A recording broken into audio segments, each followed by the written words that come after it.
ladies and gentlemen, boys and girls, welcome back to EVE Online. Welcome in, everybody. New Eden returns. How you doing, everybody? It's good to see ya. What's up, y'all?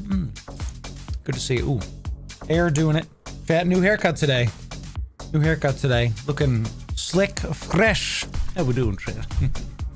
Welcome in. It's good to see ya. Today we're gonna be doing a big show for you all. Today's good to see you. How we doing today? I had to get the poof going. See, look at that. I told her trim the top, but have you seen Top Gun? That's what I want on the side. It's good to see everybody. Welcome in, welcome in. We've got the dudest dude. So yeah, hey dude, yes. And I do, by the way. I got to crowd surf to Shapeshifter, and when Overdose came on, I looked at my wife and she goes, go. Because that was, I took her to Memphis Mayfire show. It's her first ever hardcore show she's ever been to. We were in Gen Ed. She was, it took her some time to get acclimated to the mosh pit. We didn't go in the mosh pit because I'm not trying to kill her, you know what I'm saying? But it was good. She actually enjoyed it. We were on the outside of the outside. Okay, so Paralyzed, a lot of fun. Woof, woof. What do they open with? I don't remember what they opened with. I think, did they open with Paralyzed? I don't remember, but they ended with, I was surprised they did not play the other side and did not play, what is that other one? It's like Love is War or something like that. They didn't do the ballads. They did Chaotic. Remember that? They did most of their new album. They did Misery. They must have ended with Misery or something like that. Yeah. Make Believe. They played Make Believe. Woo, Make Believe. Good times. Anyway, ladies and gentlemen, good to see you. Welcome in. How are we doing today? There are pits, and then there's pits. Yeah, like Knocked Loose is a band I'm still scared to go see live.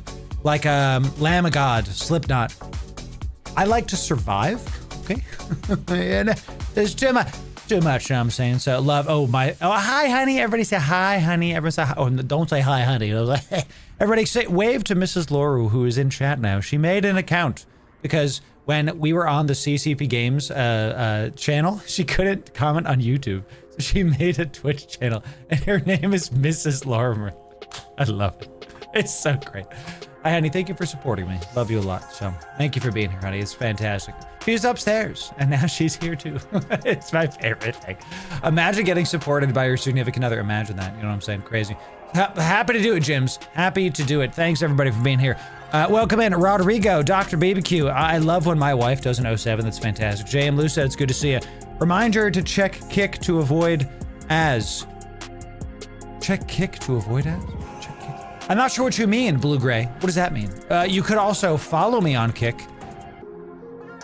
Segues be what they are, you know what I'm saying? Oh, ads. Yes, of course. But can my Marauder take on Lancers in a 0.5 system? No. Lancer Dreads? Probably not. Chad, it's great to see ya. Big show today, big show. Before we get going, we do have some announcements. As always, we hit 32K the other day. Let's go to this scene, actually. We hit 32,000. Woo, and 11K on Twitch. 32K, crazy.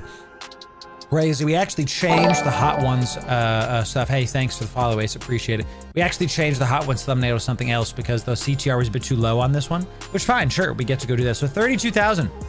Chat, we're almost the #1 EVE partner for subscribers. We're already the #1 EVE partner with views. Our YouTube channel, just the YouTube channel, not counting anything else, is averaging 1 million views every month. For about 6 months now. Yep. Can you pause? I don't think y'all heard me. A channel who is devoted, and indeed main game is EVE Online, is doing 1 million views every month for 6 months. Did you think that these numbers were possible in the EVE category? I aim to help break barriers, ladies and gentlemen, okay? So that's like 6 million. It is, and that's an average, by the way. Okay, so it's, well, I'm just happy about it. I'm just happy about it, you know what I'm saying? So get after it. Doing it, Scotty. Thank you for that. Thanks, Blue Gray. Yeah. Thanks, Bori. Thank you for that. Of course you can, Blue Gray. So time to take on the dragon. Marquis has been doing YouTube for like more than 2 decades. So, and this is not shade. He's got 70,000 YouTube subs, but it took him 20 years. In 2 years, we've hit 30. 32. So you see what I'm saying? It's definitely, the math do be mathing. So it was probably possible when the game wasn't dead. The game, you know, Eve has been dying since it was launched. Thanks for the follows, my friend. Appreciate it, appreciate it. Been watching you recently and you're the reason I went Omega again. That's right. Eric, welcome back to New Eden. Good to have you. 07 to you, Eric. Welcome back to New Eden. You're gonna have a great time, I tell you. So appreciate you being here. Bringing the heat. That's right, Blue Gray. Yes, I watch because your content is concise compared to other creators. Yep, that's what I try to do, baby. And there's something to slower paced content. That's a thing. That's okay. It's not what we bring here. So I follow some people that are faster paced. I follow some people that are slower paced. It's just how it is, you know. So it's great stuff. New player still alpha, working towards 3 billion S for the 500 plex. Nice. Learned a lot from your videos. Great content. Keep it up. Thanks for that, Delvarg. Delvarg, I'll tell you, don't Omega your account with ISK. Don't do that. I recommend you invest that billions of ISK into more ships. Get you a nice Gila. Get you, you know, some PI. I was gonna say PI, but you're alpha. I almost never recommend plexing your account with ISK. If you're playing the game, if you follow the thing I'm about to show you right now, you can get Omega for 10 bucks a month. Let's show you how. Let's talk about it. Ladies and gentlemen, there's a Plex sale going on right now. And if you use my code or whatever your favorite content creator's code is, you can get Omega using this sale for 10 bucks a month. Let me show you how. Now, I'm about to say how to do this, but every time there's a sale like this, over on our Patreon, I'm going to link this in chat for you. We treat our Patreon like it's a blog. A lot of people hear Patreon and they think, oh, paid platform. We have some paid perks for sure. But for free, we upload stuff like this in a blog format, show you how to get Omega for 10 bucks a month. Here's how to do it. First thing you do is you go to Marquee Store, okay? Then you're gonna click the 3000 Plex bundle. This 3K Plex bundle is 100 bucks. Yeah, it's 100 bones. You add it to carts, you press checkout, and then you type in LORU. Okay, so you already have a sale with it being a Plex sale. Then you use my code, and I'm an affiliate, so I get a cut, and you get it for a little bit less, you know. And I know it's not a ton of money, but it's the same items on double sale. You spend less money. You know, this is fantastic. So then you take this 3000 Plex, you get it delivered to your account near immediately. You go to the in-game store. This is step 3. First step, 3000 Plex. Second step, use my code. Third step, go to the in-game store and you're gonna get 6 months Omega for 2100 Plex.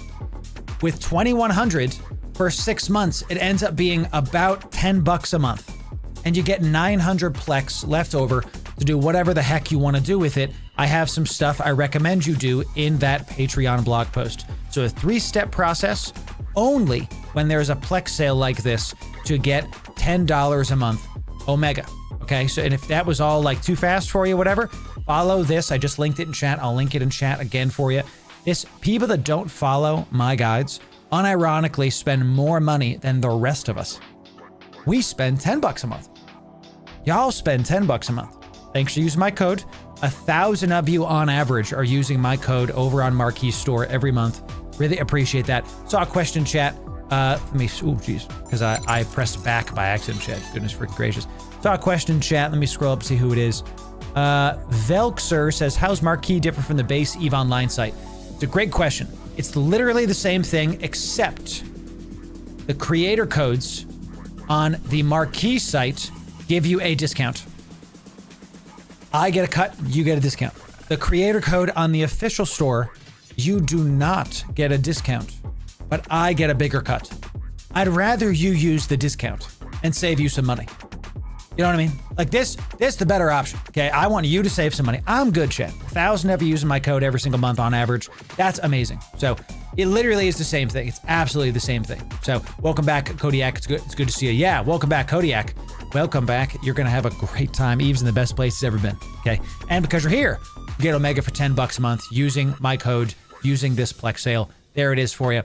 Thanks everybody for doing that. So Kim R Gaming, thanks for being Twitch primed.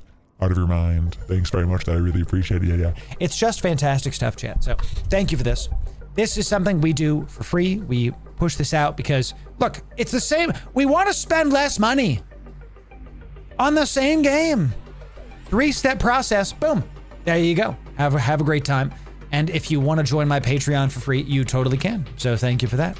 Thank you for that. Is the Abyss only against Triglavians? No, it is not, Diastor. No, it is not. You're going to see in our guides, you'll see all the good stuff. Marquis official resale, official. He's been doing it for multiple decades. He's literally partnered with the EVE devs and his official resale. He's one of the only ones to do it, in fact.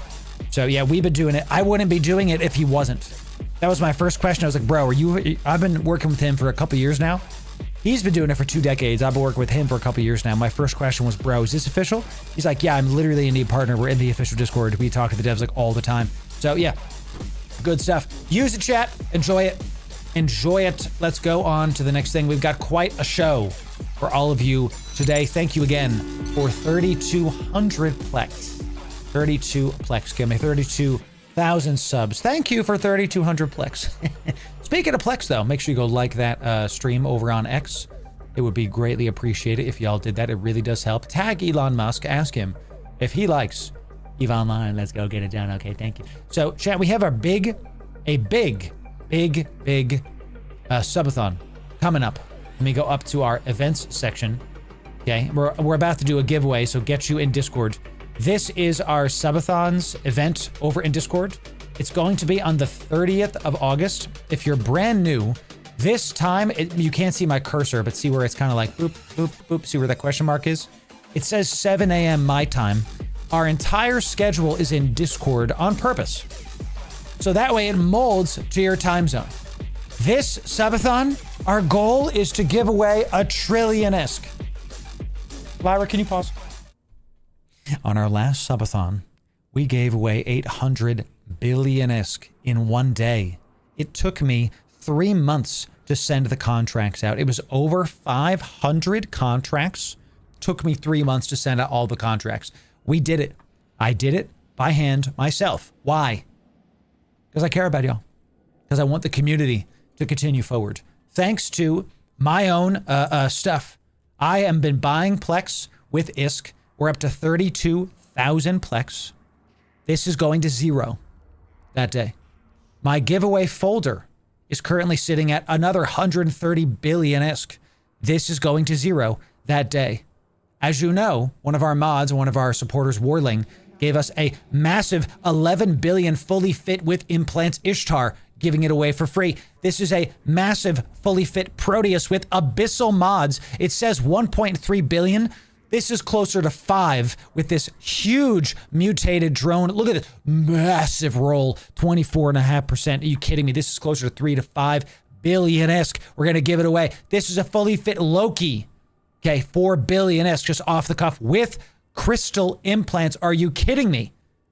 We're currently sitting at about 130 billion plus let's call this 200 billion with the other stuff that I have cooking, okay?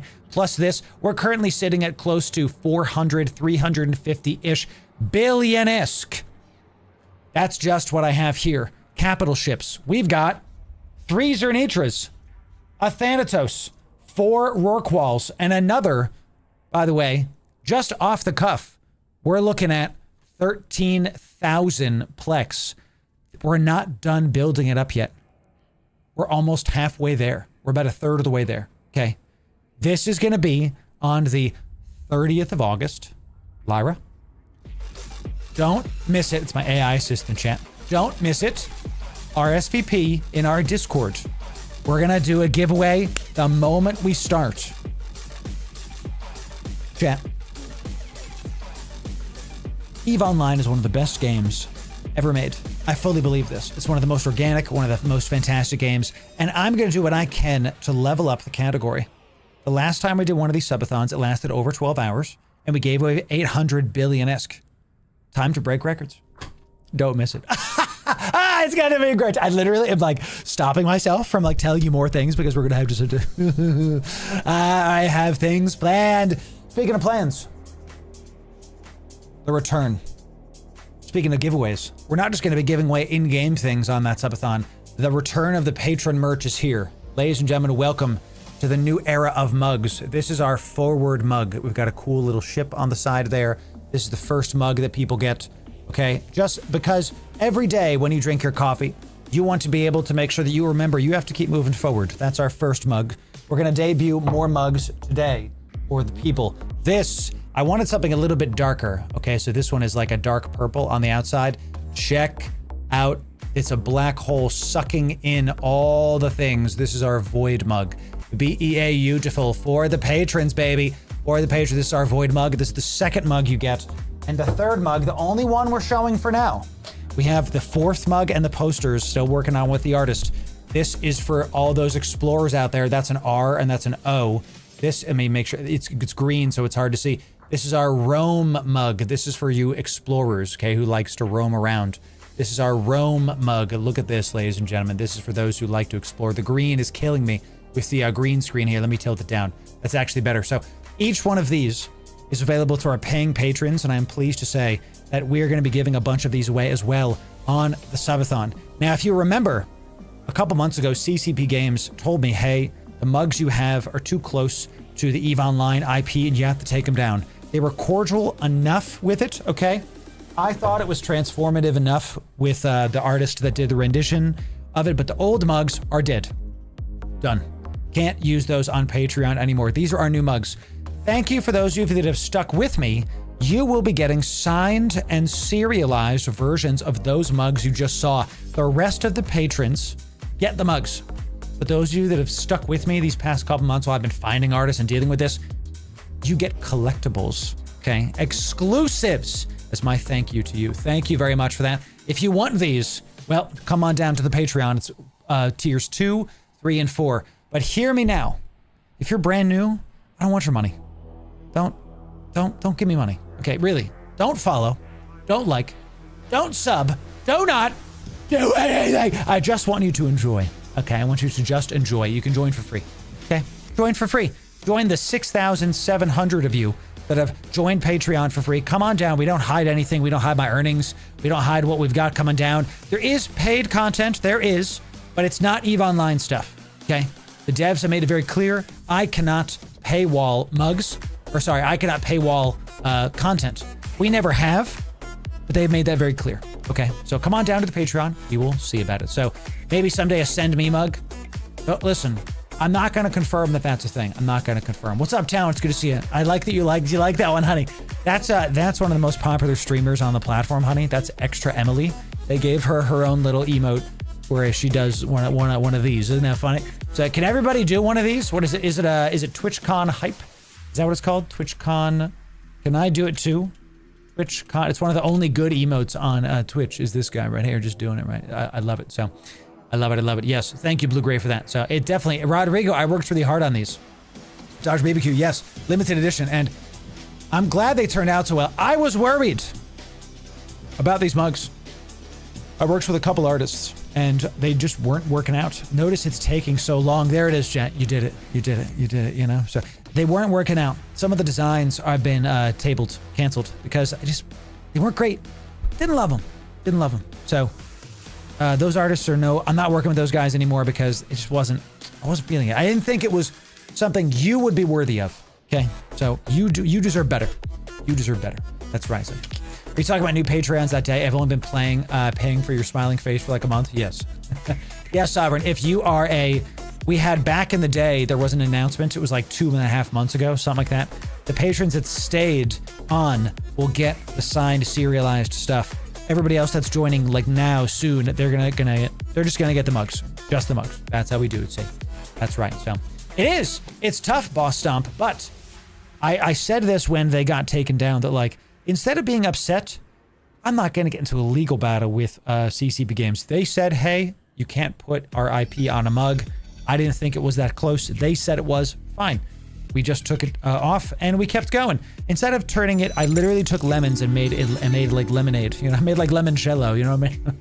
It was good stuff. I'm not worried about it at all. So, all right, now let's do a giveaway. You've been great. You've been sitting through some of the various things we've been talking about. Thank all of you. Ladies and gentlemen, if you want to get in on these giveaways, you first got to be following me on Twitch or subbed on YouTube. Then be in our Discord. Do these two things and you'll be eligible to enter in. Of course, boss, yes. I'm always about how do I provide value to you, the viewers, okay? However I can. If that's the way, then that's the way. You know, that's what we're trying to do here. So come on down, y'all. Come on, join the Discord. Get in, follow the channel. The reason that Kick isn't on here yet, because the bot doesn't do Kick yet. I'm literally waiting for it to like do this, you know what I'm saying? So Twitch Prime, she knows, my wife knows the meme is Twitch Primed. Out of your mind. Yeah, thank you for that. I love that my wife knows the stream memes that we do. It's very awesome, to be honest. It's real sick. I love it so much. Xuna is in fact Twitch Primed. Out of your mind. Thank you for that, Xuna. Yes. Should I get sunglasses when someone Twitch Primes? Should I put on sunglasses? I'll have to find if I have those, goodness gracious. So hang on, Kick anyway. I always say, hey, if you want to support me, the best places to do it are Patreon and Kick. Unironically, because Kick is doing this thing where like it pays you for all the viewers that you have, whatever the heck. It's not like ad money, it's like more. I get more money on Kick for you just watching than any other platform. Okay. Then YouTube, and of course, if you want the extras, that's what Patreon is for. And I think Kick has better emotes. Yeah, I really do. I just think it does. Freaking sick. All right, y'all, let's do this. What are we going to do at the start of our stream today? We're going to be doing some Big Abyss today. Big Abyss. You know, chat, you've been such good sports. We're going to do 500 plex. One of you is going to get Omega today. This is a 3 billion ISK giveaway at the start of things. We're just going to pop in really, really quick right here.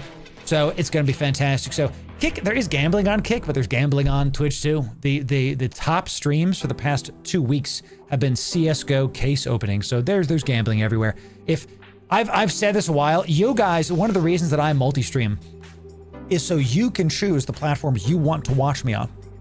Whatever you want. I don't care. Pick your favorite. If it's YouTube, stay on YouTube. If it's Twitch or Kick, whatever, you know. Choose your favorite.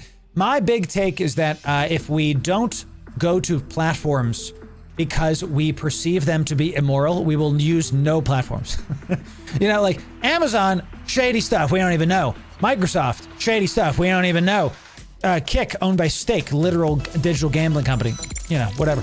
Choose your favorite. Do what you want to do. I'm not your dad. Pick one of your favorites. Let's have a good time and have a great show. That's why we're here, baby. That's right, Reach, exactly. So that's why I'm on the green one. Better support and no ads. What's not to love? Also, that's a big one. There's no ads on Kick. None. For now, Loru needs his own platform. I have thoughts about that. You'll see, Scotty. You'll see. Do all three? I literally am. I multi-stream on Twitch, Kick, YouTube, Facebook, and X at the same time. You pick your favorite. I literally don't care. You just choose your favorite. People have asked, what's the best one? It's whatever you want. That's it. So here we go. Yeah, let's do it. Codeblet. I tell you. All right, y'all. The last thing you have to do, 500 plex. So someone's bound to get Omega'd. The word is, you got to follow me on Twitch or sub on YouTube. Okay, whatever your favorite is. Choose your favorite. Then thanks for the new follows. Welcome in. Then you got to be in Discord. The last thing you got to do is you got to type the word that I say into Discord. Type good evening one time, case sensitive into Discord. Good evening one time, case sensitive into Discord. 500 flex coming in, baby. Good evening, chat. It's good to see you. Evening stream today. Thanks for letting me push stream today. I'll be honest about what was happening. I had to go to the doctor. It's nothing crazy. It's not serious. It sounds very serious. It's not. I have like a spot that I had to get biopsied to check if it's, to quote the doctor, mild skin cancer. I'm okay. You know, knock on wood. I'm fine. Just pray it's fine. Pray it's nothing big, and we're good to go. You know, I'm not worried about it, I can tell you, because it's like small. It's like a little tiny thing. And I'm telling you because I'd like some prayers. Please. I would really appreciate that. You can believe what you want to believe, but if I have fellow Christians in the chat, please pray for you, boy, because who knows? You know. So that's Scotty. Amen to that. You know, F cancer is exactly how I feel about that. I don't think it is. I think it's a little, you know, sunspot, whatever, and they're just gonna freeze it off, and then we're gonna be done. So thank you very much. So thanks for that. I had to go to the doctor, and they like cut a spot off me. It was. She injected me with the shot, and thanks, Dr. BBQ, thanks. She goes, does this hurt at all? I go, yeah. She's like, you're doing really, really well. And I go, I have tattoos. This is, you know, this is fine. She's like, oh, okay, great. And I got to actually talk to him about God a little bit because I have like Christian tattoos. It's great. So, you know, there it is. Last ogre doing it. I love to see it. So that's true. Hey, I'm my mid-30s, so I had my first ever cancer screening. What's the Jamie the Curse? I'm old. That's how I felt, dude. That's how I felt, dude. It's my favorite thing. What's the like the meme of like you just watch the guy aging like I had to do. That's how we do it, Jim. That's how we do it, you know. So I had a wine stand cut off my back. Turns out it was nothing. There it is, Zercal. Yeah. So I'll know next week. Thanks for your prayers, chat. You know that I'm not like I don't like to hold back a lot of stuff on a stream, mainly because I really believe in this community. Thank you for your prayers. Thanks for your, if you're not a Christian, whatever, give me some good vibes. Thanks for that. Appreciate it. You know, thanks very much, Chan. Yeah, honey, you got the 4-leaf clover. That's right, honey. Thank you for that. We are lucky. You and I. We're lucky because we found each other, honey. Isn't that right? That's right. So no, I cannot force ads to trigger. Well, I can, but I have them set to a very minimal spot right now, but eventually they will. Zerg, if you don't like ads, head over to Kick. There's no ads on Kick. That's it. So I hear the check of 40 is a real pain in the backside. Yeah, Scotty. Yeah, that's that's true. It's so much fun when you get to the gas station, they no longer card you. Yeah, dude, that happened to me. I actually wore for the first time. Oh, let me finish this actually. Going once. When I type sold, 500 Plex giveaway is good. Evening streams, chat. I feel much more relaxed once I'm on the evening stream. I don't know what it is about this, you know. Maybe we'll get like a chat. What's up? What's up? Yo Tay, how are we doing? That is my last name. Mr. Sunstrider is my father. Thank you. That's my Uncle Kael'thas's name. You know what I'm saying? Should we get a brew going, chat? That'd be kind of a proper night stream. Channel Tim the Tatman and get a little truly action. What the heck, dude? All right, 5, 4. When I type sold, this is done. Remember, if you spam, you're DQ'd. You only gotta type it once. If it's not case sensitive, if you don't do it in the proper thing, you'll be DQ'd. And if you're not following, you'll be DQ'd, baby. Okay, so let's see it. 5, 4, 3, 2, 1. Sold, baby. That's it. Okay, 500 Plex going to one of you. Good vibes. Amen, Soapy. Amen. I don't think it's gonna be anything, honestly, because she was showing me pictures of like what cancer looks like. It sounds scary, but she was showing me pictures of what skin cancer looks like, and it didn't look anything like the spot I have that's on my leg. It didn't look anything like it. And I was like, all right, great. I think we're good. I went there to literally go, Doc, can you tell me what this is? She's like, well, we should biopsy it just in case. And I was like, wow, I'm at that age, huh? She goes, yeah. I was like, okay. Oh no. So, you know, it is what it is, right? That's just how that goes. That's how that goes. You know? Yeah, mid-30s. That's right. That's right, DHJ. You know? Find out next week. All the best. Thanks, DJH. There it is. That's right. So, missed the giveaway. Made in time for the stream. Tech Eagle, we're going to do more. Don't you worry. Don't you worry. Don't you worry. I love it. 500 Plex. Y'all are so funny. It makes me so happy, chat. 500 Plex. The winner is... Here you go. The winner is Val. Congratulations. Amazing stuff. 500 Plex. You get the goodies. Vale, we're gonna DM you after. You can always DM me your in-game name and I can get you your stuff. DM me on Discord, Vale, your in-game name, and we'll get that going. That's right, Blue Gray. Amen to that. Take heart, for I have overcome the world, says Jesus. So we're gonna put this in the giveaway done column. One of you still needs to DM me so I can get you your prophecy skin from last week. But this is now done. We will give away the rest of this on our Subathon. Yes, that is 127 billion ISK, a 13,000 Plex. This is going off on our Subathon, baby. Yes, it is. That's going to be happening. Vale, I'll DM you after stream. We can get you your stuff. 500 Plex going to you, my friend. There it is. That's right. So, got to form up and have a good stream. I'll see you soon, Ogre. Yes, sir. You have a great time. You have a great time. All right, y'all. All right, y'all. We got some stuff to talk about. So, let's check out a good old-fashioned reaction video. Okay, let me cue this up here. We've got some stuff to look at. So many of you that are coming in that are new, a lot of you are coming in from the reaction videos that we've been doing. And I wanted to talk about why we've been doing this actually before we dive in to a video. This is the reactions we've been doing have been bringing in so many new people. So you know how there's a refer a friend bonus in Eve? And there's a code that you can use? So what happens when you use my refer a code, whatever, for Eve, the gaming community, is if you use my code, you get 1 million skill points. And if you sign up for whatever, I get 15 days of game time. Okay. I want to tell you this because it's a bananas stat to me. Okay. I did the math for all of the accounts I have signed up using that refer a friend code, because I make new accounts and I keep that going, right? So I can keep funding all of these giveaways. My accounts are paid for 20 years.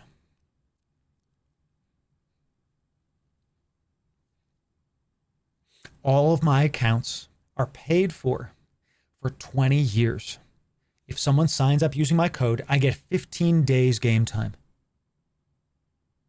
20 years. You do the math.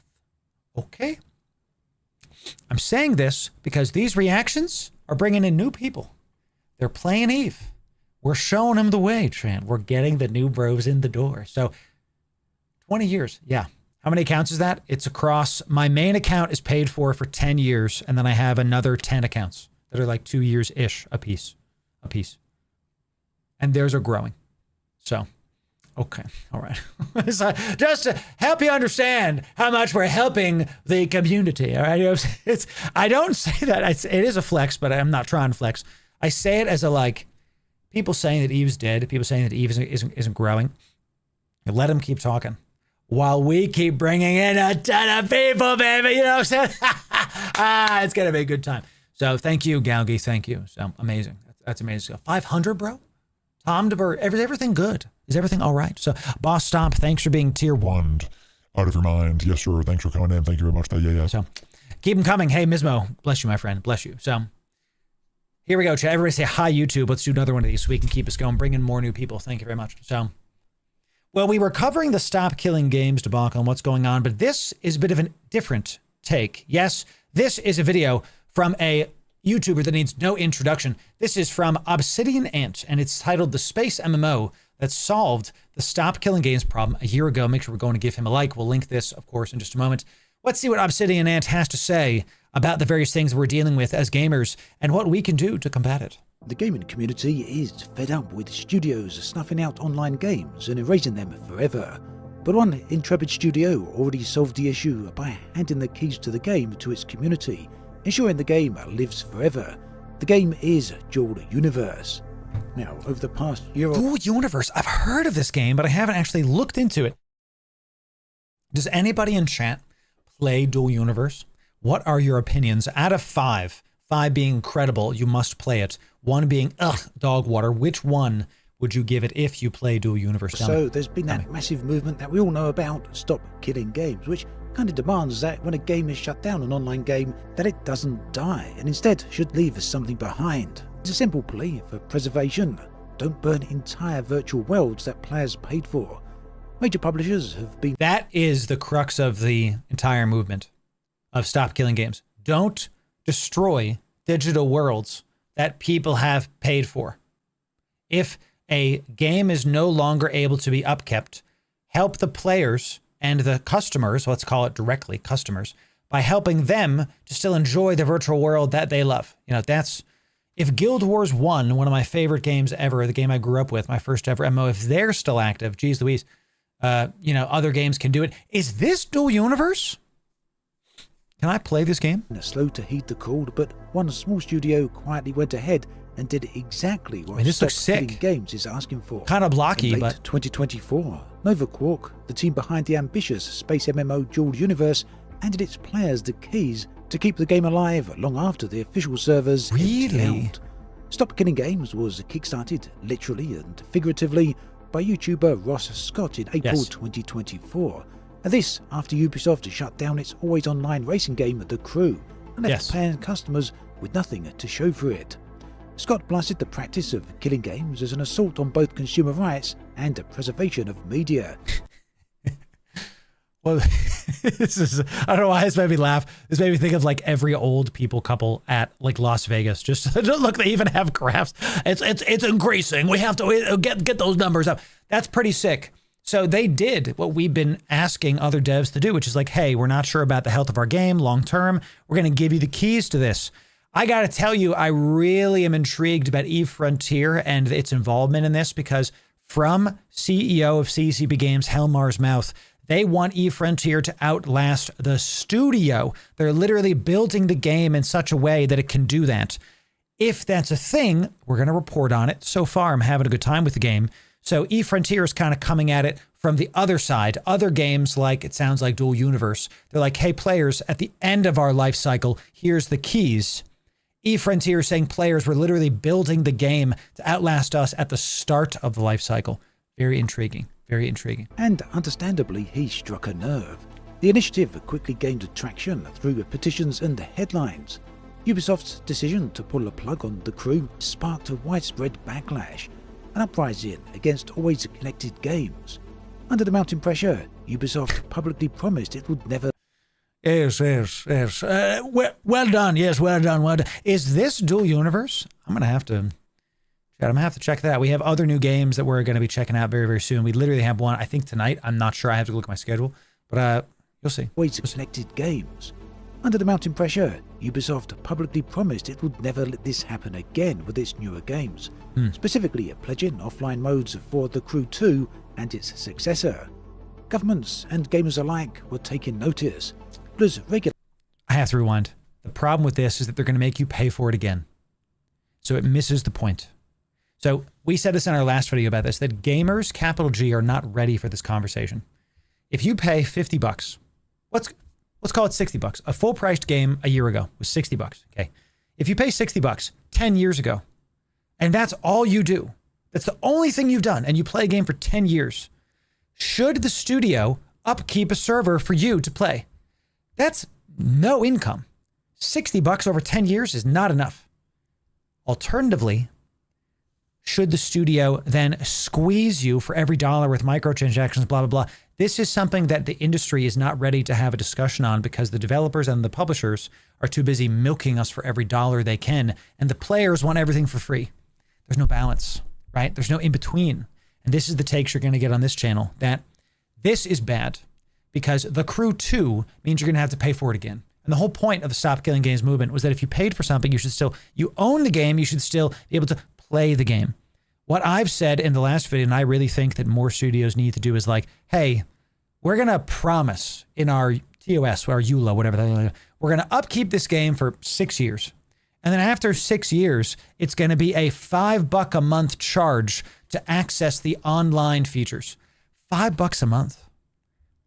Not a lot. You're going to miss it. Even $10.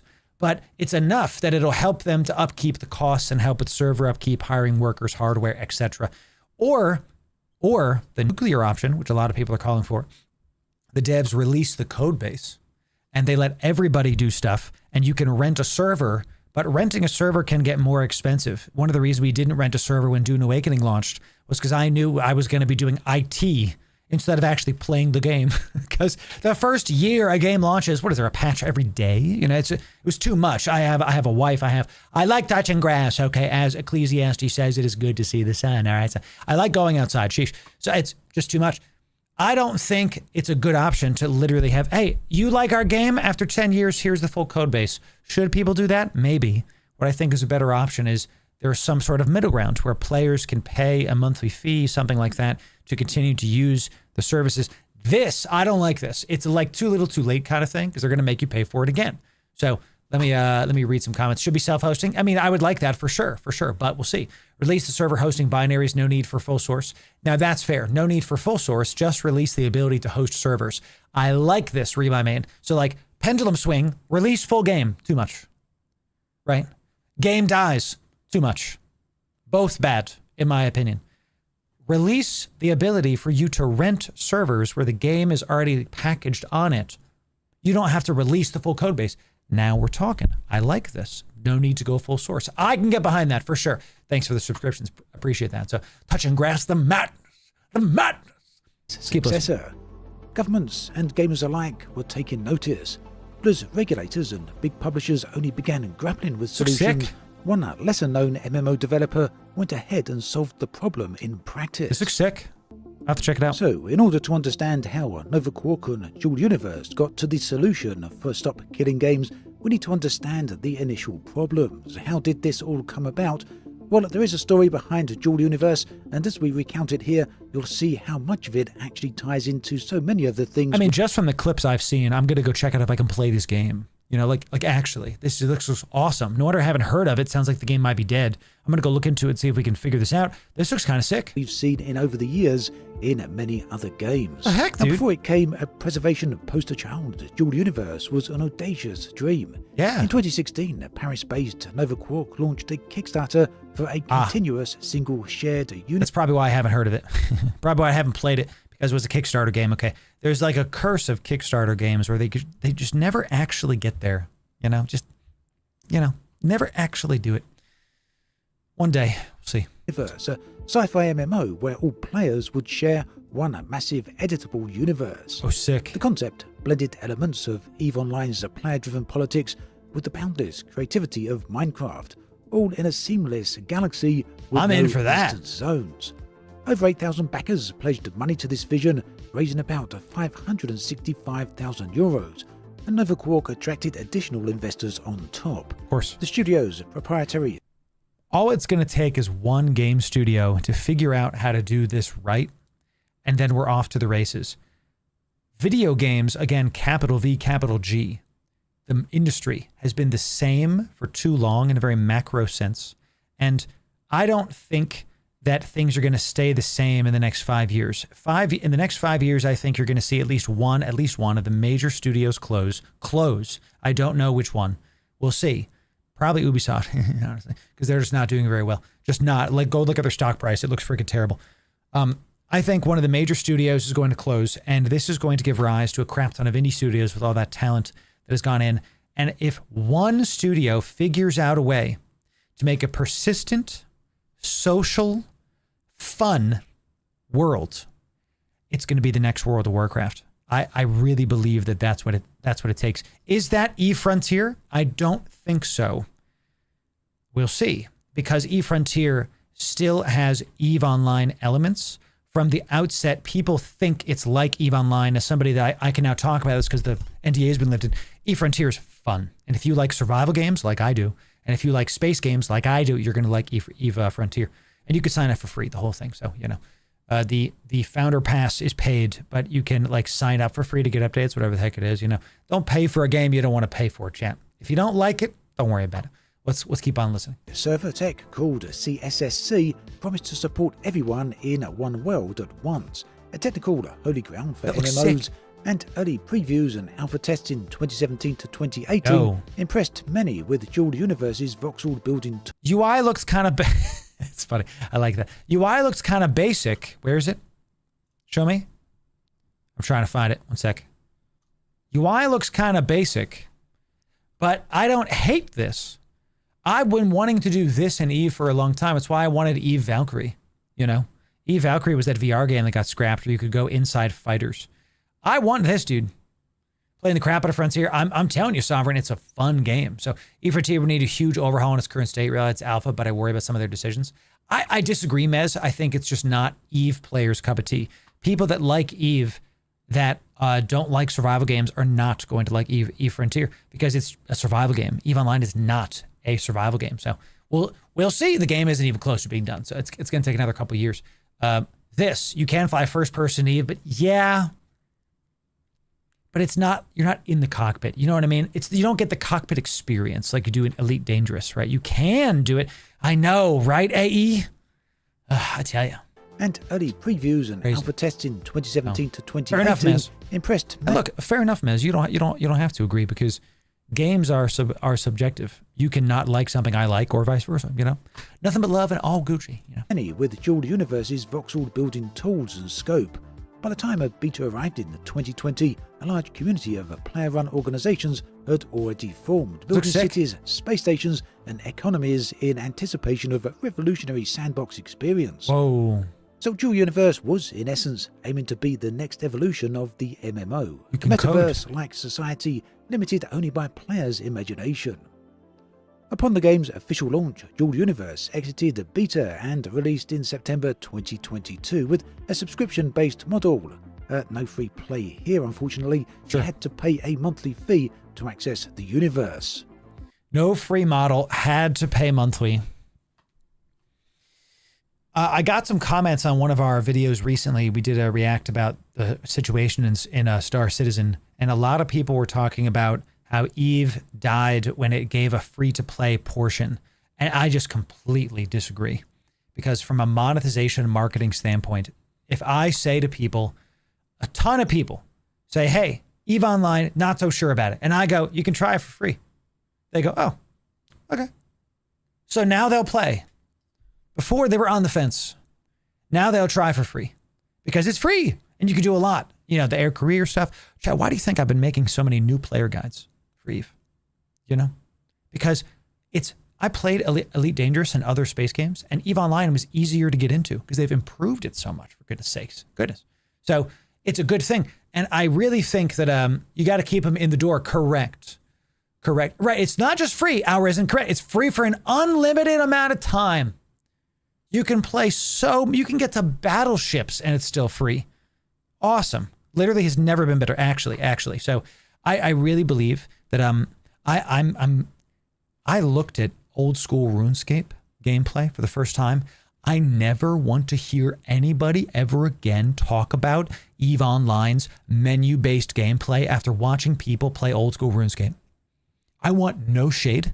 I want people to untweet things they've said about EVE. I've been watching these top streamers play old school RuneScape. They're dragging and dropping just like you and me. They're all tabbing just like you and me. They got menus on the screen. They got graphs and stuff. I don't want to hear it. EVE, better game. I don't want to play old school RuneScape, chat. Come on, dude. Ugh. I'm telling you right now. Ugh. I'm holding off my opinion on the looks still so early. It feels like they're sticking the same models, multiple ships, making them play. But we'll see, Mez. Looks can change for sure. That's easy enough. And again, fair points, you know. So definitely not playing OSRS right now. You know, so people like OSRS because it has that real grindy. OSRS apparently figured out pacing very well. What's RuneScape? There it is. Exactly. Many long-time testers were eager for the persistent universe to finally begin, but yes, the transition was bumpy. Novaquark decided to wipe all the beta progress at launch. Dual Universe have a full wipe and reset at launch, but veterans won't lose everything. That's not what a full wipe means. Dual Universe will have a full wipe at launch. Except for some people, for the elite, those that have been... It's not a full wipe. You know, don't love that. Resetting the universe so everyone started afresh. That move, whilst not uncommon in MMO launches, meant veteran players saw years of their creations erased overnight.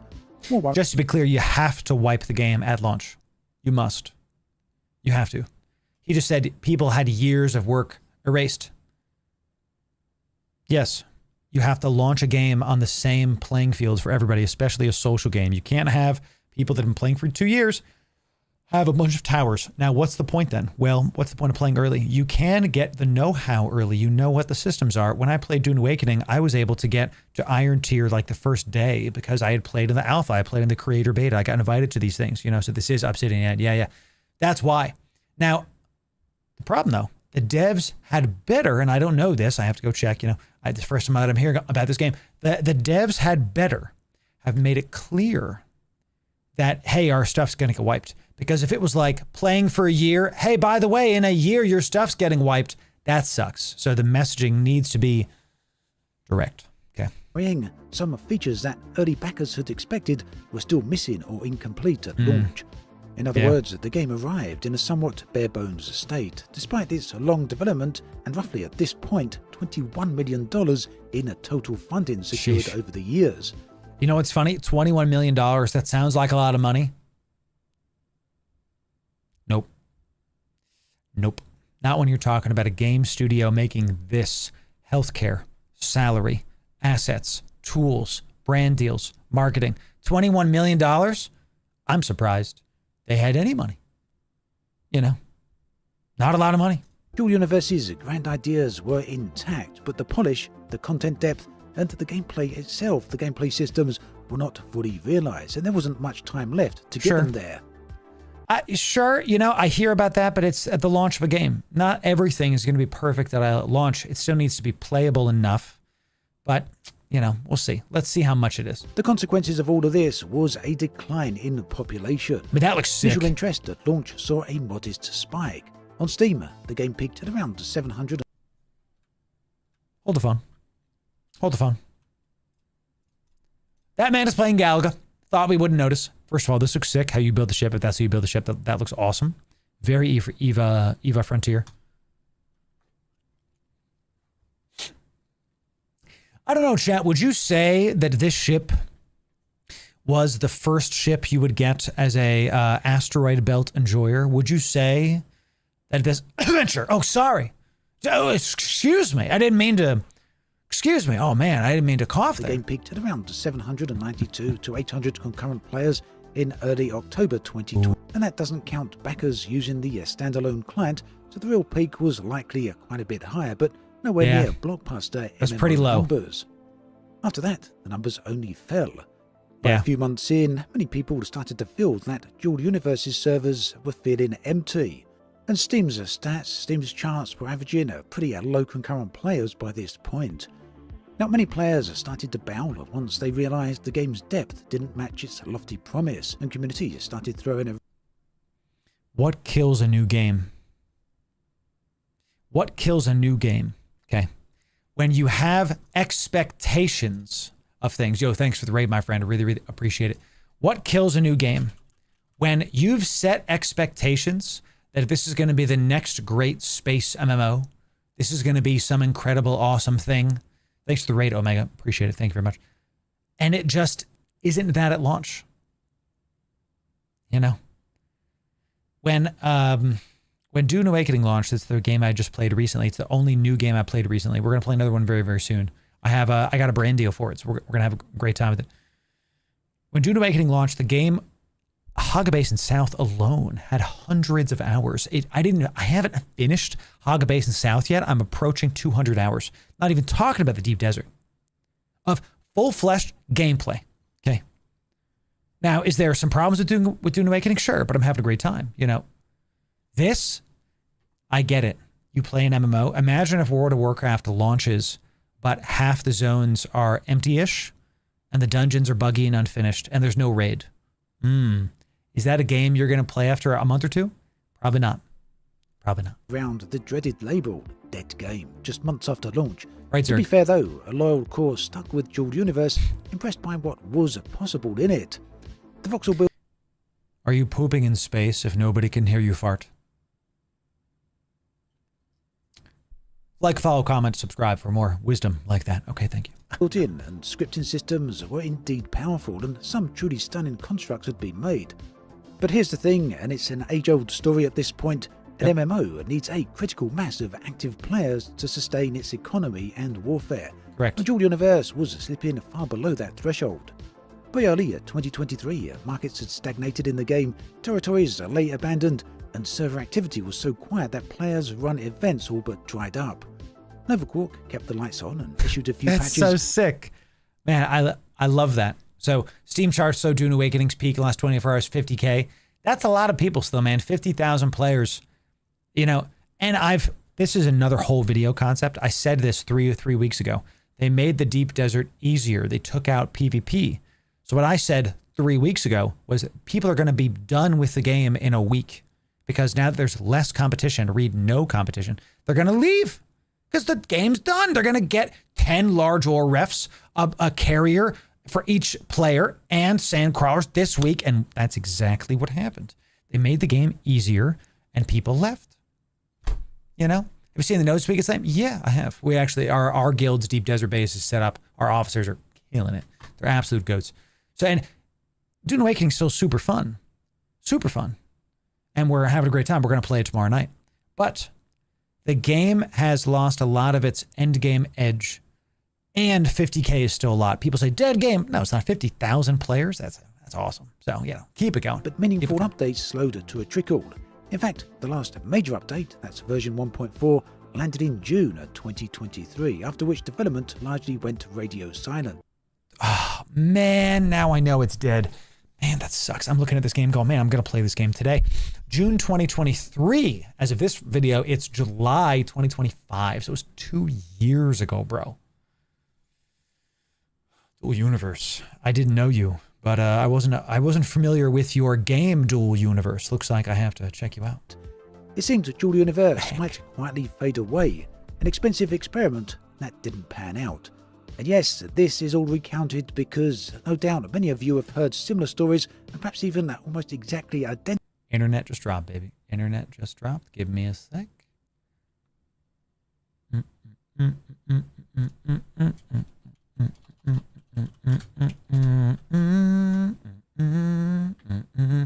Chat, press 1 if you can see me. Editor, take that out. Thank you very much. Press 1 if you can see me. Okay, you know. The drops are absolutely real. Can you see me? Yes, sir. Everybody press F5. Looks good. Yeah, looks like everything went down. Just give me a sec, chat. Let me just double check stuff. Our internet went down for just a moment. I've worked with our ISP, and stuff still kind of breaks sometimes, you know. It's actually one of the things that is on my list when my wife and I move, because our internet is it just drops randomly. It sucks. Twitter reset. Fine. Not a big deal. YouTube's Gucci. Twitch is good. Okay. We just keep it going. So nope. Not your fault. Okay, so let's try this again. Editor, you can come back in here. So, I don't do any porn, Nightmare, and I don't torrent. I haven't torrented in decades. I haven't watched porn in years. Porn will kill you. You can, chat, if I, who is addicted to porn most of my life, can break it, so can you. You can. Believe it. If you don't believe in yourself, believe in me, the me that believes in you. Okay, so editor, take all that part out. What's coming here? All right, chat, let's see about it. Let's rewind a little bit so we can hear stuff. In August 2024, a plot twist saw something new, something surprising. Rather than announce a full shutdown, Quark announced something called MyDU, a standalone edition of Dual Universe that players could run themselves. And what were we just talking about? Chat, I would love to be able to do this. Oh, I got you, Dever. I got you. It's all good. This is sick. Chat, I might look into this. A standalone edition of Dual Universe that players could run themselves and run it offline. Let's see about it. On the 19th of August 2024, the studio released this self-hostable client and server package, essentially giving the community the means to keep Dual Universe alive on the private servers.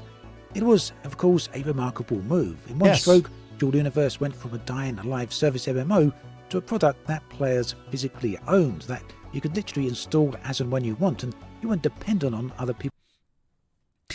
I will play this game. I will figure out when we can slot this game into our repertoire. I will figure out how we can get a private server for this community that we can all play on. I will figure this out. It might not be this year because I have a lot of NDA stuff happening, okay? But I want to support a studio that did. I didn't know they did this. And I literally said, this is what we should do. Where we agreed at the start of the video, where like, hey, instead of releasing the full code base, just let us rent servers.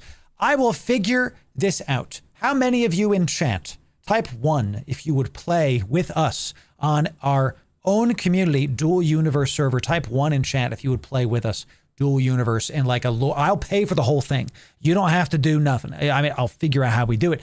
But you won't have to pay for the server. I'll pay for the server. How many of you at least check it out? Okay, well, devs of Dual Universe. I guess I'll be talking to you. Servers or technology. All right, chat, you win. Quark's announcement put it. With the MyDU client, you'll be able to host your own Dual Universe server. And they emphasized the fact that players would now have the freedom to play Dual Universe without a subscription.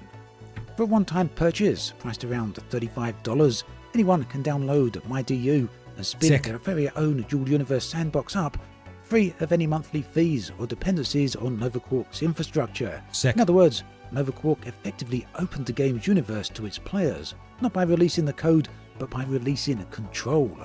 Dual Universe would no longer live or die by the studio's balance sheet. It could live on as long as there were PCs out there willing to host it. So from a technical standpoint, MyDU is the full Dual Universe client and server software packaged for private use. Quark ensured it was relatively accessible. Is Dual Universe on the Marquee Dragon store? No way. You're telling me I can use my own affiliate code? Are you telling me I can buy? You're kidding me right now. Like, speaking of that, thanks, use my code. Are you telling me that I can use my own affiliate code? That's gonna be wild. I never heard of this game. What are we talking about? You didn't tell me, Chad. I didn't know. It's crazy. It's not money laundering if I give myself My own thing. Oh my God, it's right there. Dual universe. What the heck? They're sunset as, MMO servers are sunsetting, will go offline August 27, 2025. Sales of DU subscription codes are now closed. We're working to get my DU available for purchase for everyone. We do not have a date on when that will be available. So I can't do it through Marquis store. It looks like there's some very serious things that are happening to it, and I literally can't do it. What I can do, champ, is I can try to ping Marquis to see if he has some codes or something left over. And because we have a good working relationship, I could see what's working on here. Because I don't know. I'm going to ping him and be like, yo, what's the story with Dual Universe? Okay. What's the story with this game? Because this is sick. I didn't know. It looks like Marquis doesn't sell them. That doesn't mean I can't do it. I'm going to figure it out. Give me some time, champ. Ensured it could run on both Windows and Linux, and they even provided a one-click installer for Windows users to get a local server running with no... This video came out 8 days ago, so maybe Marquis isn't selling it, but maybe you can still do it in other ways, for sure, if this was 8 days ago. Technical know-how. Right. Of course, hosting a persistent universe isn't light on hardware. Quark estimated that a typical machine could handle roughly 10 to 15 simultaneous players per CPU core. Of course. And that's before performance suffers, meaning community servers would be a small scale compared to the official single shard that we had originally. But hey, we get a group of 10 of us. We raffle it off. You know, the patrons always get like the priority access, right? Whenever we do this kind of stuff. We're doing the same thing with our like Dune guilds. Everybody can join, but if a patron wants to join, they get access over you because I'm paying for the stuff. And the Patreon, that's what it's for. To like, you give me $5, you $5, you get access to all this. I'm going to figure this out. And that, of course, spanned multiple clusters. Still, for a lone player or a tight-knit group of friends, that's more than enough. MyDU also enables godlike administrative powers. Server owners can grant themselves unlimited resources, spawn items, or even mod the game in limited ways. Here, Quark introduced a plugin system for mods. That'd be sick because I could do events and I could give prizes for like, oh, chat, okay? Gears are turning. In essence, MyDU isn't just an offline mode. It's Dual Universe's toolbox handed over to the community. Crucially, Quark also provided a way for players to save their creations from the official MMO and transfer them to MyDU. Have I tried Space Engineers? No. No, I have not. No, I have not. Hey, listen, chat. I'm upset at all of you. You guys got to tell me about these games sooner, okay? You got to tell me about them so we can cover them, okay? Built an exporter for blueprints, the data for any player-made construct, allowing players to download their ships and buildings from the live servers and then import them into a MyDU server. Years of player creativity, from elaborate space stations to giant voxel sculptures, could thus be preserved and carried into private universes. It was a clear nod to game preservation, ensuring that when the official servers eventually go dark, the community's effort doesn't disappear into the void. Now, Quark's motivations for releasing MyDU weren't spelled out in a dramatic manifesto, but Quark's FAQ did state the offline client would let players continue enjoying Dual Universe without a subscription. Many people felt back then that the Dual Universe MMO was of course on life support, barely a few dozen players online most days by mid-2024, and Quark's development on the title had effectively ceased. I don't want to switch to Nightmare. I'd rather get a Steam Deck. When the Switch came out, this is a whole other video, but when the Switch came out, it was like the first of its kind. I still have my Switch. I love it. I love it. On TV, with me. You know, I take it every time I go on the plane. When I went to FanFest, I played Risk of Rain for like 4 hours on the plane there. Risk of Rain Returns, or 1? I forget which one, but it was the 2D one. The 3D one is too intensive for the Switch. I'd rather get a Steam Deck. I'd rather get a Steam Deck. Is Kick offline? Did Kick fail? Kick failed because we had a thing? Whatever. Editor, you could take the part out. We'll see. While then quietly shutting down the servers and orphaning the game, the studio chose a strategy that is almost unheard of, and certainly something we don't hear from the larger companies out there. They chose to give the community a way to continue the game on their own terms. Yes, please. In my opinion, and maybe you'll agree with this was very much in the spirit of stop killing games. And did I drop again? Man, internet suck it tonight. Sorry, chat. I didn't even know. Looks like we're back though, so we'll just keep it going. Long before this became a massive headline here in 2025. And here's the interesting thing. NovaQuark didn't trumpet it as such. There was no grandstanding about the cause. They didn't big themselves up. Am I going to get the new Xbox next-gen console that's built-in Steam, says Ace? I don't know. I have a Series S. I don't really play consoles anymore. Mainly PC. I have all the consoles. I have a Switch, PS5, and an X, and an Xbox Series S. I got them because I'm a content creator, because I'm going to make content on stuff, you know. But do I play them? No. I'm not at the level content creation-wise where I can just play games. We'll talk about that. That's a whole nother video, chat. That's a whole nother video. Yeah. Point out you guys how are killing good they it. were being. It was So just many topics. Simply, it was just a simple outcome that did exactly what Stop Killing Games advocates. True. Dual Universe is now effectively unkillable. As long as a copy That's of true. MyDU exists somewhere in someone's archive, the game can be restructured and played offline or on fan-run servers, and this all indefinitely. This small studio then accomplished what players are asking for of the biggest companies in the industry. They did. Of course, this isn't all about saying that NovaQuark did everything right here, that they were a perfect company, because obviously they made some mistakes, some poor decisions were made along the way. Not all the players were happy as the years rolled on, but in the final analysis of things, NovaQuark did the right thing. They didn't kill the game, and they went well out their way to ensure preservation.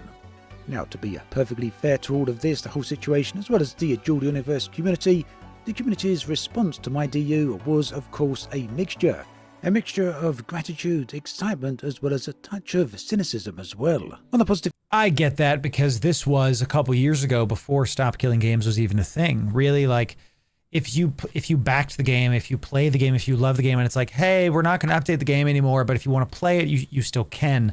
Sorry, chat, my allergies.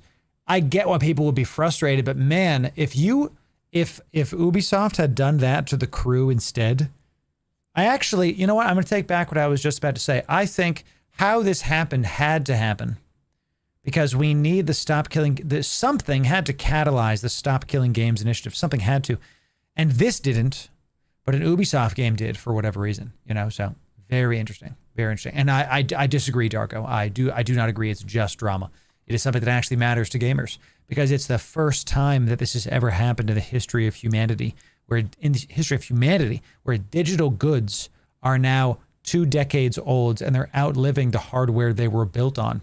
So should something you paid for that was for Windows XP or whatever the heck, should that be updated to current hardware and specs, or should it just die? That's one of the cruxes of the conversation. So, besides, MyDU was celebrated by the remaining fans as a lifeline for the game they loved. Dual Universe always had a niche but passionate group of builders and explorers who had poured thousands of hours into its world. Love that. For them, the fear of losing everything, all those constructs and scripts and social structures, was very real as the population dwindled. Now, with Offline Edition, they could preserve their work. Indeed, within days of MyDU's release, players began exporting massive constructs from the official server and reassembling them in their private worlds. Of course. And some used MyDU as a personal creative mode with unlimited resources, finally free from the MMO grind. Others set up small dedicated servers to continue playing with their friends, essentially treating Dual Universe like a customizable digital D&D campaign. The tone of the game's Discord and subreddit was largely relief.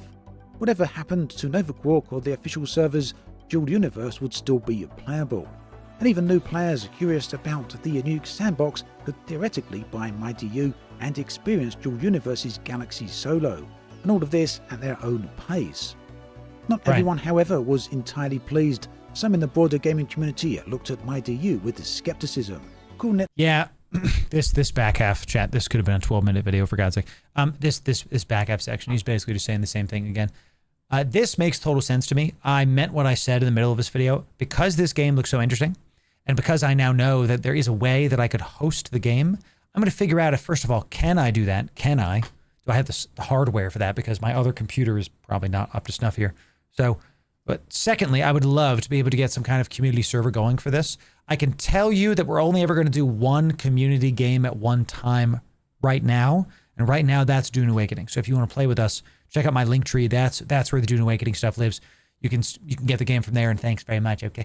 When that is done, after a year or two, maybe we'll figure out how to do dual universe. Maybe. So cool if you can. Yeah. Let's see if we can. Thanks for the subs on Kick. Appreciate it. Yeah. A last-ditch cash grab by NovaQuark. Their argument, After charging subscribers for years, the studio was now asking for another $35 for the privilege of an offline mode, essentially monetizing the game's death. Right. There was also a lot of understandable frustration from those who felt that Dual Universe never fulfilled its promises. For them, MyDU was too little, too late. If the game wasn't fun or populated as an MMO, turning it into a private sandbox didn't magically fix that. And then we have the fact that whilst Quark did allow converting subscription time into a MyDU license for existing customers, many lapsed players didn't have active subs anymore, meaning that even loyal early backers were effectively asked to buy the game again. It's certainly a valid critique. If you backed the game, they should have just said, hey, here's MyDU. Come on. The game wouldn't have existed without the backers. If you backed it in Kickstarter, you should have just been given a MyDU server access. Should have. My opinion. This is something else. So appreciate you don't overreach with too many games. Oh yeah, like I don't have time. Because it's quantity is not better than quality when it comes to helping the community to have fun. I like to build watering holes for the community to have fun. So yeah, they 1000% should have just given the access to the people that backed the game 100%. And one I completely can sympathise with and totally understand, although it's also worth noting that maintaining an MMO indefinitely is not free. Quark's approach then at least ensured that those who truly wanted to keep Dual Universe had the option to do so. But yes, of course, the preservation for a price model didn't sit well with everyone. Interestingly, that's not where the story ends. Ultimately, even with MyDU out there in the wild, Quark did not immediately shut down Dual Universe's official servers. As of mid-2025, the original MMO server is still online, for the small numbers of subscribers still roaming around. Right, and based on what we just saw with Marquis' thing, looks like they are shutting down in August, which is in a couple months, the official servers, but it looks like the private servers are still going to be up. The in-game galaxy. However, the server's population is a shadow of its peak. Often just a handful of players are there online and via Steam at any given moment, and community estimates put total active users at very low numbers indeed, maybe even the mere dozens. Build metrics then, Dual Universe's days as a commercial MMO appear to be behind it. And yet, Dual Universe is not dead, far from it. And all thanks to MyDU, the game's universe is being kept alive by its community in a distributed peer-to-peer fashion. One could log in to any fan-run server today and still see the sprawling cities and space infrastructure that players built over the past years, all preserved in all of their voxel glory. I love that. No, this is super interesting because this is exactly what we want to happen to a game that people love, and people do love it. And when it's just not able to continue, this is what should happen. If nothing else, that the hard work of the devs should live on in places where people actually care about it. So I really like the structure. I think this is the way to do this. Dual Universe has also effectively entered a quiet afterlife. It likely won't ever see sudden resurgence or return to mainstream attention. There's no new content updates on the horizon, and the bottom line is that the gaming community has moved on to new things. But even then, the game is still there for those who want it. Now, Dual Universe's saga, its soaring ambition, its collapse, and its unlikely resurrection, if we want to call it that, or its ongoing lifeline, highlights just how rare it is for an online game to be saved from extinction. The concept of an offline mode for server-based games has long been a kind of white whale in the industry. In the wake of the Stop Killing Games movement, a few publishers have started to take baby steps towards making their games survivable. Ubisoft's high-profile pledge to patch offline support into The Crew 2 is one example, and that after the backlash over the first Crew. Ubisoft did indeed begin working on an update here that would let The Crew 2 run without its servers, and as of mid-2025, they have had a limited test of the mode underway and hoped that the full release by the end of 2025. This is so intriguing to me. I'm going to figure out how to do that. The main crux of why I want to keep up with this is because my main point as a creator is to help you, the viewer, be able to make informed decisions with your money. And one of the first things I hope you get from this video is don't back a game on Kickstarter ever. Don't do that, because I have never ever seen a successful Kickstarter game. Have you? I haven't, man. I would not. It's encouraging, but also telling that it took public outrage and a coordinated campaign to prompt all of this. And even then, it is a retroactive fix to a game launched in 2018. Right. Another example here comes So from sick. Behaviour Interactive with the puzzled adventure game called Islands of Insight. When that online-only game failed to gain traction, its developers didn't just pull the plug. Instead, they announced that the final... That's a good point. Board games, yes. Like the Eve Online board game, I backed that because it's the official Eve Online board game, and it hit all the things, and for sure. So MechWarrior, yeah, it did all right. So, you know, we'll see. We'll see. Yeah, lies, JK, exactly. Oh, same with Daisy. Daisy's okay, but definitely it's changed a lot for sure. Was Pillars of Eternity from Kickstarter? Really? Date in October 24 will permanently modify the game to be offline only, allowing the title to live on for pretty much forever as long as the players want to keep playing it. Unfortunately though, as much as these are certainly positive examples, the wider games industry is still yet to adopt all of this and go down this route. Many of them are still actively resisting it and stating how much of an impossibility it all is. Yet we have these few examples of where it is very much a reality and that studios can indeed go out of their way and make such things happen. Ultimately, if Was Hollow Knight a Kickstarter game? Undertale? All right, well, there are some exceptions to the rule. an indie studio can make all of this a reality, then so too can the larger AAA studios. I really don't see any reason why not. I totally agree with Obsidian Ant here, chat. Make sure you go sub to Obsidian Ant's channel. I completely agree. Definitely go support Obsidian Ant. We're going to link that in chat, and obviously we're going to put that in the description of this YouTube video as well.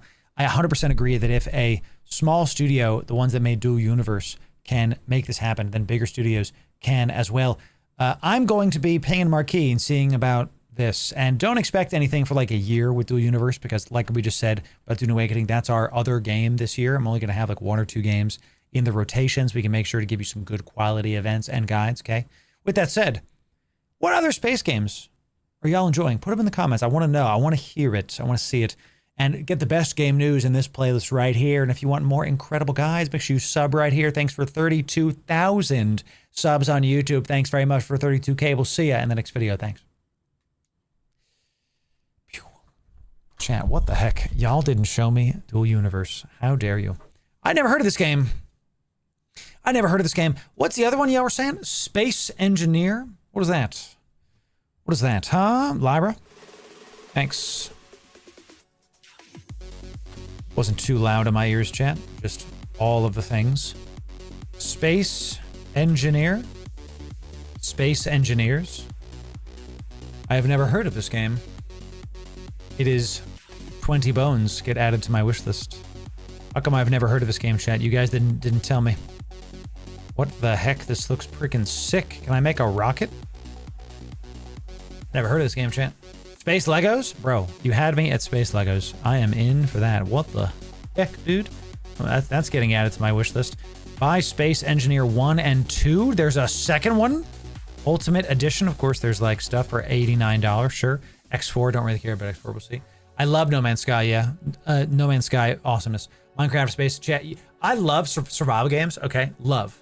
Valheim. How many hours do I have in Valheim? Is it in the... It's not in the hundreds yet. It is the hundreds, excuse me. Valheim. Go back. Do I show it? Dune Awakening 156. Kane's Wrath. Love me some Kane's Wrath. Dune Awakening. Character creators in there too. Where does it show my like recent played? For God's sake. Oh yeah, let me click this guy. Valheim, how much? Yeah. 600 hours, bro, in Valheim. I love me some Valheim. So these are the games I have installed right now. Yeah, we are going to be checking out Wildgate. That's the other game. So I had this game given to me by the devs. So we're going to be checking out Wildgate at some point, chat. It's not going to be today, but it's going to be within the next day or two, because this is another space game that I'm very intrigued by it. So, dude, Valheim, I cannot recommend Valheim enough. I would make Valheim guides if it wasn't already super saturated. So, you know, craziness. 8K. I don't have Eve plugged into Steam. I just don't, because I just never did, and I didn't realize you could play Eve through Steam for a long time, and now it's not plugged in, so I don't really care. So I'm really interested to see what game you have the most hours in. I have 4K hours in Factorio. It's gonna be, you know, chat, that's a good question. How do you see most hours? I'm pretty sure it's in Ark Survival, It might be in Rainbow Six Siege because I played a crap ton of Rainbow Six Siege, a crap ton. Can I see, how do I see like my games most hours? I go to games. It is Ark Survival. It's Ark Survival, dude. And what did I say? Ark Survival Siege. There's, hi honey, what's up? Got him, man. One sec, chat.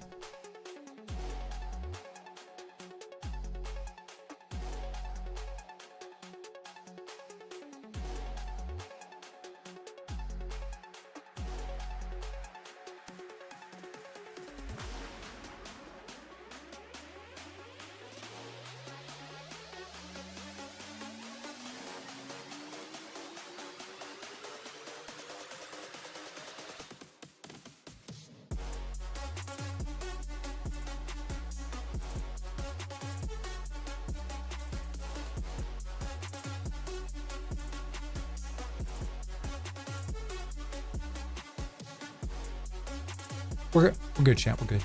No Rust. I never played Rust. Never played Rust. Yeah.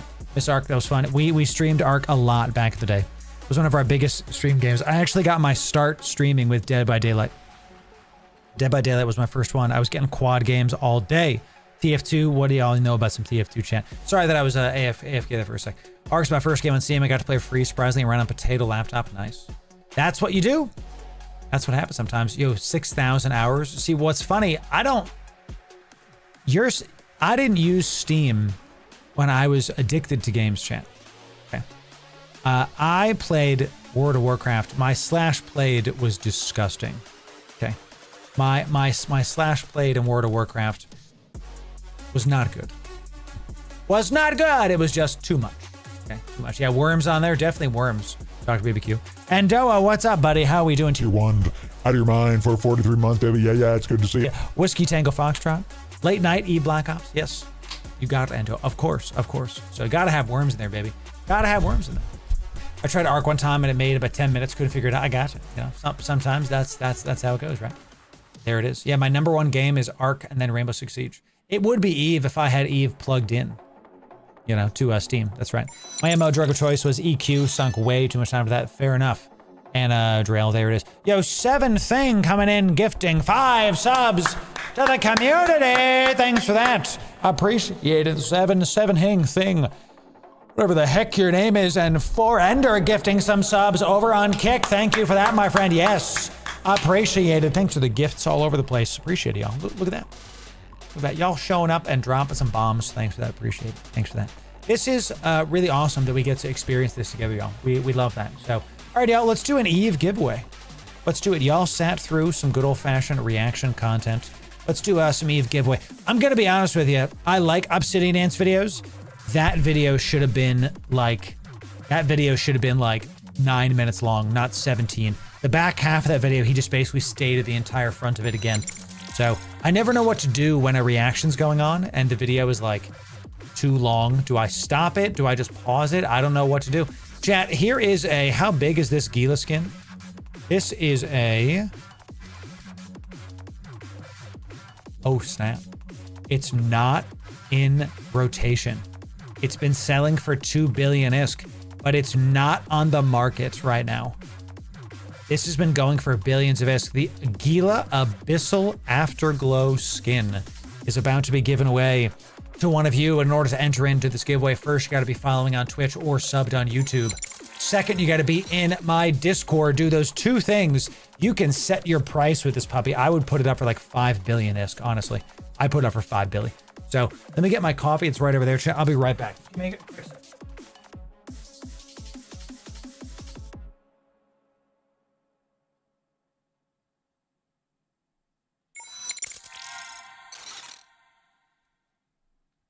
One of y'all is gonna get the good skin, chat. One of y'all.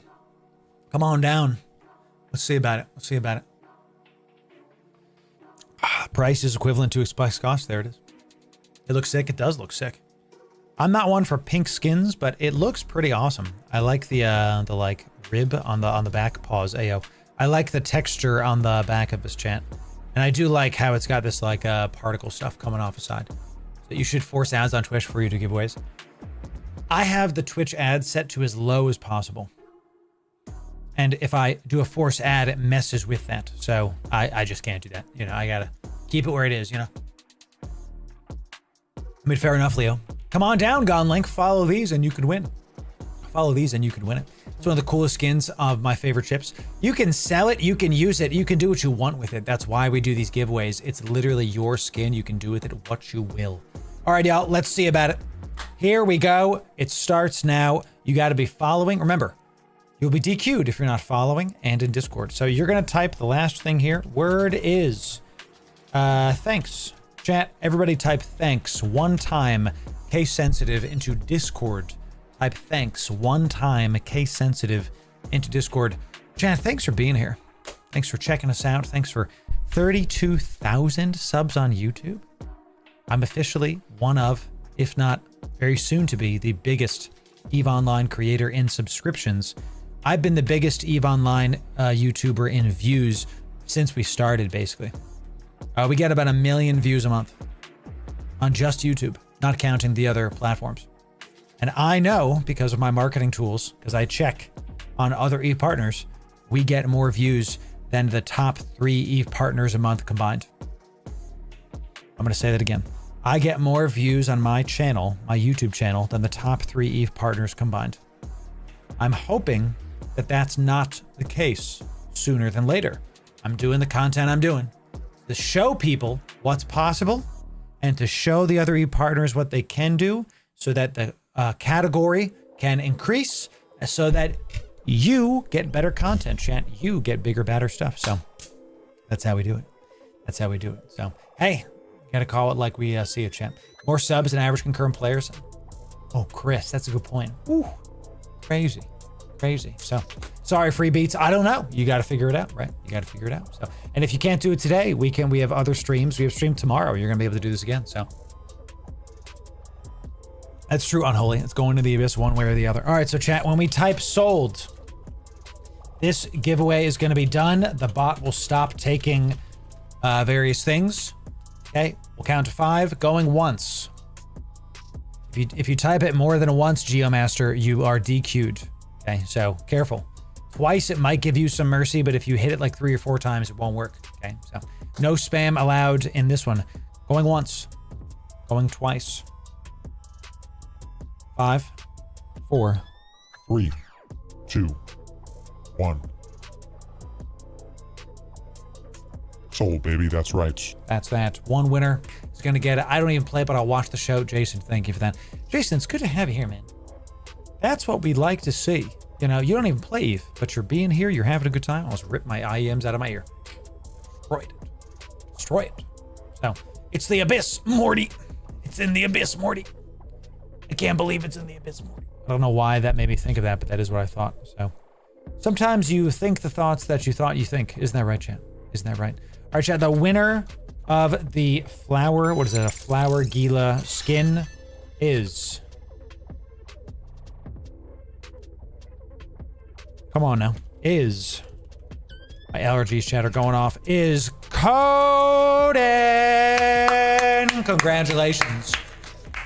Incredible. Trailer Park Boys, I don't know what that show is, but I've heard of it. I haven't watched that show. Coden, I'm going to give you your skin after stream. You can always DM me on Discord. I'm going to be DMing you anyway.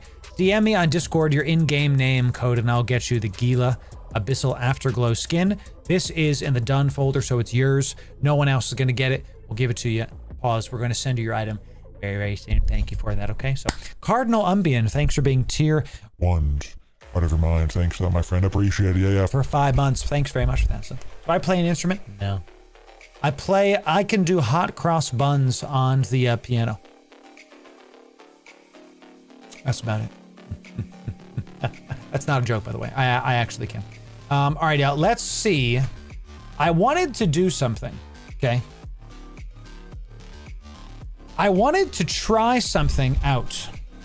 It's a question that needs answering.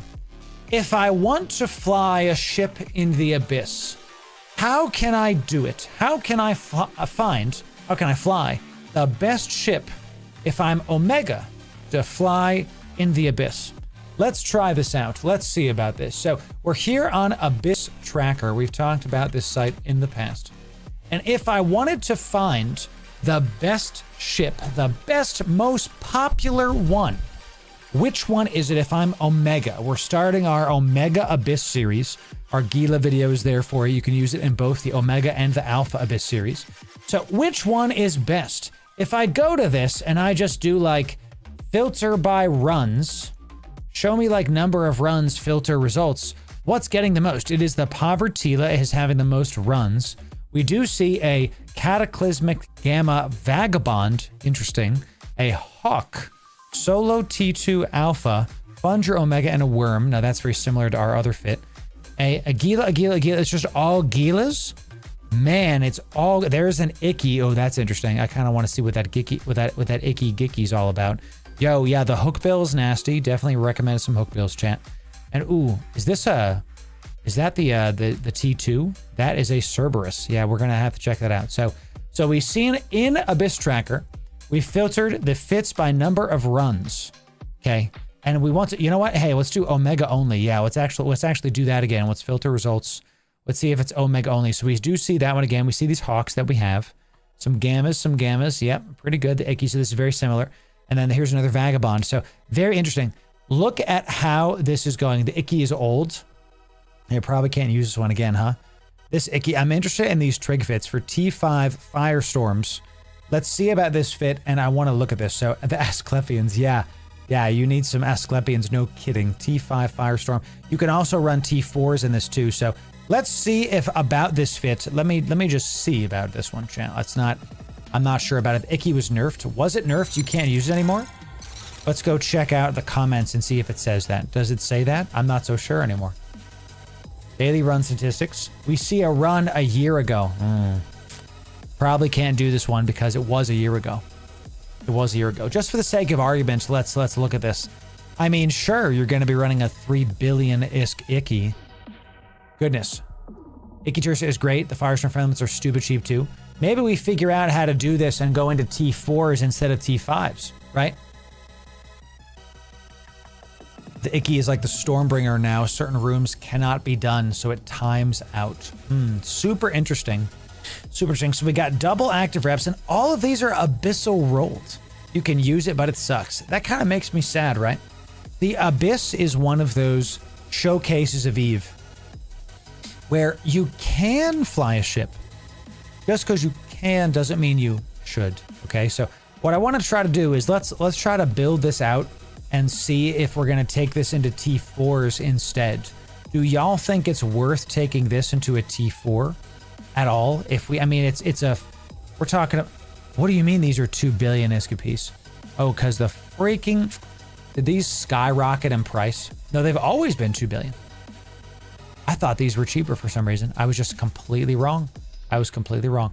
This is already such a freaking expensive ship. It better be able to do these. T5 surprised me. My Aketeers can do T4 at best with a CCA 1 bill fit, right? It also says the fit is untested at the top of the page. There it is. It's triple web for the Cerberus and Dark Enemy. Is it a cruiser? This is a cruiser. This is a assault cruiser, right? It's heavy assault cruiser. So we've got all of this. Maybe we fit an assault damage control in there too. And it's got the, let's do the cap battery. Let's just un-abyssal roll all of these, right? It's got a large cap battery and it gets another medium cap battery. That's pretty crazy.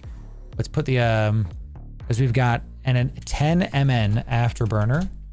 Okay, let's go for we're just going to put Tech 2s on here to start, but we're just going to start there. And then a web. And then the web is going to be the Caldari Navy web because it goes out to 13. That double on there, that's super intriguing. And then all of these, man, crazy stuff. Let's show Mystic. 700 DPS. No, it goes 1,000 DPS, right? With the Velas. 2.2 billion ISK ship, kinetic, going into Firestorm. Why would you do kinetic if you're going into Firestorm? Wouldn't you do thermal? Because the kinetic is the lowest one, I guess. Sure. Seems so expensive. The problem is you might not get the spawn that 100% kills you in just one stream. Yeah, exactly. True. Very true. Federation Navy goes out to 14. Pretty sure it slows down more too. Minor detail. Right. I'll see you soon, Kodiak. Yeah. What's super interesting about this, so when we're doing these, this show, what I wanted to see is if we could just go in and just find a fit and just go do it. This is a 2 billion ISK fit. I used that Icky fit in level 4 missions. You could do level 4 missions for it. At 600 million gil, does T4 is easy. So as you said, you could do it in a but only if you do not fear losing its cost. And this is kind of my point with doing this kind of episode. You can fly a 2.2 billion ISK Icky and go do, Icky Tursa, and go do T4s. This one, it says untested, and you used to be able to do it in T5s. We see this one hasn't been done for a year. Probably not exactly the best idea to do this, right? Because average ISK per run in a T5 is 93 million. But then you go down to T4s, you're going to be even less. You're going to need a week to be able to pay for this, right? Break even is 24 runs if you're doing T5s. Nowadays, even more. So look at the Icky Prike history. Yeah, it has gone way up because of that is very true. The Barbarogga's cost of it too, correct? It's skyrocketed in price because of the Barbarogga. It used to be way cheaper. I hope I have a couple of these. Whoa! It's literally doubled in price. My God, dude. Because of the good old-fashioned Barbarogga, I think. This is why I invest in hulls, chat. I literally buy hulls. So I got 2 Icky hulls just big chilling. Okay, cool. Well, I'm happy about that. So I won't be using this. I'm not going to use this. So the Icky fit, unfortunately, not great. Can't really do that. Let's check out the Cerberus fit, because we were doing missiles anyway. We see Cerberus, Omega, the Beach Boy, works. Omega only. Okay, and what we're doing with this, we're doing T5 exotics. Okay, where you going, Frank? Someplace exotic? What movie is that from, chat? What movie did I just say? What movie is that from, y'all? Tell me what it is. Do you know what I'm talking about? Oh, great movie. A fantastic movie. So we got a Cerberus. It's still a 2 billion-ish ship, for God's sake. Oh, because it's got all of these things right here. Doing well, Mooch, doing well. All-weather Cerb can do all T6s. A Cerberus? Good job, Demonic. Hey, great freaking thing. So, Cerb and Vagabond are both great. The Vagabond can do T6. Well done, Jason L. Someone on the CSP channel the other day did a T6 and a really cheap fit. So this is a 1.9 billion-ish ISK fit. Okay, this is a just under 2 billion. The main thing about it is the what's it called? Implants are the big ones. The actual ship fit itself is only 1.4 billion ISK. So the Rainbow Cerberus fit. There's a 400 million Vagabond fit. What the heck, dude? We're gonna have to try that out. So this Cerberus, I'm surprised we're not using an assault damage control on an heavy assault cruiser. So a Cerberus is a Tech 2 Caracal. So this kind of fits perfectly. So I'll probably do this today just to see. We get a bonus to shield booster and to heavy missile launcher rate of fire. So we do a ton of damage. We do have a large booster on there, sick. We also do bonus to heavy missile damage and velocity. So it means it goes out much, much further. We're going out to 32k up comparatively. And then of course we get a bonus to micro warp drive. So tell me this is an MWD fit. Thank God we don't want to do that, dude. It works in T4 and T5 super well. Corrupted is testing a 400 million Vaga and it seems to be working. Interesting. It's too much. I agree it's too much, but I've said this. It might be too much, but I'm hunting for a variety of ships to use this with. A variety. Okay. So we're going to fly this today, chat. We can go into T5 exotics. We're going to fly one of these today. We're going to test it in T4s, get our feet wet, and then go into T5 exotics. Looks like we can also, let's take a couple, we can only fit 3 of these in here. Interesting. So yeah, Caldari Navy Hornet, sure, just because it doesn't do tons and tons. 800 DPS. Very interesting. Afterburner. Large shield booster, cap battery, a good old-fashioned 14k web. Solid on that. And of course, we've got the power diagnostic system making it a little bit bigger. EM shield reinforcer because it's the lowest one to make sense. And a medium loading bay accelerator. So in T5 it needs implants and drugs. There it is. Exactly. And it looks like we've got, yeah, let me simulate this. What do we got? We've got guided missile, heavy assault, rapid target. Got it. Understood. Only needs those. Now, if I look at my augments, we've got a couple in here. I've got my big abyss drone one. This is for the Ishtar. This is for my Ishtar Gila. This is a big one. Let's rename this burner one. Ooh, we do have an active shield missile fit. Here we see we have, which one's this? This is shield boost amount, very, very good. And we've got heavy assault missiles. Looks like we're going to be taking this one. Signature, here's a dead eye. So we've got, look, do we have this here? Did we just have this one by accident? Guided missile precision. Guided missile precision. Heavy snapshot, heavy assault. Snapshot, heavy assault. Dead eye rapid launch. Okay, Deadeye Rapid Launch and Deadeye Navigation Prediction. Did I just have them here? I literally have them. Except we have a -5 and 05. And they're all 05. So let me just get this one really, really quick and we'll just upgrade this clone. I literally already had it when we were doing other things. Let's just get this one right now because for some reason I had a -4. Let's just get a -5 and call it a day. So let me jump into this one. I actually had one ready to go. There it is. Boom. Boom. There it is. You fly that Bugatti into Yeetville. I'm actually excited to check this one out, chat, because I do enjoy a good old-fashioned one of these. So we actually had one of these lying around. Let's get a... So the only one we didn't have was the Deadeye A905 prediction explosion velocity bonus. So we're getting 1% more for another 100 million ISK. That's how we do it, baby. This is the Nav prediction TN905. So 904 is getting unplugged. And then we're going to plug in this guy right here. Okay, so we've got crystals in here. Crystals are going to help us a ton in this one as well. It's going to be great. It's going to be awesome, actually. And let's buy this puppy. Let's buy this puppy. Let's get rid of these. And I like a bunch of missiles. So you're going to give me 3K of this, and you're going to give me let's go to 5K of this, right? Not even close to full. Even better. Yeah, you're just going to give me a ton.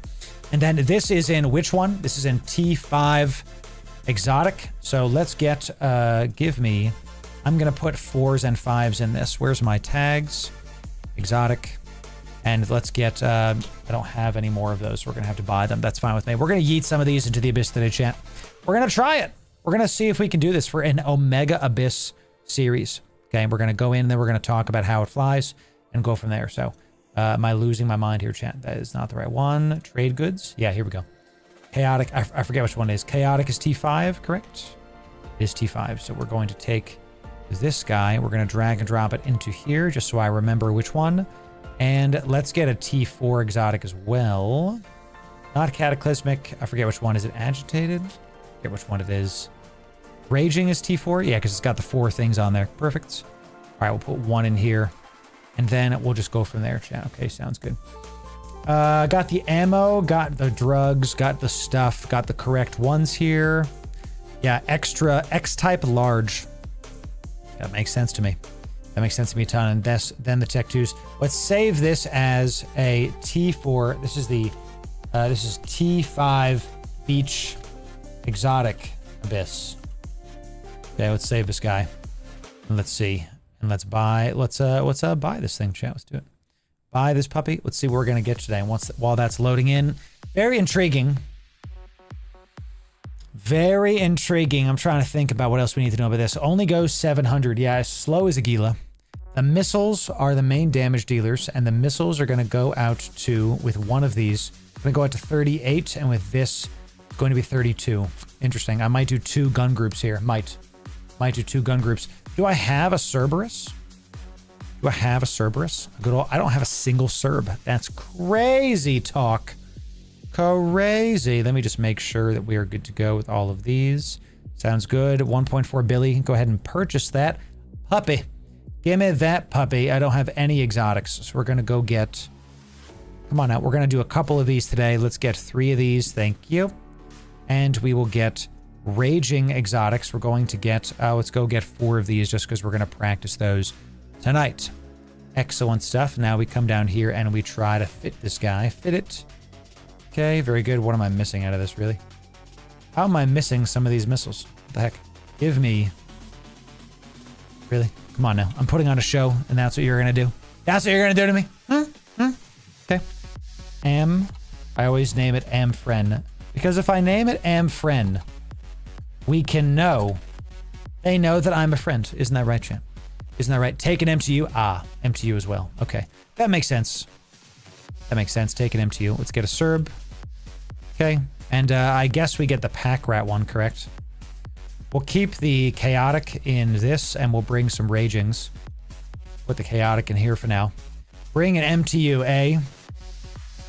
Am I out of pack rats? Looks like I am. I like the pack rat because it's more expensive, but it's so much more reliable than the basic one. So much more. 37, yeah. Give me 3 of these. Just because we're going to end up using it. And give me this guy. And what's the last thing we normally do, chat? We're going to take a small standard container. We're going to assemble it. We're going to right click this puppy. We're going to say set name. We're going to call it loot. And we're going to put this guy right here. Okay, so alrighty, so we got our stuff. There it is. Drones, pop loot. That is correct. That's why you need Crash Booster. The Crash Booster does explosion bonus duration. Wow, very interesting. Gives you missile velocity stuff for application on frigates. So what we're gonna do is we're gonna put a buy order in for these. We're gonna go right now. Okay, and we're gonna get 10 just because to reduce our exposure. We're gonna put a buy order in on these right now. So by the time I get back, we are good to go on that. Okay. So, all right.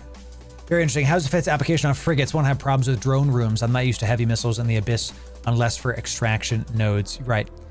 Just dropping pack rats this second in Jetta. There it is. Hey, you know, and then we just bought some of yours. Let's see if there's any notes on this. Don't see any. See this? Someone did a 3 days ago run. Very, very cool. Very, very cool. General performance. Not really seeing anything else here. Sounds good. No notes. Comments. No comments. History. Okay. Very, very cool. So we found this fit. Cerberus fit. Just for the sake of it. Just for the sake of it. I see a hawk fit. And y'all were talking about this vagabond fit. Are you, the corrupted doing it, are you telling me that this is a solo T6 fit with a vagabond? That is interesting to me. That is intriguing to me, you know?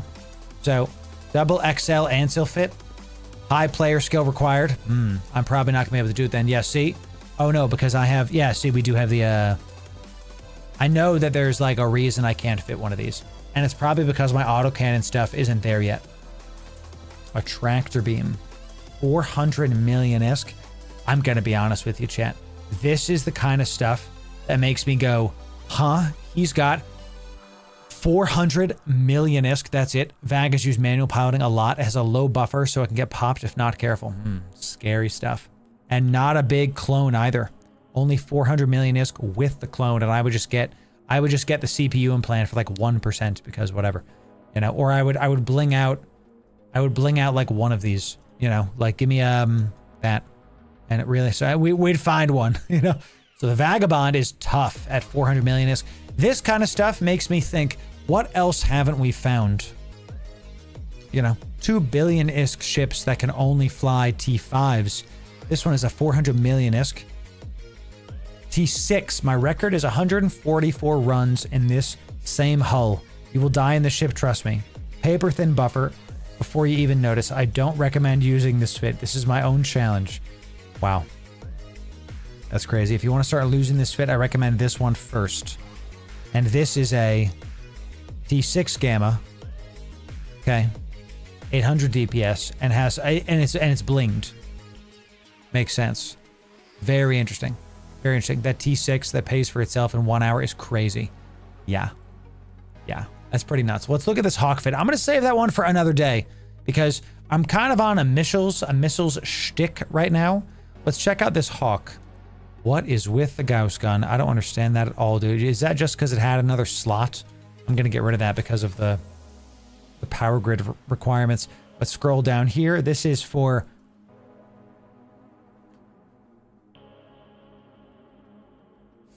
This Hawk can do T6. Whoa. I don't believe it. I need to go get a snack check. My low blood sugar is hitting me. T1 Dark with 1 Hawk. You cannot solo this site above T1 with 1 Hawk. Do T5s if you want to keep your sanity. T6 is pure tryhard. You can dual box T4s if you're good at it. Pro tip, do this with friends. You'll earn less money, but you don't drive yourself insane. Pre-roll drugs for entering. Training Biology 5 is highly recommended. Yes, I definitely agree. Okay, so this one is like Hawk with HG Chris, maybe. Right. This is going to be a dual box T4, a triple box T5, definitely triple box T6. That's pretty crazy. Let's check out this Cerberus fit. Let's check out this Cerberus. We have our heading with this. Ooh.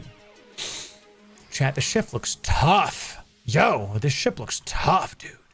I never flown a Cerberus before. Yeah, let's get the octopus fit. Let's check it out. Oh yeah, looks good. Two hawks. Is that a hawk tua? I'm upset at myself, chat. We're gonna platinum this one because, of course, we are. We've still got the ISK for it. Cerberus, chat. We're gonna take a quick break. Would it be a hawk tua run? I'm going to take a break so that you can get that out of your skin. Yeah, we're gonna take it out of your system. We're gonna take a quick break. I'm gonna go get a snack. I'm literally gonna come back in 30 seconds. We'll be right back with this Cerberus Abyss Fit. We'll be right back in just a moment. Give me a hawk second. Hawk tua. We'll be right back, baby.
You're telling me I T-pose in this ship too?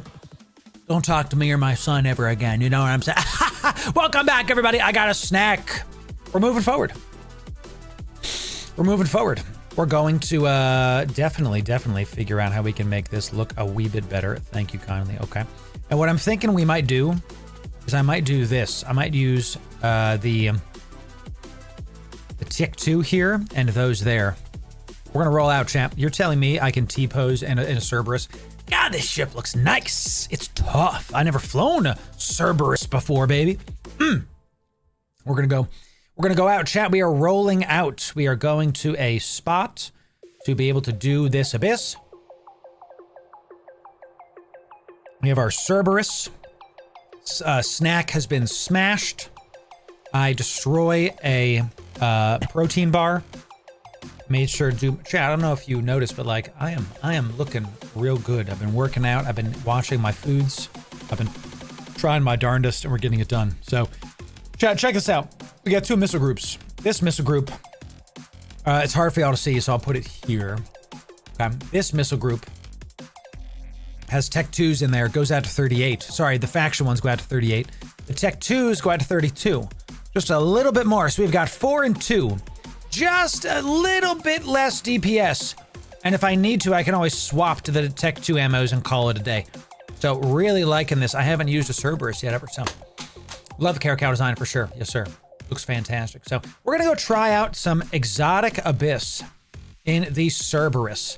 And there's a couple reasons I like to do these. There's a couple different reasons that we're doing a different view of all these ships that do abyss. The first reason is that there is a best ship, but that's what everybody uses, and it's the Gila for this kind of activity, right? And the Ishtar for T6s, and I've heard other ships like Vagabond, we were looking at them, whatever. But I want you to have I want to put out guides on how to fly these that are better than the guides that are out currently, so that more people get into the abyss, and then more people are doing experimentations, and then more people find bigger, better fits, okay? The less I gatekeep the information, the more of you will be able to experiment and get out there and find something else. The fact that a 400 million ISK Vagabond can do a T6, what other, you know what I mean?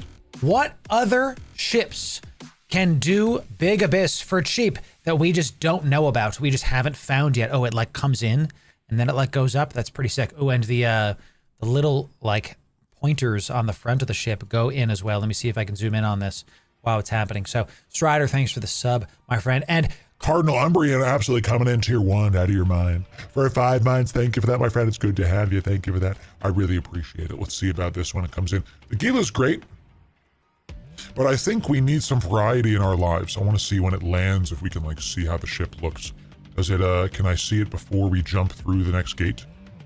We might, if we don't see it here, okay, all right, if we don't see it here, we're going to see it on the other side.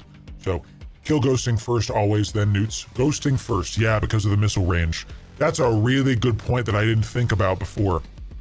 That you got to kill the ghostings. I'm not used to that because I'm used to a drone ship. So my priorities are different, right? Check this out, chat. Watch the antennas are going to come in, I think. See, yeah, look at that. And kind of goes up, and yeah, see, they fold. That's fun. I like that. I like that. Super macho. no, this is my real, Chad, this isn't my real voice. This is my real voice. This is my real voice. Don't you know? If you're new to the channel, my name is Loru Software, and I can... Just to be clear, Chad, I think that is Pirate Software's real voice, that he does have a deep voice like that. I just think that people have overblown that, and it's kind of ridiculous. We use this as like our villain filter. You know, this is our like, yes, today we will do this. I'm actually Corp's husband. No, I am not, because...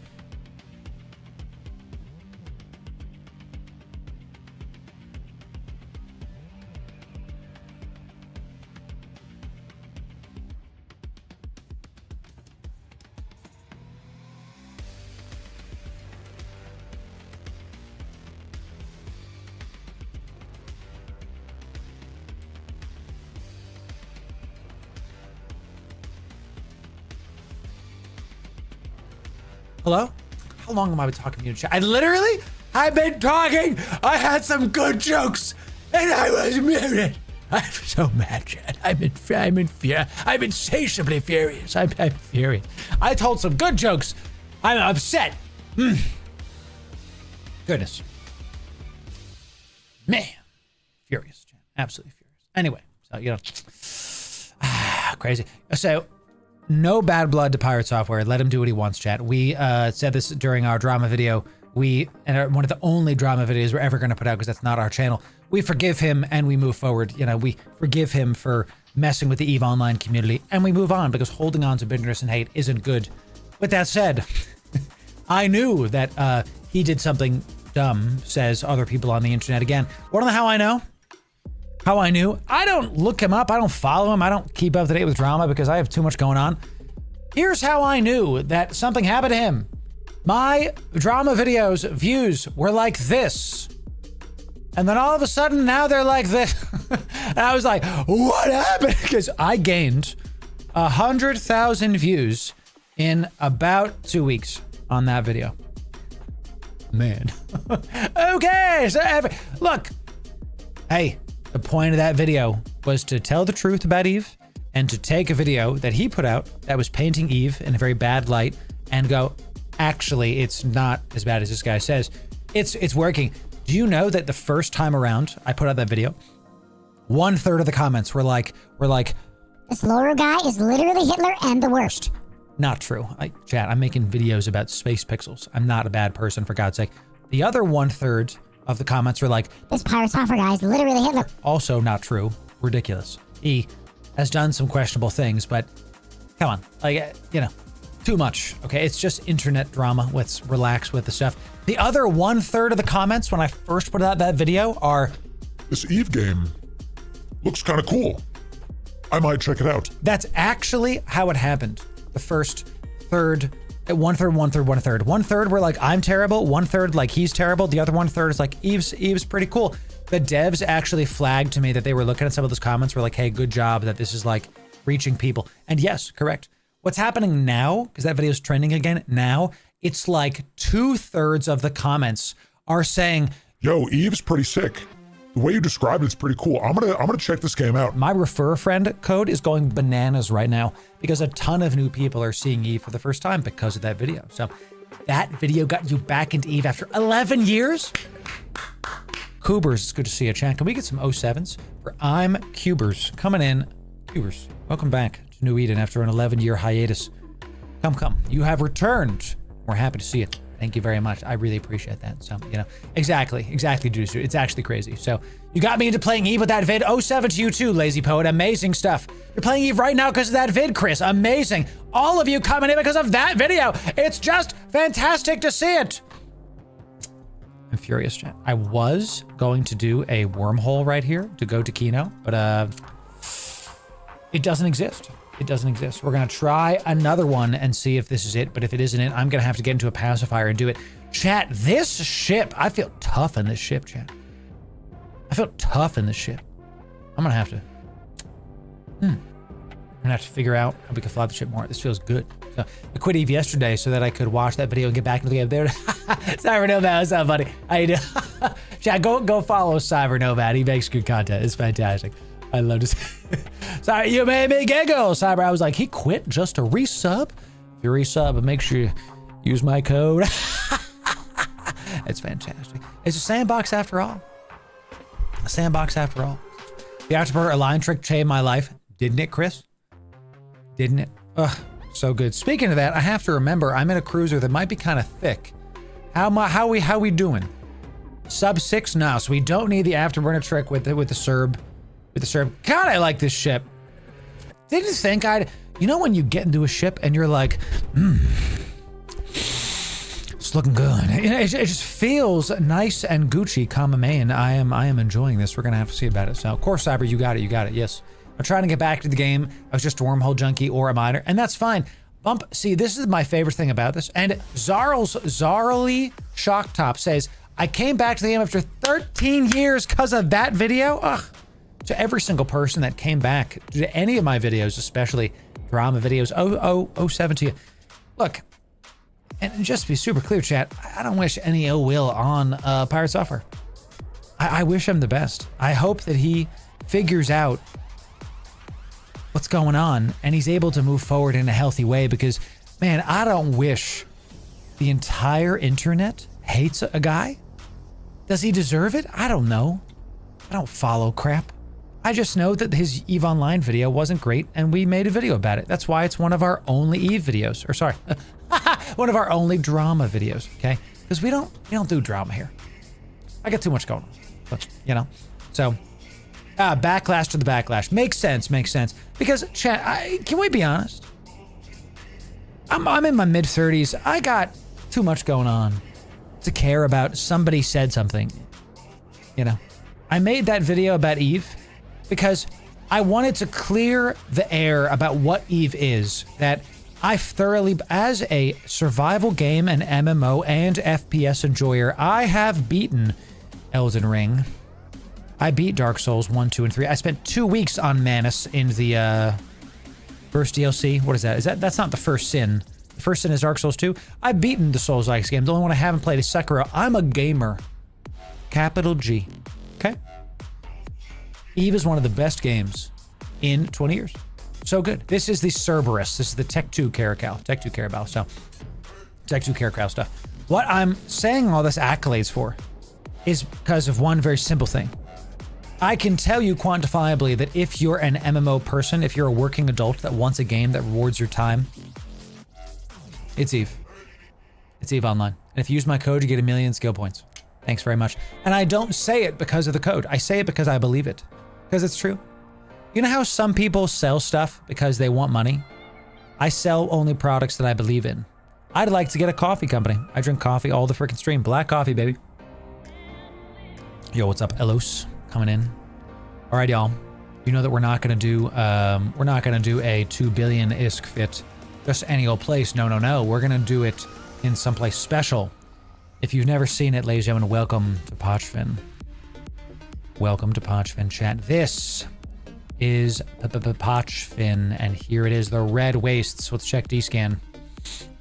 My corp lives here, I live here, and we're gonna do it, y'all. We're gonna do it, okay? We're gonna go to a perch first, okay?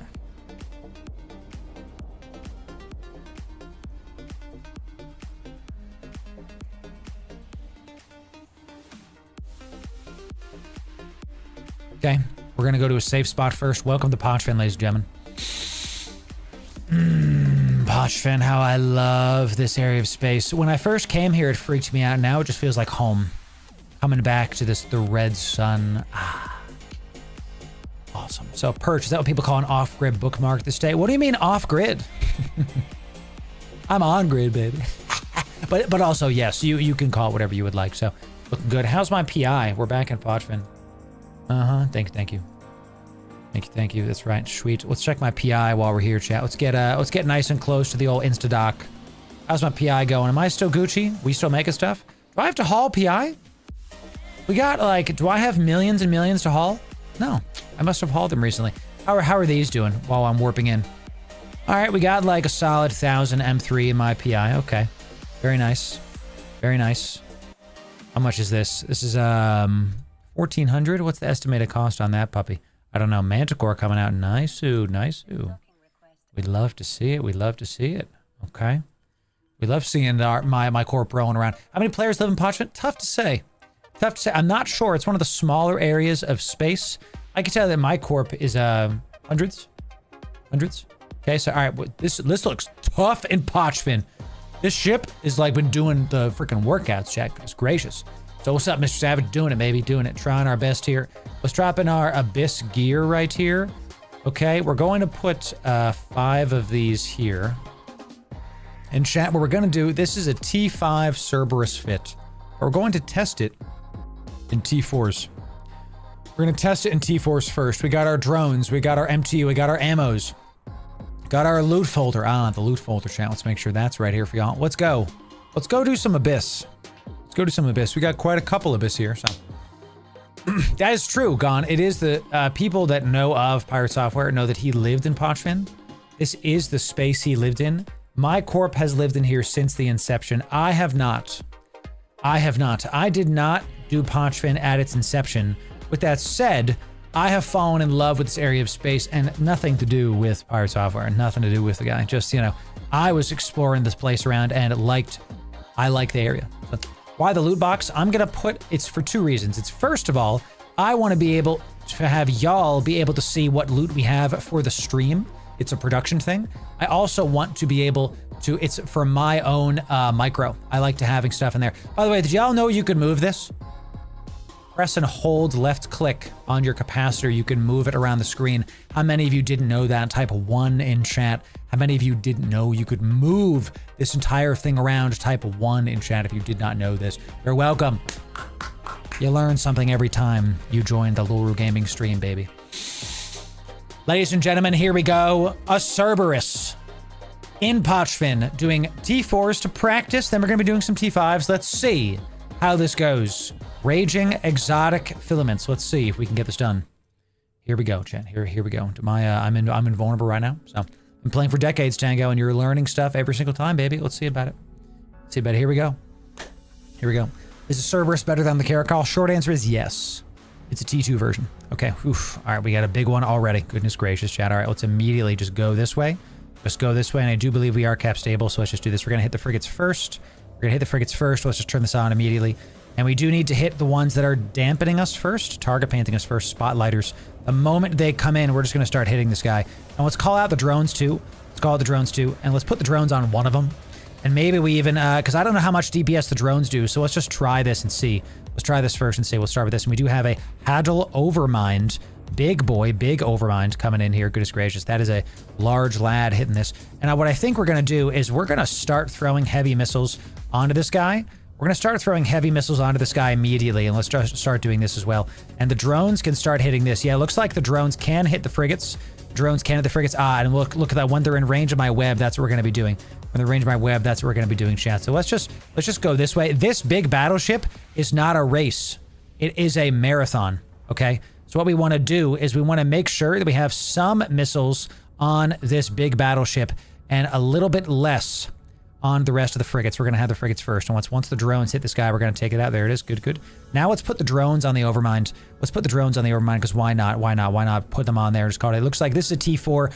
We're in a T4 first to practice how the ship feels. That's what we're here for first, ladies and gentlemen. Okay, so we're going to start throwing this. Very good. And let's just do that. Let's loot this guy. Let's loot this guy. We're nice, and I do believe I am cap stable in this room. I'm glad I have some missiles on this one first. Excellent. That's going. We're going to get in range of this guy very, very quick. Let's loot this. Nice. Got a nice glorified one. Let's keep this going. Let's keep this going. And once that frigate dies, we immediately go after the Hadal Overmind. And let's orbit this guy. Let's just go close to the Hadal Overmind. Let's just get a little bit close to this guy, because we're in a T4. We can totally take it. There is another extraction node here, but I don't really care about it. We're not going to... I did forget I have an MTU, but I'm not worried about that right now. Let's just go... Let's get a little bit close to this guy. We're going to try to get around the battleship. Because what happens with these battleships is they leave. If this is the gate, they go this way. And you want to get around the battleship, because then they go back towards the gate. You want to get in between them and the various things. So let's keep throwing this out. Our drones are still doing it. No reason to overheat here. No reason to overheat. We're just going to keep our stuff on and just keep us going. Once we're within range of the web, we are going to slow him down as well. Why not use the web on this guy? Good. Let's just keep us going. And you want to kind of look at what direction he's going in. Yeah, see how he's moving away from me? He's moving away from me, chat. That's what we want. We want him to go. We're going to kind of get him to turn and go back towards the stuff. Now, once he's closer to hull, we are going to start going back towards this transfer conduit, okay? I'm glad we put missiles on him sooner than later, because this mob, and he's almost in hull, looks like he might have some armor repping. He is in hull, but he does have a little bit of armor repping. All right, we'll start moving back towards the transfer conduit just to save some time. Good stuff. This mob is not a DPS race. This mob is a DPS race. This is not a, hey, can you survive the tank? This mob is a straight up DPS race. So now that we are got him to hull, we're going to start moving back towards this and let him explode. If anything, I should have put the missiles on him sooner. We will see about that. It looks like this is going to be a sub 4-minute room. This room in a T5 is going to take me 5 or 6 minutes. This is a Cerberus. This is about a 1.4 billy, something like that, ship. And it looked like the missiles had stopped on it because we were out of the range. That's fine. To keep us going, we're going to keep this puppy at range at 500. And we're going to set our orbit. We're going to set our orbit to about, let's do it to 9. Let's bring the drones back. Bring the drones back. We're going to turn this off for cap reasons. We're right on top of this puppy. Let's just stay right close to this. Let's reload the missiles. Why not reload it? The drones are coming in. 8 million out of this first room. Not terrible, not terrible. This room, that was a lot of time spent. I got to figure out if we can fly this room a little bit better. Because in a T5, that's going to be like a 5 or 6 minute room. That's too much time. Too much time. I like sub 5 minute rooms at least. Okay, so we got a lot of drones. Let's go right. We're going to go this way first. And we're going to go towards, yeah, we're going to go towards this one first. Let's go towards this one right now.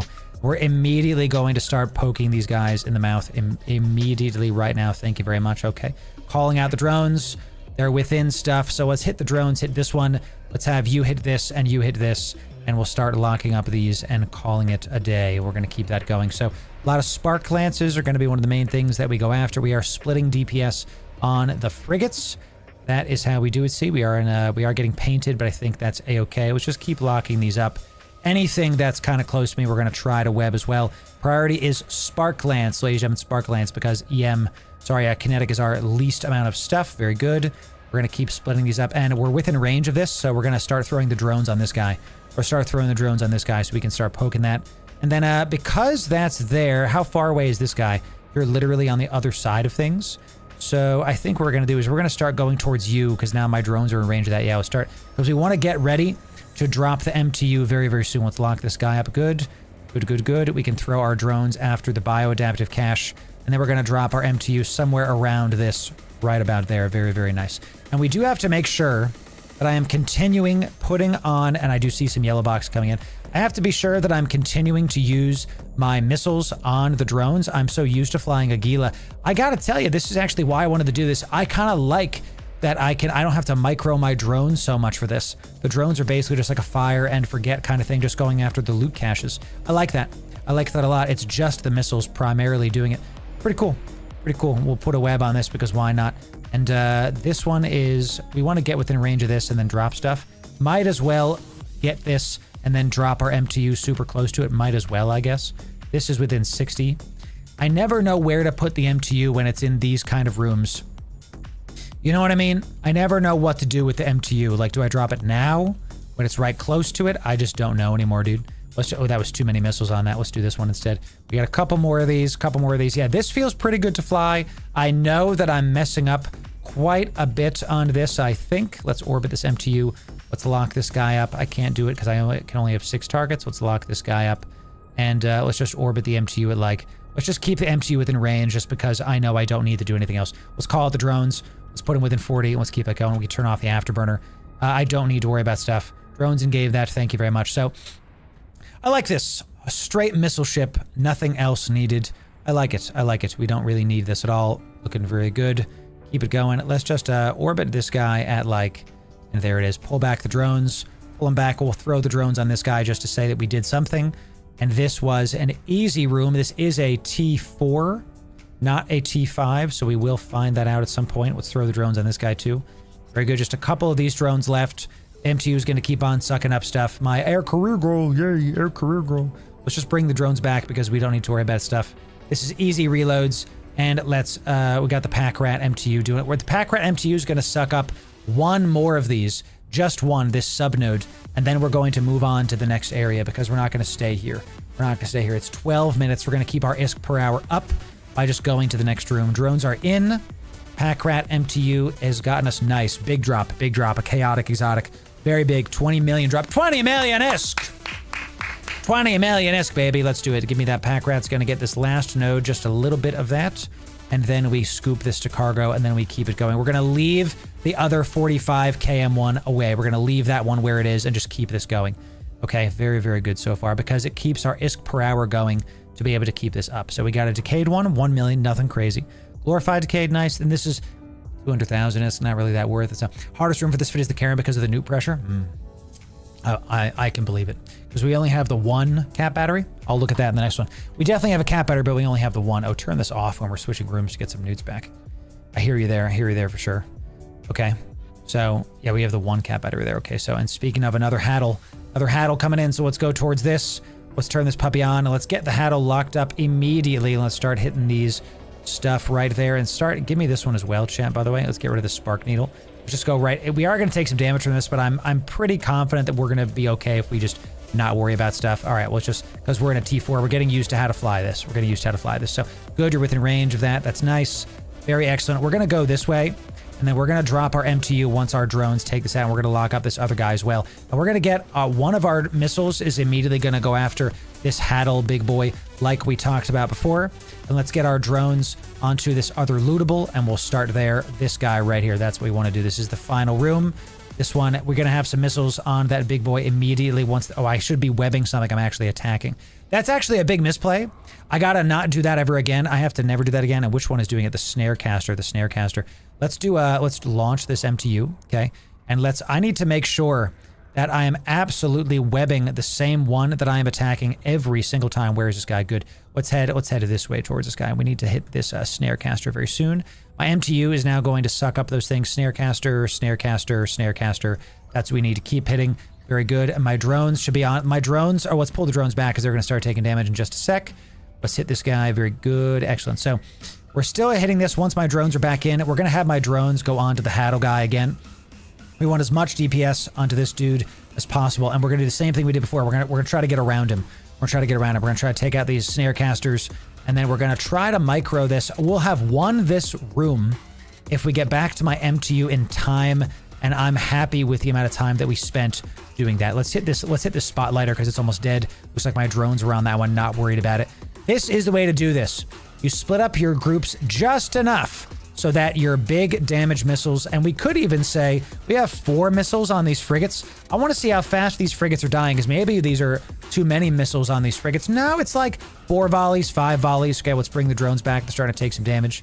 Very good. Yeah, I know. I think this is a good amount. 2 and 4 seems to be pretty good, and we'll probably mess with that as well once we're in the T5 abyss here. So good. So now that we're on the other side of this battleship, we're going to get in front of him. Okay, we're going to get in front of him. Let's call it the drones again. And then we're going to try to stay on this side of the battleship just to make sure, double make sure that he turns back to the other side. So look, we're going to do Control D to get our tactical thing going here, okay? And we're going to go on the other side of this guy. We're going to go under him. So now he's going to move back towards the gate. This is going to help us on our navigation to make sure that we're moving him back towards the good side. We just have to make sure we don't leave the abyss, and there's the exit. We're at the bottom of the abyss, baby. We're at the very bottom of the abyss, baby. Scared the heck out of it. Once you see that red, I get irrationally frightened when I start seeing the red on that side of the abyss. Okay, very, very scary. All right, so we're on the other side of this guy. He's at half armor, and I've turned the afterburner off. I'm going to have my webs on him. I'm reloading one of my missiles, and we're just going to keep hitting this guy, and we're going to try to have him go back up top there, and we're going to try to just be on this side. I'm going to keep zigzagging underneath him. Let's turn on our heavy missiles. Turn on the heavy missiles. Very good. And I am going to keep using this, but I probably should have reloaded the Tech 2s. See how the bottom of the abyss is like right here. You can barely see it. So he's turning a little bit back towards it. Let's go back. Let's go under him again. Go back under him again. I just want to keep doing this. Once he's at hull, we're going to start moving back to our MT. We're 45 km. This is the last room. We got 8 minutes left, so I'm not worried about dying to timer. What I'm worried about is my ISK per hour at this point, okay? So I'm scared of the big red web. That is right. Oh, my missiles weren't on, dude. Turn them on. I got to keep looking at this. Got to keep looking at them. Ugh. Man, Dickens.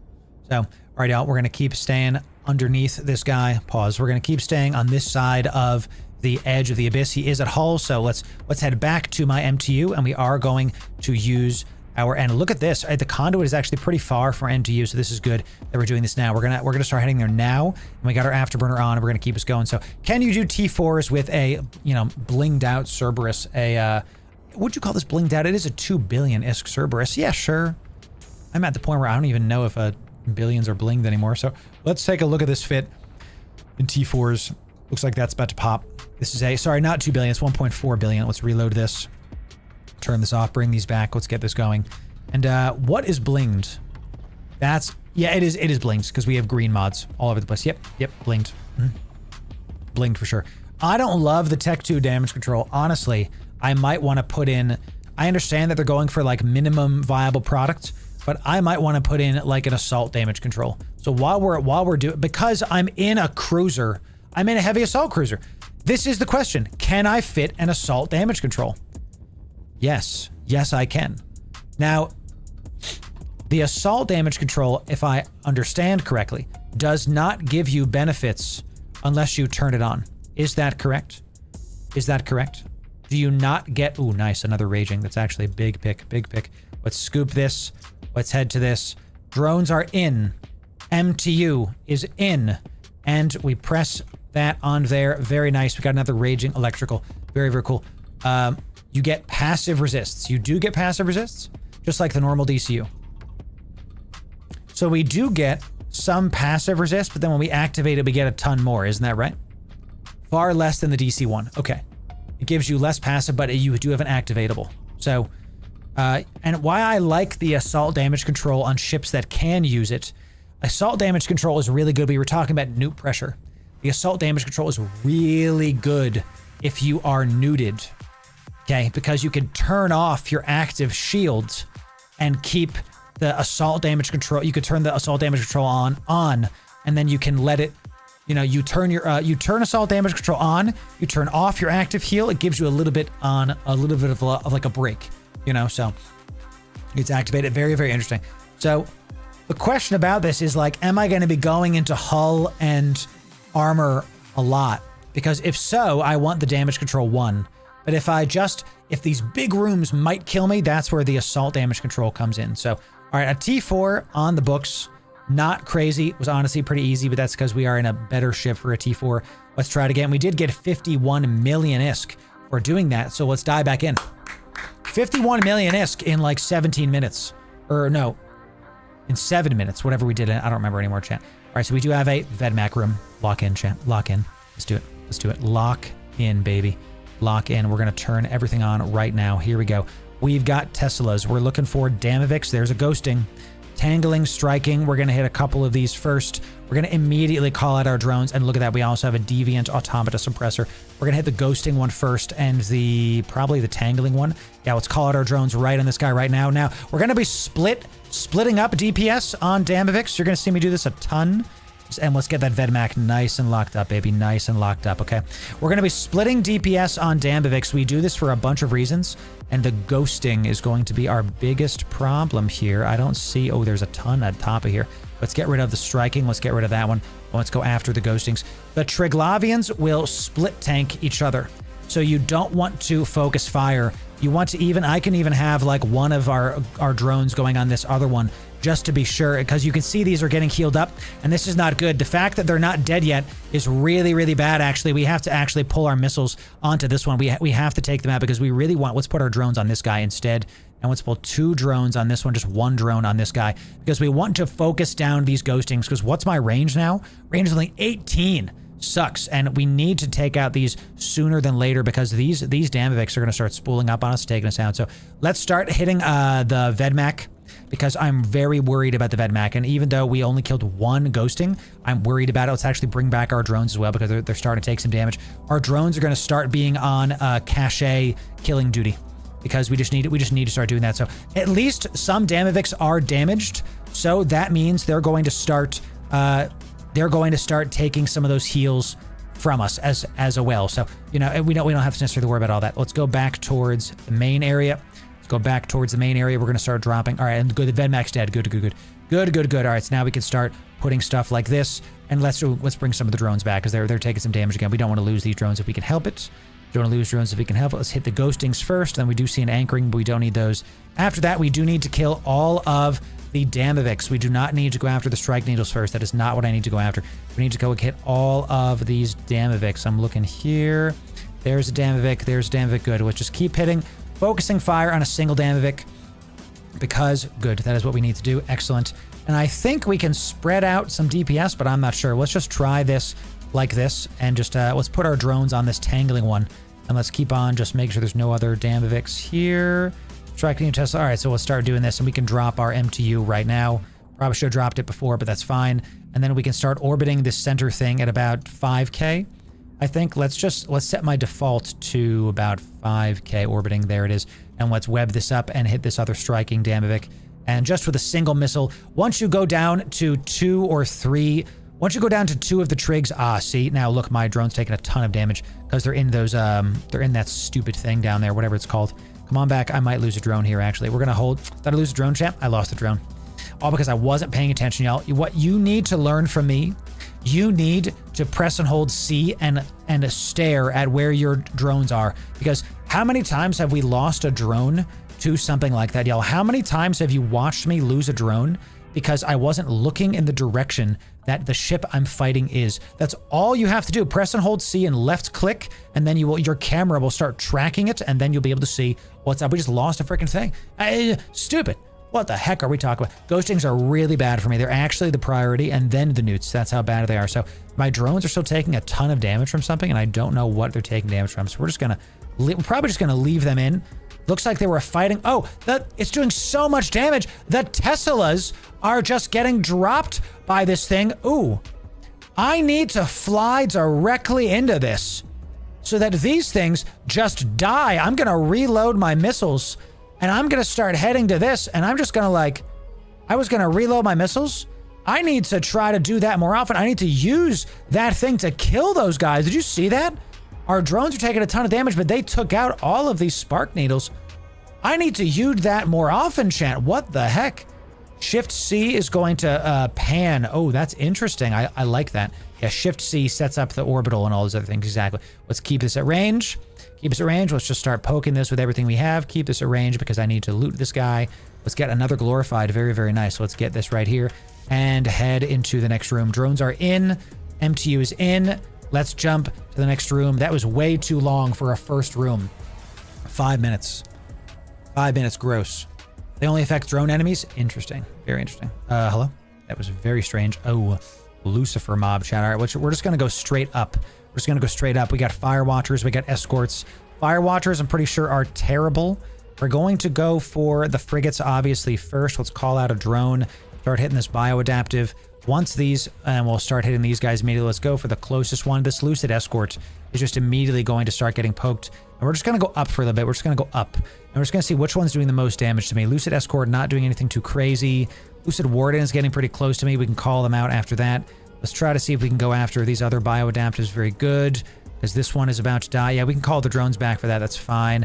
Call the drones out of this one. Lucid escort is within range of our stuff. Yeah, there it is. And the fire watchers, ladies and gentlemen. I knew I recognized the fire watcher from something. That is going to get all of our stuff because they newt us. And the sentinel, excuse me, the sentinel is going to be after that because that's how that goes, baby. All right, so let's put the drones here. Fire watcher and sentinel. That's what we want. That's what we want. Let's put that there.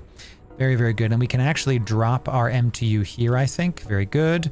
Let's start doing this, and let's start putting some DPS on the Sentinel just to swap it up. My drones are taking some damage. I'm looking right here. They're taking some more damage, so let's just leave that there. I am very good here. Very good. Just a couple newts left. We're going to call the drones back. So that, and look at that, chat. Always look where your dang gum drones are going. I'm going to throw them onto the Sentinel.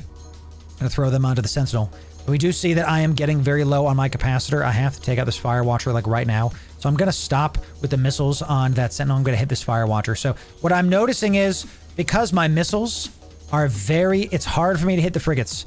Oh, I should be using my crash booster, shouldn't I? Shouldn't I, chat? I haven't been using that. Drones are much fun. Overheat. I don't necessarily think I need to overheat. I think I'm okay. Because I just locked up the freaking transfer conduit south right now. All right, good. All right, chat. So we are going to kill this other cruiser right now while we keep... I'm going to save my web for the frigates. So I just learned something. You are going to save your web for the frigates.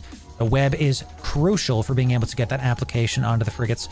And I might even want the drones to hit the frigates too instead of the missiles, just because it's going to be that much better tracking. Yeah, I think so. Let's pull my drones back in because they're taking some damage again. These hornets go way fast. I like that a lot, chat. Good. Okay, good. So, because notice how much slower this room is going, right? Notice how much slower this room is going because of all the stuff. All right, so we are going very slow still. I need to be hitting these wardens, and this upholder right here is also taking all my stuff. Once this Lucid Aegis is done, good. So let's web this guy, hit this guy, all my drones on this frigate right here. All my drones in this frigate right here, and then we'll call it a day. There it is. So, what the fleet? What's up, CSS? It's good to see you, my friend. Welcome. We're doing Cerberus. We're testing a T4. We're going to be going into a T5 on the stream and just seeing how we can. I'm not doing this room right. I can tell you. It just doesn't feel like I'm doing this room right. I think I'm learning how to do this better. I should have my... let's start hitting everything on this cruiser because why the heck not? Let's just start putting all of our damage onto this guy because he's the last one that's webbing me. Just to get rid of this E-War, and then we're going to focus on spreading out our damage. I'm looking right here. Our drones are starting to take some damage. Ugh, so we're just going to keep loading that up. Good. And let's start looking at this. Very, very nice. Let's just immediately reload our missile because that's what's happening. Okay, we call it our drones. And let's put our drones onto the one that's webbed because we want the most... We want to... I think we should focus fire with the drones, with these missiles. Let's try to spread out some damage on this. You know what? Let's activate the crash. I want to see how this feels. Because I know how the room felt before. Let's see how the room feels now that I've turned this crash on. Okay, now the mobs are going to get further from us because we put on our afterburner. We're finally able to do this. Wow. Wow. Can you feel this? Can you feel this? Do you see how much better we are doing now, y'all? Absolutely better. What's risky, Gonlink? No risk here. Chillin'. Big chillin', dude. We got our explosion radius chillin'. Crash is required. It honestly, it is. Look how much more application we are doing to these. Look how much more damage that we're doing. Hit instead of glance. Oh my god, yeah, we are destroying these frigates now. Before it was difficult. Now it's not even a question. Oh my god, we actually need to go. I actually misplayed a bunch just now because I'm not close to my MTU. I was so focused on doing the active range that I messed up my stuff with this. So that's going to be, we have sub 10. We got one more room after this. Actually a mistake, chat. I went way too slow here, so sucks. So we'll figure that out. Okay, I just started playing Eve yesterday. All the commands that short keys used in battle are taught in the in-game tutorial. I don't know, J. Organ, but you know, tell you what we can do this week, my friend. Why don't we do a video about keybinds in Eve and how to do it? So, did you roll a downside on that booster? I did not. So, downside on that booster is armor penalty, shield boost penalty. For Velox, chance of side effect 28%. So sometimes you just get bricked. Is that what happens? And sometimes you just lose, like sometimes you just suck because that's how it is, you know? Kind of blows. All right, let's head back to this. Let's turn on the afterburner and drones are in, MTU is in. Let's activate this the moment we get there. So we're at 64 million ISK. 2.5 Abyss coming in. I have some good neurotoxins coming in. Sure boost penalty will screw you. I did get a shield booster penalty 16%, but it's positive, not negative. Don't forget to right click your buffs, debuffs. For sure.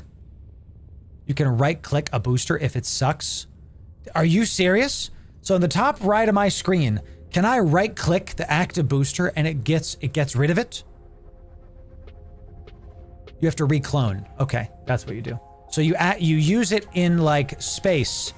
And then if it's a bad one, you just reclone. Got it. Understood. All right, so we got some Vedmax here. Here we go, baby. All right, we got Swarmers all day. Let's get rid of the vile Swarmers, remove them. And we've got a ton of Vedmax and some Damavix. Yowzer coming in. Let's see what we can do here, baby. Let's see what we can do. We're immediately going to go for this Tangling Damavix. We're just going to start poking this guy right now. We're going to really try to poke this guy before bad things occur to me, because bad things are going to occur to me. Let's go this way. Perfect. That's actually perfect for us. And then we just start hitting this Vedmac. We just start poking the Vedmac immediately. We literally don't do anything else. We just immediately go after this Vedmac. We hope and pray that he gets within web range. And we might even pepper. Let's do a single drone on this other Vedmac just to do some DPS splitting, just to have a little bit of damage on the other guy. That, because you can already see that some of our drones are already getting yellow boxed here. Because with a little bit of damage on those, we will see, and there it is. Let's start pulling the drones back. Very, very good, y'all. Very, very good. Let's put a little bit of damage onto these right here. I'm gonna pull my drones back because I'm getting yellow boxed. Let's go towards this guy. Let's go down towards this guy. Excellent. And let's stop splitting the DPS. Once both of my drones are in, then we're gonna do that good. Let's start piling on the DPS. Piling on that DPS, y'all, and call out drone and drone. Let's just split these up and launch that MTU, and let's start orbiting this puppy at like 75. Okay, and let's start looking at where this Vedmac is. Okay, the good news is that we were able to push through the initial wave of Damavix, Vedmax, etc., and it looks like we're gonna do really well against these guys. I can feel the booster's power. I can look how much more damage we are doing to these guys with the booster. It is actually noticeable. So much noticeable. Disgusting. Disgusting. So yellow boxing is good because it restarts your ramp. Really good point. Really good point. We like this. We like this. Okay, last one. This is the final room, so we are going to head back to this, to the Pack Rat MTU. We might get the last one depending. Okay, so what y'all are telling me, is a positive penalty bad or good, chat? Because I'm seeing shield booster penalty positive 16%. Positive 16%. Is it good or bad? I don't know anything anymore, y'all. Let's get this. And the Vile Swarmers are now not hitting me. Let's stay right here. We will add these drones back to PvP tab. Nothing else is here. There is actually... Oh, the bioadaptive cache is literally still here, chat. We haven't damaged yet. Goodness gracious. Drones hit this. Drones hit this. Depends. I hate rolling boosters. I prefer the blink fit. Bro, same, honestly. All right, let's have the drones hit this. We are going to be waiting these out because why not? The Vile Swarmers are here, but they're not going to damage you. Once this is done, that's it. So, all right, we are close enough that I can probably go get this bioadaptive cache by the time this gets here, so might as well go get it. Drones are in. MTU is sucking up that last one. I messed up a little bit on the bioadaptive cache stuff at the end, so we're just going to let that keep sucking it up, and then we're going to get it going. I need to go get one more Navy Hornet drone because I messed that up. I did not get the right... I lost one. So it says shield booster penalty 16%. I'm going to have to see exactly if that's good or bad. So not terrible, not terrible. All right, let's head back to this. Very good. It says explosion radius bonus 20%, shield booster penalty 16%. So I think I got a real bad version of this. Correct? Shield positive is good, explosion radius negative is good. It differs what it affects, of course. Interesting. There are positive benefits along with a chance of negative debuffs. Depends on the particular booster. This is a tier 4, correct. This is T4. We are here to see if we could... I'm getting used to the ship before I go into T5. Let me read this. Chance of side effect 20%. Explosion radius bonus minus 20%. Shield booster penalty minus 20%. Armor hit penalty. Missile velocity penalty, missile velocity. So what this is supposed to do is this is supposed to... We have plenty of time, chat. We have another 4 minutes in here. Any missiles they launch at their hapless victims will hit its mark with that much more precision. Okay, so I think we got kind of screwed on the shield roll because we... let's scoop the MTU. Okay, I think we got towards the top. We have like 16% on that. That's pretty gross. Gross. Ew. So we just... I love Shane Gill's chat. He's so funny. So we probably got screwed on that, but that's still fine because the missile, you could feel it. All right. We'll have to see. Positive value because the negative value penalty would be a buff, right? Exactly. You can blue pill to negate it.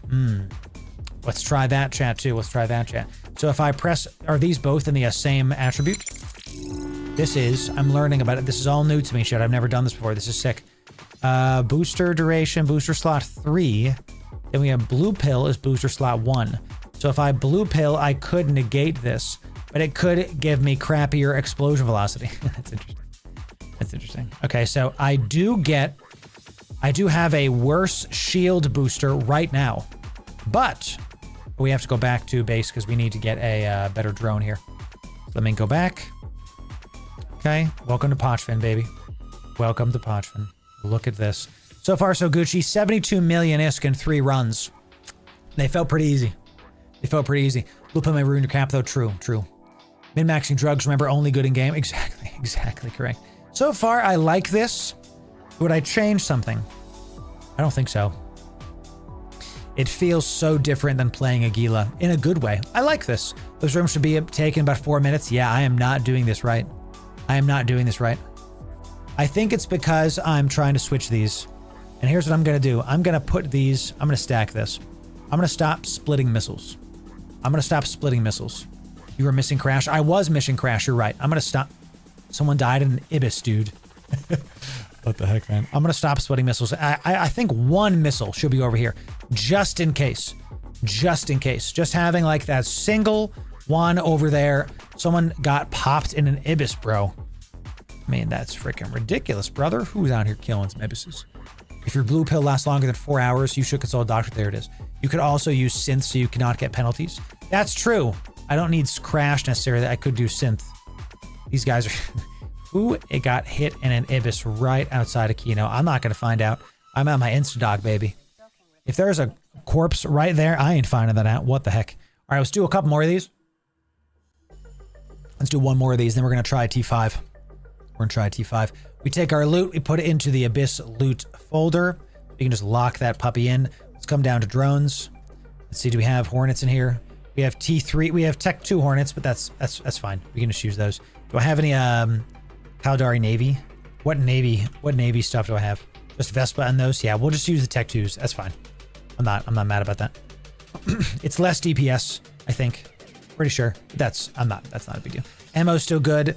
Let's do one more Raging Exotic, and then we're going to try a T2. Because how long does this booster last? 50 minutes. Do I have any other boosters we can use for this? I do have my skill points.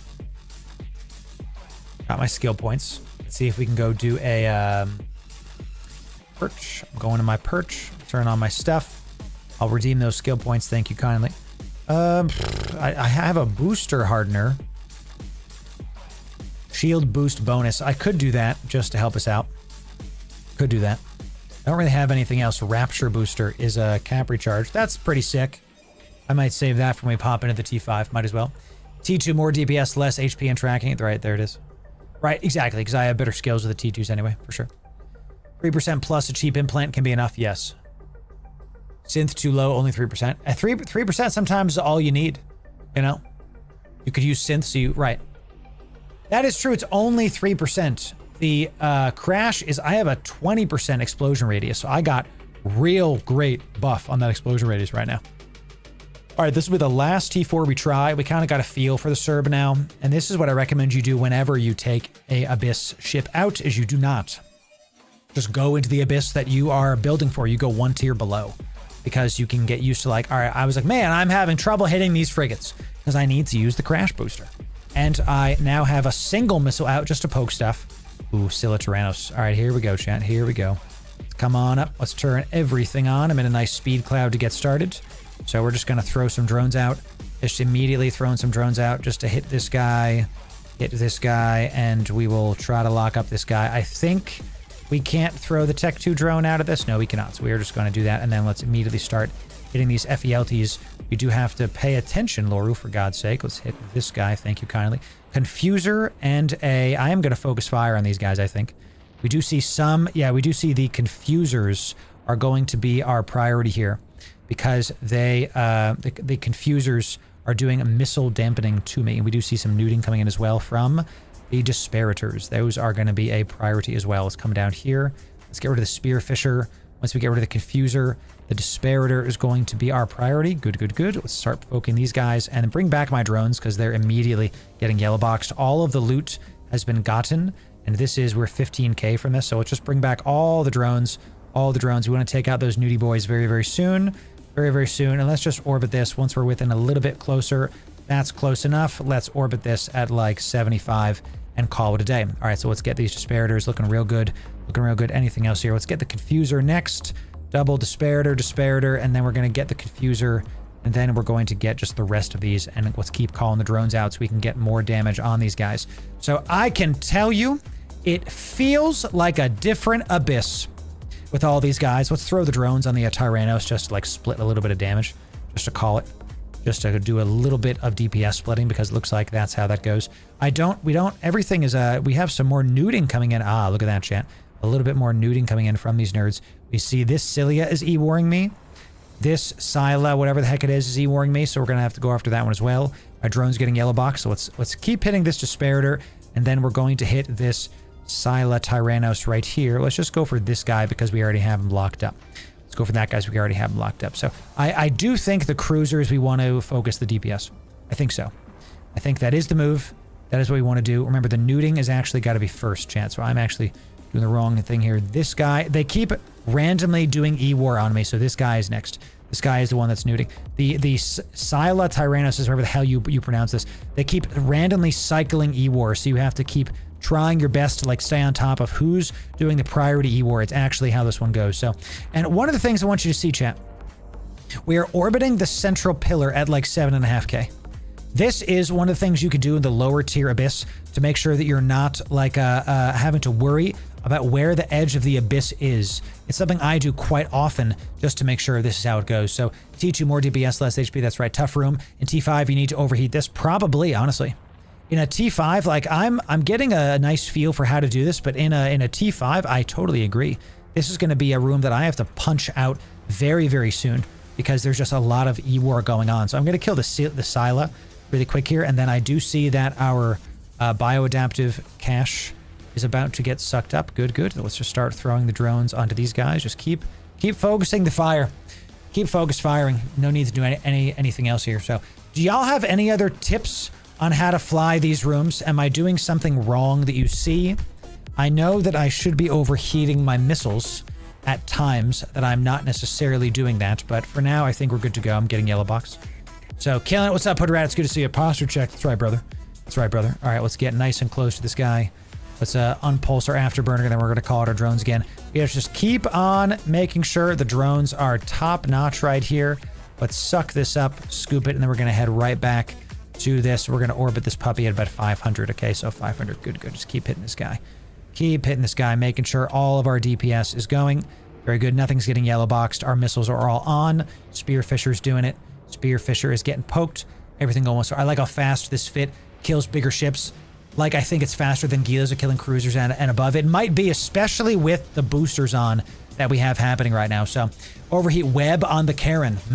Or Kernaher. Yo, I love that gun link. That's a great idea. To overheat the web on the Carbidus. Yes, sir. Oh, I didn't have my afterburner on this. Whoops. Let's one pulse it. And then that's going to be it. So I'm here learning from you. That's right, Hexa. I'm glad that it's happening. I'm glad you're having a good time. So first room was killed in sub 5. That's what we like to see. MTU is in. Drones are in. Jump it. Let's turn off our booster. Oh, let's reload our missiles. That's a mistake. I should have reloaded my missiles before I jumped. That's a big mistake, Jack, because we lose precious seconds. Jack, you just had to call it, didn't you? You just had to call it. Ladies and gentlemen, welcome to the nightmare. Here we go. Carbidus time. Let's lock up the Carbidus. Let's lock it up. We do see... Oh, the Automata Suppressor over there too? Brother Automata Suppressor. Absolutely going to cause me some problems, baby. All right, well, so let's just start immediately throwing our missiles out at these guys right now. Let's call it our drones. You're hitting this. You're hitting this, and you're hitting this. And I'm just gonna call a spade. We're gonna go right towards this. I'm gonna say, yes, I can fight this. Yes, I can. Let's just poke that FELTs first, and then let's just get rid of some of these cruisers really, really quick. Let's focus these down. We're gonna go right towards these silos. Are coming right towards me, and we're gonna prioritize killing those first because we're gonna pull this drone back because it is taking some damage. And then good, once those guys drop, that's good. We're trying to head right towards this to get rid of the E-War. We do see that some of these are taking some damage. I still want those to do that. Good. Call back all drones. What we're going to do, I know I'm taking some damage here, but I'm trying to get as close to this as possible and take out as many of these cruisers before we do this. The Carbidus is going to need to take a couple of our missiles, and we're going to have to focus fire it down. Where is this nerd? Show me the Karen. All right, it's over there, baby. All right, keep hitting this guy. Keep hitting this Scylla. Good. A little bit left. And let's drop this. Let's keep hitting these while we get within range, while we get rid of the random E-War boys doing this. Let's call it the drones. Let's put them on the Carbidus. Should have done that sooner, but that's how that goes, chat. Sometimes we mess around. Let's go right toward this. Now, I know I'm not exactly flying this correct. I know that I should be doing these a little bit differently, but honestly, I'm kind of panicking against the Carbidus, and I'm just going to be honest with you, chat, about my mental state here. So let's just keep hitting the Scyllas, and then once this Scylla is gone, we're going to go after the Carbidus. Now, I'm going to split these out into 4 and 2. I just decided that because, I think we might have to try to overheat here just to see it. And the T5, I definitely am going to have to overheat on this for sure. So those are hitting that. Good. That's happening. Excellent. Now, let's put this here. What we're going to do is we're going to throw 2 on this and 4 on this. We're going to throw 2 on this and 4 on this. We're going to throw 2 missiles onto the Carbidus, and then let's overheat the web on this just to get it nice and slow. And then once he's within range, good. Now, because the thing that's going to kill us with this guy is if he gets to the edge of the map. So we have to web this thing and lock this. Oh my God, the 4 missiles eviscerated the FELTs. Yes, that really did it. We got to get on the other side of this thing. Look at the guy. Boom. That was, dude, the Cerberus killing the FELTs. Excellent. Good. Webbing you. Yeah, you better stay on that frickin' side, nerd. We're going to turn off this afterburner. We're going to get on the other side of you. Now we have to make sure that we're very close to the edge there. Chad, very close to the edge. Make sure all of our missiles are on. And we're going to go right on the side of this guy. Right on the side. You turn around, Karen. You turn right around. That's right. This is the Cerberus, ladies and gentlemen. T2 Caracal coming in. We're doing some decent DPS to this, and I'm just going to... I'm looking at my stuff here. We're down to shields. I don't think we need to overheat this, but when we're in the T5 room, we're going to turn back around. We want her to go back towards the front, the starting area. That's what we want. All right, so we're doing good. We're doing good, and we're going to start heading back a little bit. I should have done that sooner, actually.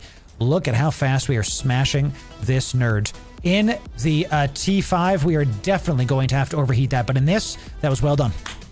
That was well done. We should have started moving sooner, but I'm still proud of this. Drones are in. Let's head back to the pack rat. Looks like we're going to bounce off this thing, so we're going to go above. We're going to go above. See how the pointer's up there? We're going to go above this. Then we're going to loop back around, and we're going to go get our loot. Mistakes made that room. I didn't pilot soon enough towards the Carbitus. And I know that something's damaged here. Oh, you know what, chat? I don't have to. I have paste. I don't have paste. Big L. Big L, not Gucci. Not Gucci. We need to make sure that we are only doing Gucci things. Okay? You know, so that's a big L, chat. We got to come back here. So, whew. Okay. That's from going out in the abyss. That's right, dude. All right, so this is the second room. We've got 11 minutes left. 11 minutes. We're going to come nice and over this. Love flying the Cerberus in a... Look at this exotic abyss, chat. Look at us in a doing it. Told you. You told me, chat. This is... We're trying it. Drifter gun looks so cool. Wish we could use them. I thought we were getting them, to be honest. I have heard and know nothing. But I could have sworn that we were getting them. And we just didn't get them. And I was like, okay. Like, we got the Barbaroga and the Sarathiel instead. And I was like, huh? So we're going to turn off the other thing I'm doing that I need to stop doing is I need to turn off my heal in between rooms so we can get our cap back. Because those nude rooms, you want all the cap that you can get. Okay. Maybe next X-Pack. Maybe. We'll see about it. Dude, I love me some CSS poster Raven skin to the Discord, brother. We got some good stuff. All right, here we go. We've got some Lucids, some Fire Watchers coming in. Let's go up. Let's go up.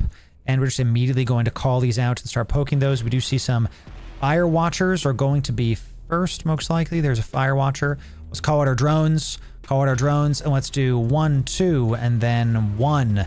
Just immediately hitting those guys. And what's the range in these? This is 32 and 38. Fire Watchers are first. We do see some escorts coming in as well. We want to prioritize these. And there they go, Chad. There they go. There they go. Let's just keep hitting this escort. And we're going to go right towards the center area because these guys, I'm not really worried about it. Excellent stuff. And looks good. We'll keep hitting this Fire Watcher because we need to. Good. Let's hit the drones, hit this Fire Watcher, and then let's start hitting these guys. And I think, pretty sure who's nuding me, the Fire Watchers are. And look, we also have an FELT's doing it. Let's throw some missiles on these Fire Watchers because I think we're going to be able to do that very nicely. Very, very nicely. So let's keep going towards this. Drones are taking some damage. Let's pull them back. Pull them back. I am now watching my drones like a hawk, dude. I still think we need to focus fire the missiles onto the frigates because they're just not dying fast enough. They're just, I do think that especially with these newt mobs, we have to, because look how much faster these are dying now. And someone's webbing me now too, so we really need to kill out those newt guys faster. Let's throw out the drones onto this Fire Watcher, sure, just to be able to take it down. And yeah, see, look how much faster it's dying, especially with the web. I do think you have to focus fire. Now, let's not make the same mistake that we were doing before, chat. Okay, let's get these webbing guys next. We have everybody locked up. Let's get the frigates first. We can actually take out the cruisers too, just to be able to do that. Let's go nice and close to this. All right, Disparator is next. Drones taking more damage again. Drones taking more damage again. Head right towards this guy. The web is causing me to go very, very slow. So I am going to drop the MTU soon. Soon enough. Drones are out. Let's check out the Disparator. Throw him out against this guy. I can web him. Chat. I like to drop the MTU when I'm within like 10 of the conduit. That's one of my things to do. Okay, good. We are taking that out. Excellent. Oh, drones taking damage again. Come on back. Come on back. Come on back, baby. Come on back. So once we're within 10, we're going to keep doing that. All right, so we have a little bit of webs coming in. Let's hit this warden, and this warden as well is going to be next. Good. Another drone out. Excellent. Let's drop the MTU, and let's orbit this puppy. Let's orbit him at about... I like to orbit it at about... let's set the default orbit to 7. That's what I like. That's what I like. Come on back. We do see some yellow boxing. Hit this warden as well. There it is. And now we do everybody. Just everybody catching hands now. Everybody's about to take it. Everybody. So we've got how much time left? 7 minutes left. I'm confident that this... I did this one incorrect. that I am using. I'm wasting some time on this, and I need to do better, and a T5 might actually kill me. T5 is actually... Ooh, my Hornet Tech 2 is taking some damage from this FELT. He's poking my boy. There he is. There he is. We're still going to call him back. Let's take out the other... let's take this guy out. Let's just let this... Let that drone... Let's launch this drone, not the Tech 2. Ah, screw it. Launch them all. Who cares, chat? Whatever. Let's get another Spearfisher. Get another Spearfisher. Keep poking him. There it is. Who's still newting me? We kill these cruisers so freaking fast. We actually might want to prioritize the cruisers first with this booster. Like, look at this. Look how much, once the missiles start going and they get webbed, 700 damage. 700 damage. 700, oh, my Horde at Tech 2 is about to die, chat. My God, dude, I keep losing drones every day. There goes another Tech 2 Horde, chat. We just keep losing them, I tell you. What the heck? Don't even know what I lost it to. I don't even know what the heck I lost it to, bro. All my missiles are reloading. We check out the Aegis. Are these repairing each other? You guys see that? The Aegises are repairing each other, these jerks. What the heck you think you're doing, bro? Is it the escorts that are healing them up? I have to actually see. Is the Aegis the one that heals? We have to kill those first, I think, next time. What the heck? I need to look right here. My drones are taking damage again. Ah, here it is. This is why. Navy drones might be better for this. I actually totally agree. I totally agree with the Navy drones. They're definitely... It's this. This is what killed my Tech 2 drones. You can already see it. It's the, what's it called? I forget its name. We'll start heading to my MTU because we are going to be kind of cutting this just a wee bit close. This is 5 minutes left. 5 minutes. I don't like being that close, but sometimes that's how we do, chat. I might actually not use my drones anymore just because they're another thing that I have to like watch and deal with. So we'll see. Let's loot this. Very good. Nice. Decayed large. That's a big drop, I think. We're going to see. We're going to see. Let's orbit this at about 1,000 now. And MTU is in. Yes, good. And pull back the drones. Let's call out this. Let's point this. Is this a big drop? No, it is not. Sad. Very sad. Only 5,000. It's a smart bomb mutaplasmin worth 5,000. Gross. Ew. It's just 5,000, dude. Come back, drones. I don't want you having to die to something dumb. So I only use them for popping cans to pull in. That's entirely fair. It's just how... This is the question.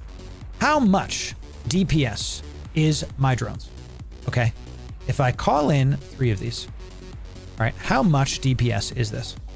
We're talking 50 DPS. So it is straight up not worth it in some rooms to have drones out. Straight up not worth it. Absolutely. Drones are in, MTU is in. Get me out of here. That was a sub 16, sub 17-ish minute thing. Okay.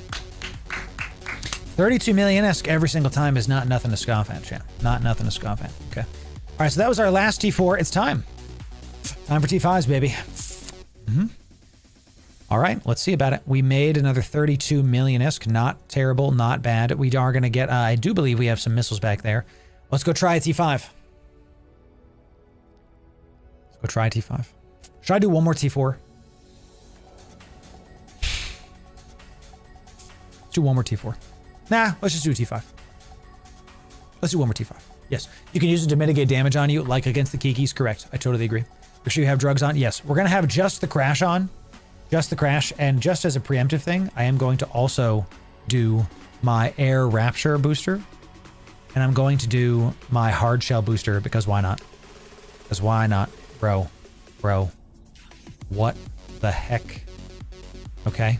We've got some Vargary boys. Straight up. Big chillin'. Okay, large Vargar fleet, easy clap right off of this. This is why we do it. We have an insta-dock coming in. So is there an OBS out right now? There's no OBS. The heck is there a Vargar fleet out for, chat? Well, we're going to let time be on our side, and we're not going to go into the abyss. We're going to talk about this fit in just a moment. We're going to let those Vargars go do whatever the hell they're going to do. We're going to warp to our insta-dock. There's still 400 off the gate. We're good because we have plenty of insta-docks, plenty. Hi boys. Everything going well? Everything going well, boys? We'll see you next time, Vargar fleets. Goodness gracious. So do the T5, you'll be fine. I think we might be. So, okay. Now I don't have any more Navy Hornets here. I should have taken some extras, but that's okay. We're going to drop this right here. Abyss loot. So we've gotten 105 million-esque. So chat, just to be clear, we were doing these suboptimal in T4s. We were doing these in the Cerberus. They were pretty easy. We were doing these in sub 15. So you can do like 4 an hour, maybe 5, probably 5 an hour. So, and if we were getting like, let's call it 30 million ISK per run, if you could do 5 an hour, that's still like 120 million ISK an hour in T4s.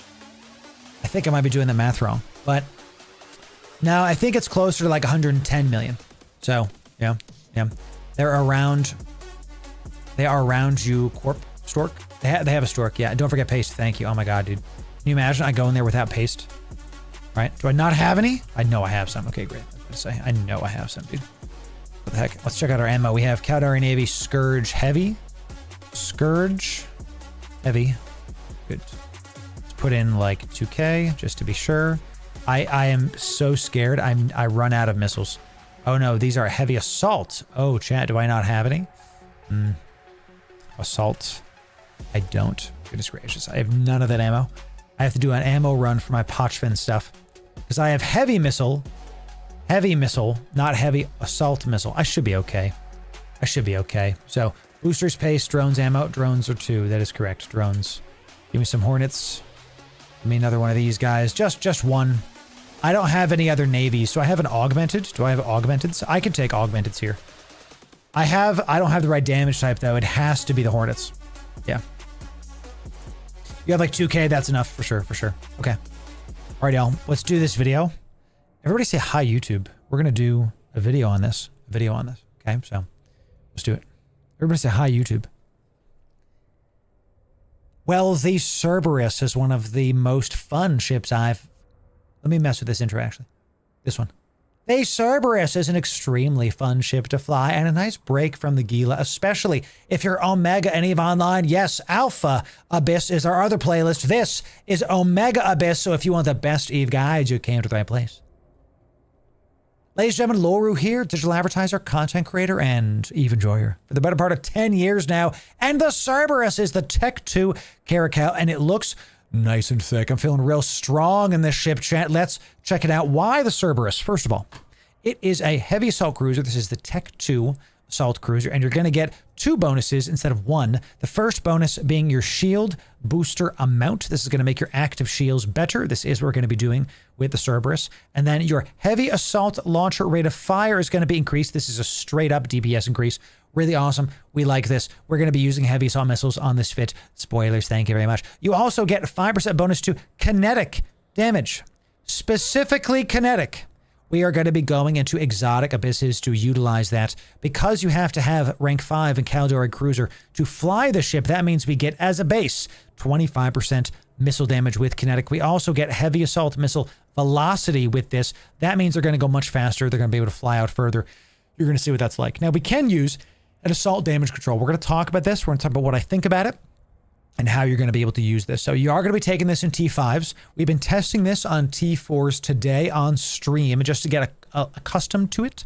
I can tell you that there's some things I've already learned from flying T4s. Let's talk about it. So the first thing you're going to be doing is we're going to be using 5 heavy assault missile launchers in the highs. But here's my already tech for you. Okay, what I recommend you do is you're going to have at least one of these is going to be a faction missile. It shoots out to 38, and the rest of these are going to be Tech 2s shooting out to 32. Why you do this is because you're going to have 2 missile groups, a group of 5 and a group of 1.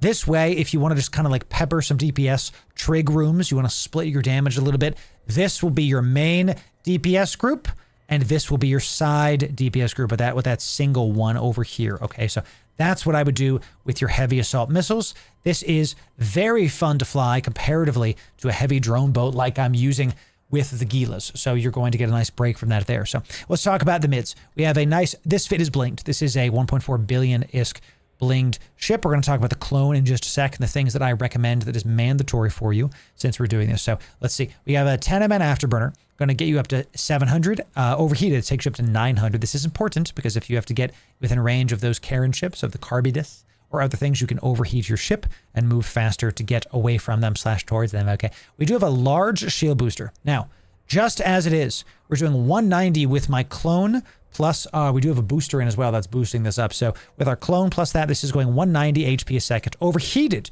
we're going to go to 250. This is important because if you're in a bind, you're going to overheat your shield module. But I recommend you don't overheat this first. Yes, the first thing you're going to overheat is your Pith C-type multi-spectrum. You're going to overheat this because, as you can see, you go up to almost 90% thermal. This is important. 92% thermal resist with this overheated. If you're in a trig room and things are going bad fast, you're going to overheat this first. This you overheat second. Why? This takes a crap ton more heat damage and it's going to burn out your modules much sooner. Overheat your shield tank module before you do anything else. Okay, let's talk about the web.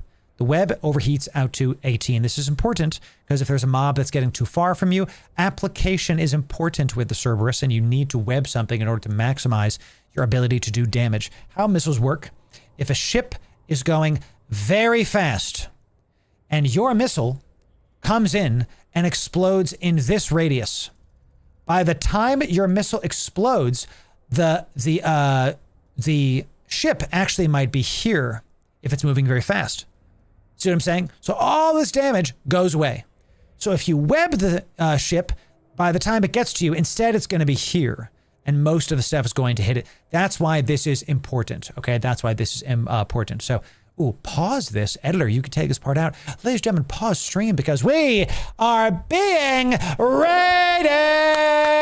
What's up, buddy? It's good to see you. Welcome in, ladies and gentlemen. Defend from the raid. Defend from the raid. It's good to see you. How are we doing today? It's here. How are we doing? Steve's Haven. How are we doing, Steve? It's good to see you. Thanks for the spicy raid. Ladies and gentlemen, I know many of you know me, but some of you might not. Name's Loru. And we bring the energy to the Eve category. And we're doing Alpha. We were doing Alpha Abyss. Now we're doing Omega Abyss as well. So we're doing the Cerberus. We're testing out how it feels. I like how it feels comparatively to the Gil. It's a nice break from microing your drones and panicking about, like, is my drone taking damage? You know, like... Is my drone damaged? Did it die? Instead, we just shoot him with missiles. Feels great. So follow the stream. Let's do some nice, good stuff. We'll see you on the next time. Steve, how was your stream? Tell me about it. What's up? How are we doing?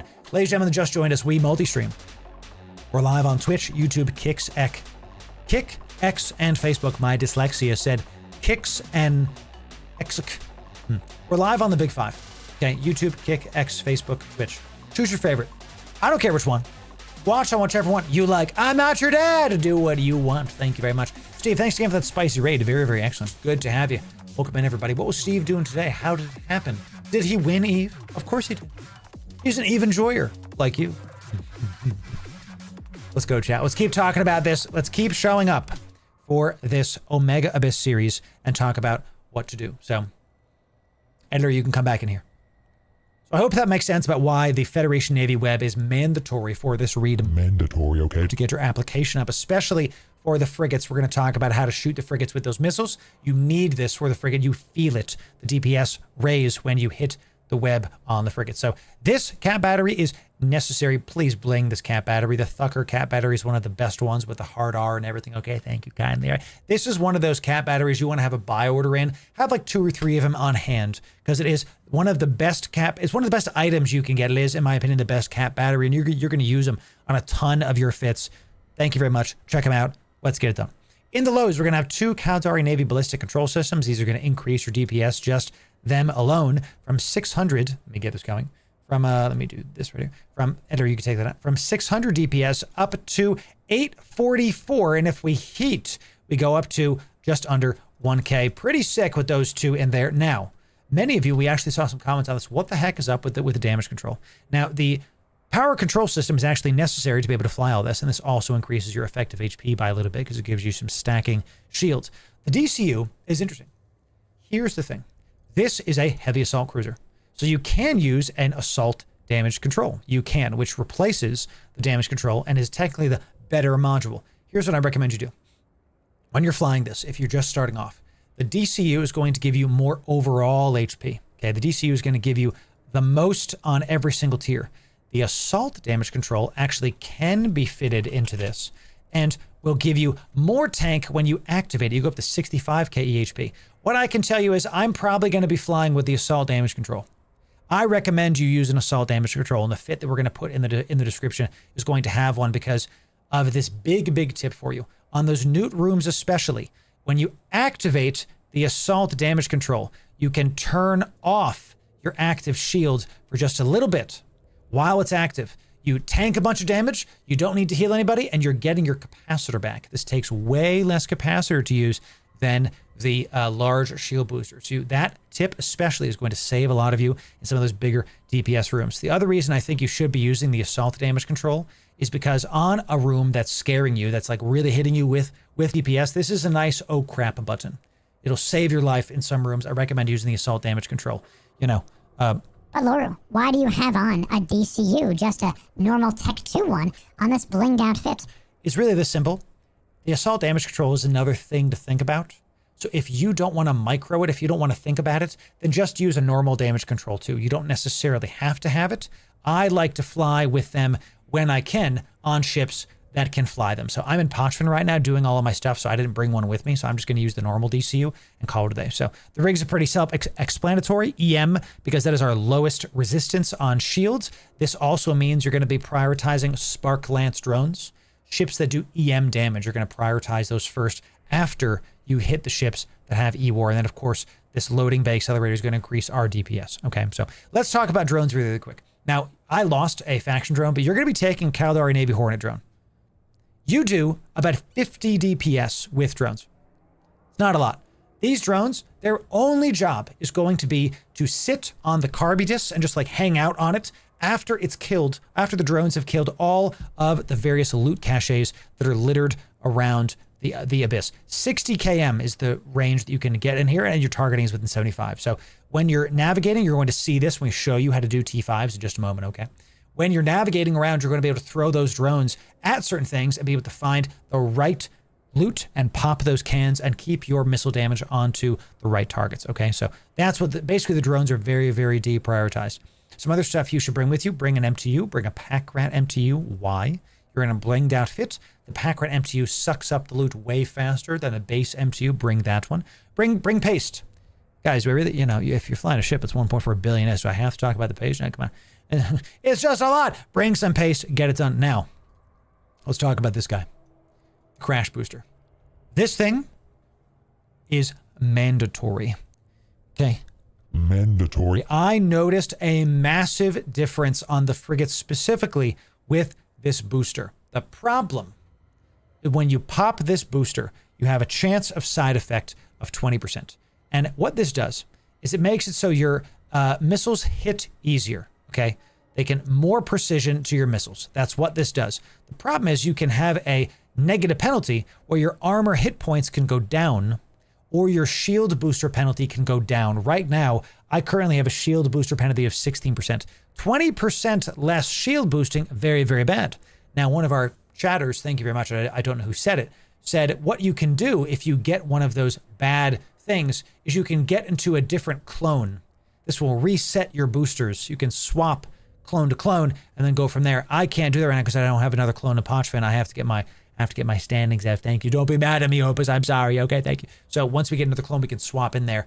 And that's how you can undo a negative side effect booster for your stuff. Thank you to the chatter that said that. Who said that in chat? I want to honor you. What is your name? I can totally call you out. Thank you very much for that. So let's talk about the clone. Now, this is a clone that I use for other various missile ships, and it is an expensive clone. This is about a 3 billion-ish clone, something like that. But I use this for other ships, not just the Cerberus. This is full high-grade crystals with a mid-grade Omega, just because it was cheaper, fine. Now, the thing that's mandatory for this one, if you're going into T5s, are these right here. This stuff is kind of like, you can get it if you want. All right, you can get this if you want for some other missile ships. I recommend you get it, because almost all, if you're flying Caldari Abyss ships, the high-grade crystals are going to really help you out. They're going to be awesome. So you can get them if you want, but definitely get these. What these do, more DPS, more hit rating, more DPS. You're in an end game thing, you might as well get a bigger, badder clone. Make sure you get that. And you can see we have a couple other of these on as well, just to make sure that this is working. Okay, so we just pop them air, career, whatever the heck. So that's the fit. And we're going to show you how to fly it in space. But before we do that, you know what time it is. Now, this is a 1.4 billion-ish ship. And why should I have all the fun when I can give it away to one of you? That's right. One of you is going to be getting this ship. One of you is going to be getting a fully fit Cerberus. And the way you win is first, you got to be subscribed to my YouTube channel. My bot's going to know. If you're not subbed, then you'll be disqualified. The second thing you have to do in the YouTube comments is what should we put in the comments, Jim? What should we put in the comments? Put in, let's do like, maybe like I want Isk Loru. No, that's too on the nose. Do like Omega Abyss for me. Yeah, let's do that. Put in the YouTube comments, Omega Abyss for me. Do those. And yeah. Editor, you can, editor, you can come in here. Thanks. Put in the YouTube comments, Omega Abyss for me. And in that same comment, you're going to put your in-game name. Do those 3 things. Subscribe, put the catchphrase, and put your in-game name in that comment. You'll be eligible to win this fully fit Cerberus. Will also give one away to our Twitch viewers. Thank you for coming in, chat. We're going to give one of those away by the end of the stream. One of you is going to get this literal Cerberus on stream. So, by the way, an editor, you can keep his part in. We record these live. We're going to start giving these ships away live too. So if you want some more giveaways, come on down to the stream. We'll see you there. Okay, so do those 3 things. Join the stream, follow the stream, sub to the channel, and we'll get you in. Let's go into space and do some T5 Exotic Abyss to show you what's up for the Cerberus. All right, chat. Let's head into the Abyss. Okay, let's head in. We got our stuff. We're going to give away one of those by the end of the stream, chat. We're going to literally give away this ship. Okay, so just hold for now, and then we'll give this away by the end of the stream. Yeah, chat, I got an editor. What do y'all think of the new videos, huh?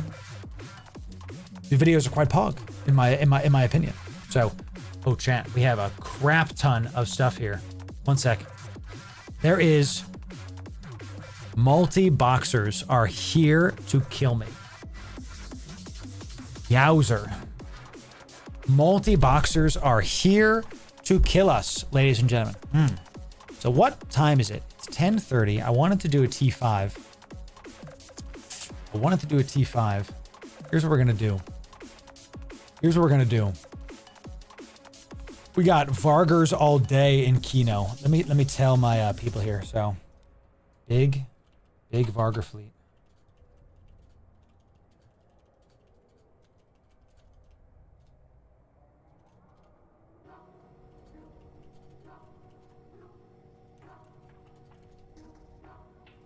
Tell my Corp. Probably here for me, dude. Probably here for me. What I think we're gonna do, let's get our, I want a T5 exotic. So these are the tags. Here for the Abyss. Oh, nice, dude, Fanback. You got that good stuff.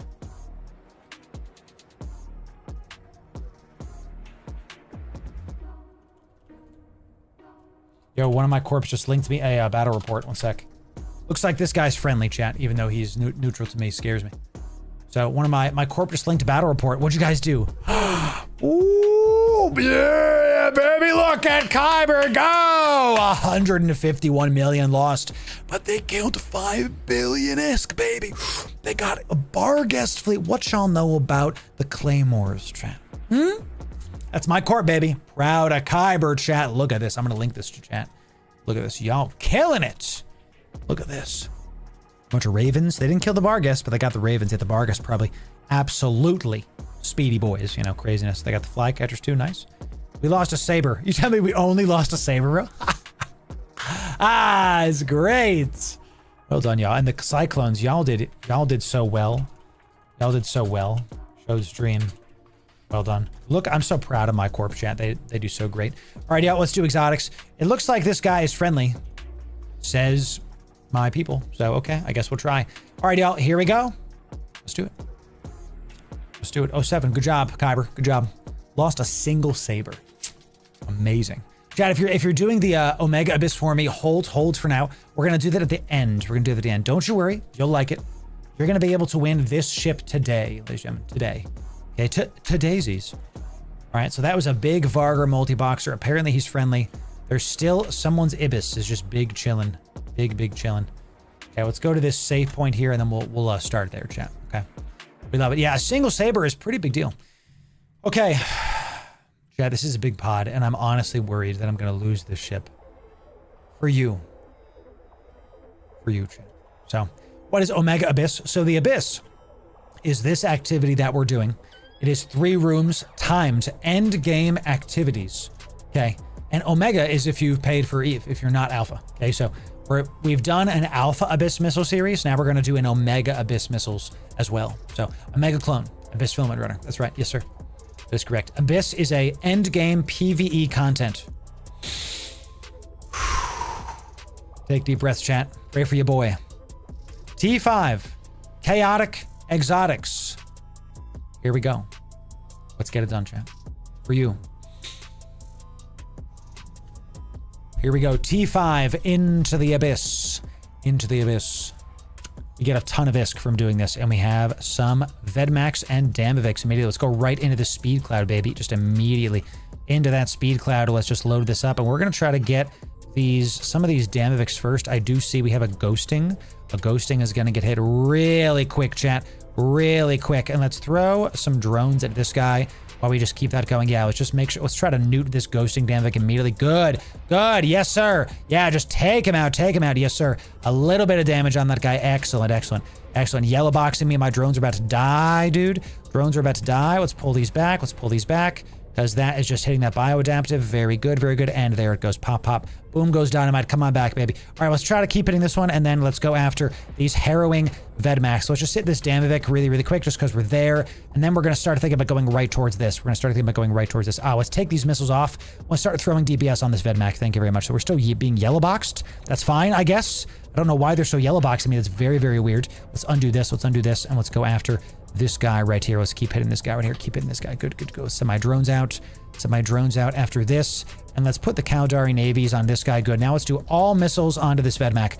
All missiles onto this Vedmac. We can actually take one T2 Hornet. One T2 Hornet can go onto that. We do see some yellow box coming in still. Goodness gracious, these guys are still absolutely poking me, getting it down. So what I'm trying to do with this is I'm trying to split my damage a wee bit.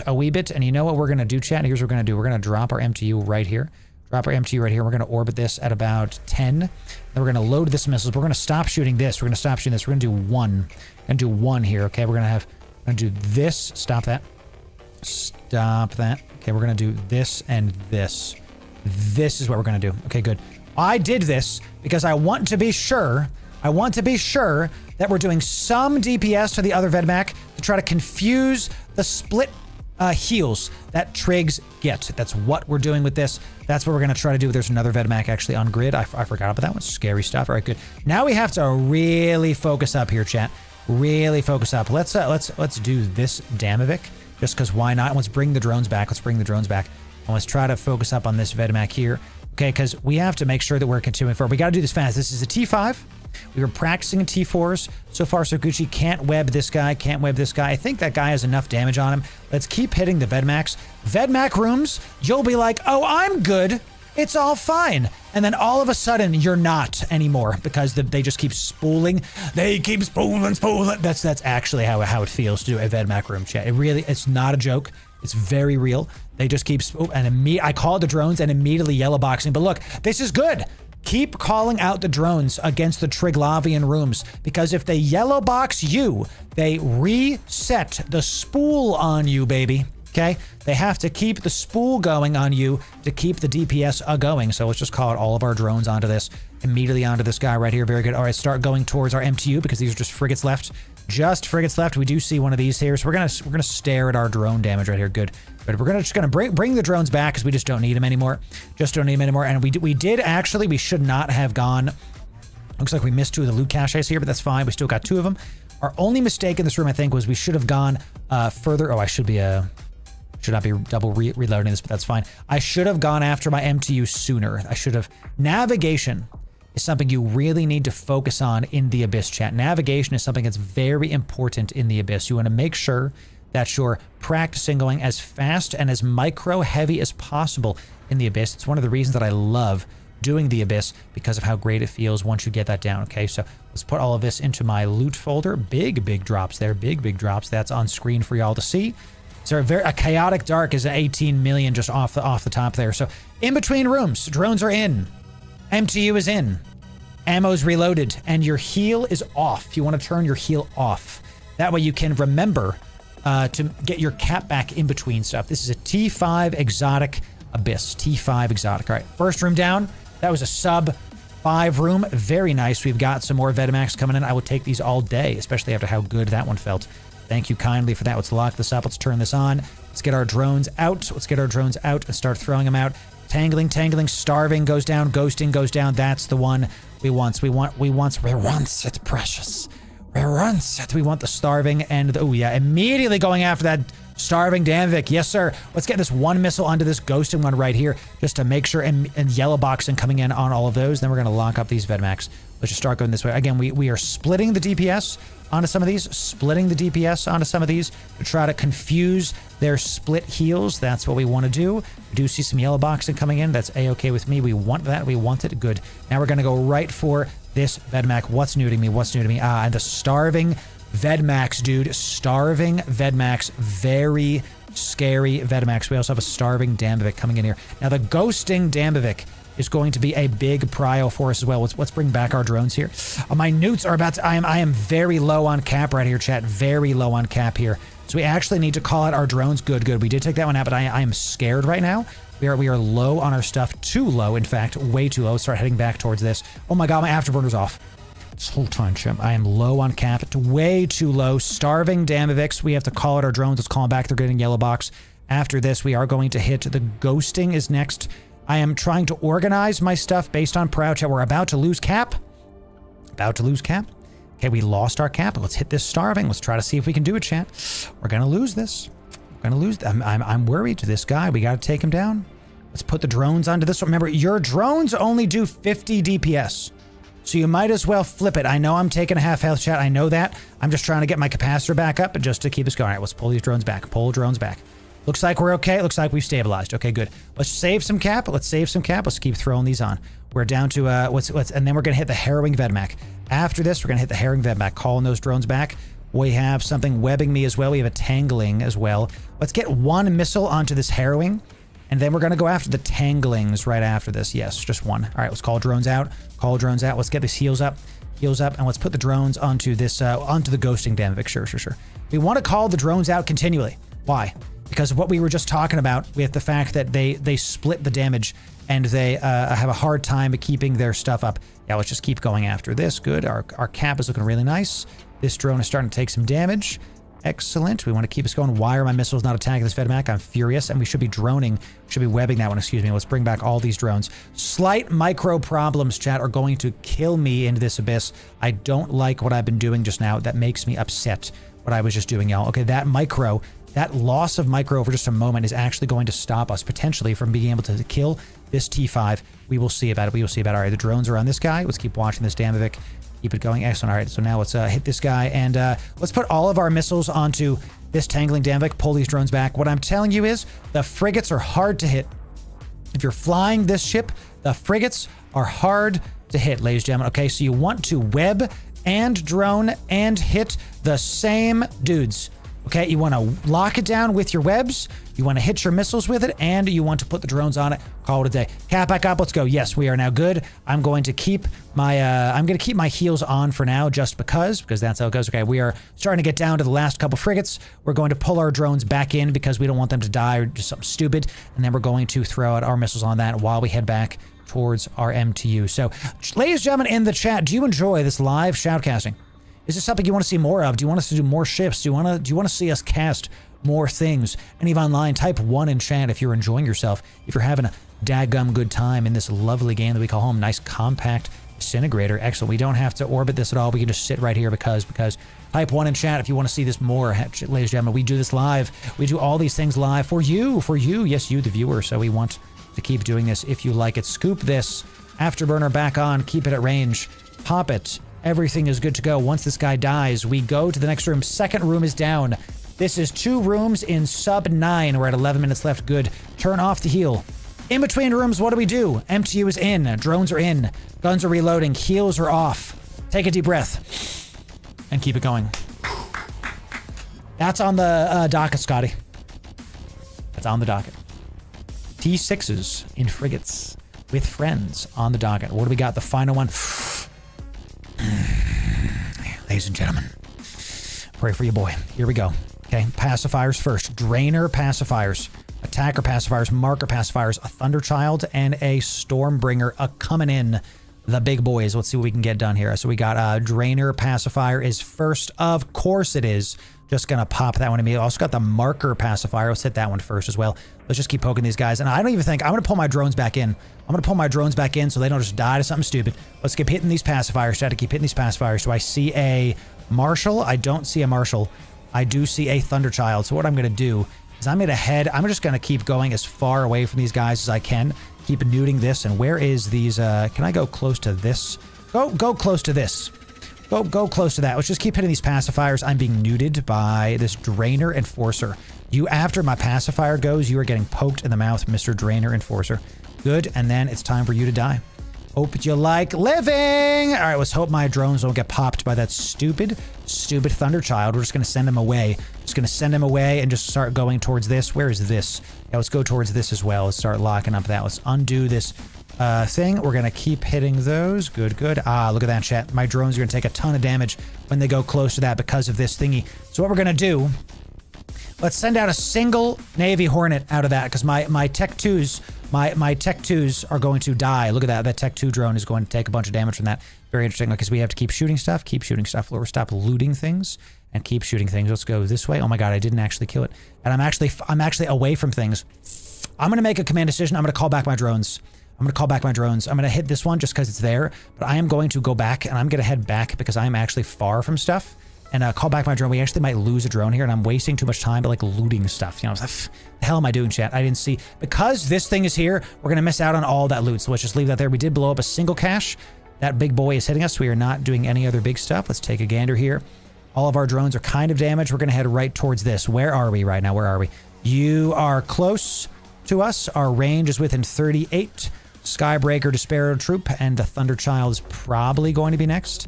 Everything is yellow boxing me. I'm not really worried about that right now, but we're just going to keep heading towards the gate here. And once we're out, I think it's time to start hitting you. Let's call out our drones. Let's call this out, and we're going to start heading towards you, my friend. Yes, we're going to start throwing our missiles at actually you, the Stormbreaker, Despair Trooper. Yes, let's go right towards these. Right towards these. Yes, sir. We're gonna go towards them, chat. We're gonna go towards them because, and you just saw all of my drones just died. All of them died. All of my drones. The Thunderchild hit all of my drones, dude. No! Oh my god. Yeah, let's overheat in this room, chat. We have 9 minutes left. Definitely overheat. Let's start pack ratting this. What the heck, dude? What the heck? And it looks like my crash booster is also popped here. We'll start heading towards this guy because we're actually out of range. We're overheating and I'm out of range of my missile, chat. I'm missing these guys. Let's get a little bit closer, chat. Can you believe it, chat? Let's stop hitting this guy because it's not in range. Let's hit this Skybreaker instead. Let's go towards these guys. We can out-tank them. We just have to be able to kill them now, chat. Can you believe that all my drones dead, chat? They're all gone, dude. They're all gone. I might have to switch to faction once here because of how these guys are not able to be caught by me. Let's keep hitting this, guys. Keep hitting this. Good. Keep hitting the Skybreaker to Sparrow. Good. Once you start getting in range, now we're going to overheat because we lost some precious time to this because we are at sub 7. We are at sub 7 here. Good. And now it's time to hit you, my friend. Time to hit you. Let's see if I can poke you, Mr. Skybreaker to Sparrow. Yeah. We're going to keep focusing up the DPS on this and not worry about anything else. We're just going to make sure that we keep a sharp eye on where that Thunderchild is. Good. We're going to do that. Next is going to be the Stormbringer to Sparrow Trooper. Excellent. No paste here. Just keep throwing the DPS. No more drones. It's all gas, no break. We have no more drones. The Thunderchild poked our drones. What I should have done in this room is not called out my drones. Should have not called out my drones in this room on that area because the Thunderchild was going to poke us. You know, duh. It's kind of like a duh. I probably shouldn't have done that at all. So, and there's the edge of the map. Stop ship. Let's go this way. Ooh, the edge of the map. You jerk. So the Thunderchild, chat. You saw him, chat. The Thunderchild right at the edge of the map. There he is. And with this, we have to reload our stuff here, but we are going to poke him for 2 things and hold him down. The Thunderchild holds the edge of the map. Isn't EVE Online beautiful? Ladies and gentlemen, isn't EVE Online a pretty game? Look at this Battleship Thunderchild doing it. We have, how long we got? This is the last room, chat. 6 minutes left. We're going to be able to do it. Look at EVE Online, baby. Delicious. Fantastic. Skybreaker can take a lot of damage. I hate them too. There it is. Exactly. So we're going to let this guy keep doing it. We're not going to overheat this because we have 6 minutes left. This is tier 5. Tier 5 Abyss, the exotic variant. Tier 5 exotic. Once this guy gets down, we're going to start aligning out. Good. We're going to start aligning out to our next thing. Let's turn our afterburner on. We can tank these with ease. Excellent job, y'all. We just have to get out now. Notice, and I have no more drones. What to do in this room? Drones last, bro. Drones last. What the hell am I doing? You know, so we've got 5.5 minutes left. T5 exotics are complete. We did it. You've learned some things while we did this. You don't have to make the mistakes I made. I'm going to taxi to the loot to get the final loot count. Editor, you can skip to the next part so we can talk about it. Oh, chat. I got a Velas. Oh, stop shield. Thank you. You're right. That's a big drop. That's a faction drop, dude. Byron coming in with a 20 bone super chat. Yeah, love me some late Arlo. That's right, buddy. Yes, sir. Thanks you for the super chat, my friend. Ah, great to see. Byron, thanks for the goodies, my friend. Can I tell you that I saw the lightning? I was like, my drones might die. And I saw, and I just, the drone screen was just not there anymore. You know, like they're just gone. And I'm like, all right, well, you know, that's that. So that room roll was kind of insane. And we did it. No Marshall, but why is Thunderchild more dangerous to drone than other ships? Because the lightning that the Thunderchild, all the Edencom ships bounce lightning. Their shots bounce. So if it hits me with lightning, it bounces to my drones and kills my drones. And I believe the weapon arcs increase in damage each time. I think Marshall dies instantly to that fit. Ooh, one of the best parts of this.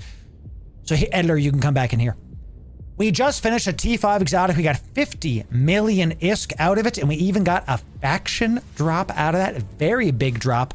Excellent. And we did it in sub 16. We had about 4 minutes left doing that. So you can do, let's call it 15 minutes. So you can do about 4 of these an hour. This is a 200 million ISK an hour at least.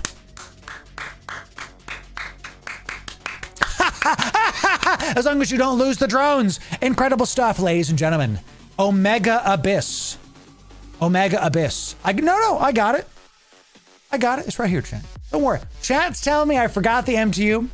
I got you, chat. Hey, thanks for reminding me. Editor, you can come in here. Omega Abyss. We did it, chat. We did it. We were able to do T5 exotics. And looks like we're easy 200 million ISK an hour. This was great. We lost our drones. You learned from my mistakes. And if you want more Omega Abyss, that's this playlist right here. We have an Alpha Abyss missile series as well. To make sure if you're free to play, you can get that going. And if you want the best Steve guide, sub right here. We'll see ya in the next video. Thanks very much. Yowzer. How much were drones? I don't know. Some were navies. I don't know. You know, but now you won't do that again. Because you watched me do it. If you see the Thunderchild room, you'll just keep the drones in. By the way, that's also why we do 5 and 1. Because you can always use 1 to hit a loot cache instead of the drones. That's what I should have done. Oh, why didn't I do that? I was panicking, dude. I was panicking, bro. The freaking beginning. What the heck, dude? Let's do show me my Instadoc, please. Thank you. Thank you. Looks good. Let's keep this on, champ. Really, really good. Really, really good. About 10 million for the drones. Okay, so we made 40 million. This is a big drop, dude. The Velas heavy is large. Very large. So, dude, that's how we do a double wide. We literally do both. We literally do both. Not bad. Paid already. You know, so I gotta tell you, this was fun to fly. One of the things that I try to look at when I do these other ships, how does it feel? This was a really, I feel more powerful in this ship than I do in the Ishtar. I don't know how to describe it. Like the Ishtar, they're both heavy assault cruisers, but this, I mean, also, it's a thick ship. Look at that, dude. You know, it's just missiles everywhere, baby. Hey, Chan, I think there's multi-boxers in the hangar here. Crazy. So let's drop this into the Abyss loot. So just today, I think we did 4 T4s and 1 T5. We made 155 million ISK. Sick. And what the best part is, these are probably just gonna get used. What we're gonna do, electrical and exotics I'm keeping. Darks, exotics I'm definitely keeping. Darks I don't remember. Are we keeping darks? I don't think so. We have gammas, exotics, and electricals. Those are the 3 that I'm focusing on. When you do Abyss, I recommend that's how you do it. You focus on certain kinds and go from there. So, all right, here's what we're gonna do. I'm gonna take my Vider. We're gonna get this loot and we're gonna go back. You could try Dark Immunion. I could. We're gonna get there. We're gonna get there. Don't you worry, chat. Don't you worry, okay? And I'm gonna bring some of my PI back, some of the stuff I'm never gonna use again. Because we have 2 billion ISK and PI just sitting here. What I'm gonna do is I'm gonna take half of this. Oh, you know what? Yeah, well, it's not the Vider. Deluge, my love, my favorite ship. Chat. The Deluge is one of my favorite ships. It just looks so good. I love everything about this ship. It's a daggum PS5. It looks sick. I love that I can carry, let's get actually synthetic oils I want to keep. Let's get a 14K of this. I just have so much of this. I'm actually preparing, chat, for my subathon. If you're just joining us, we are doing a subathon on the, no, I want half of these. We're doing a subathon on the 30th of August, 8:30. The last time we did a subathon, we gave away 800 billion ISK. And this time, I'm looking to give away a trillion ISK. Is it really full? You didn't hear me. Last time we did a subathon, I gave away 800 billion ISK. And this time, we're looking to give away a trillion in a day. A trillion ISK. I got about 1/3 of it saved. Here's another 500 million. Every time we go back, we're just going to keep doing it. Lyra, please. That's actually insane. Well, that's how we do it, babe. Don't miss the subathon, baby. Oh, chat, don't miss it. That's more than 5 ISK. He's right. He's correct. So what we're going to do is we're going to take the deluge. We're going to leave that Cerberus there so I can do it again so we can keep practicing T5s.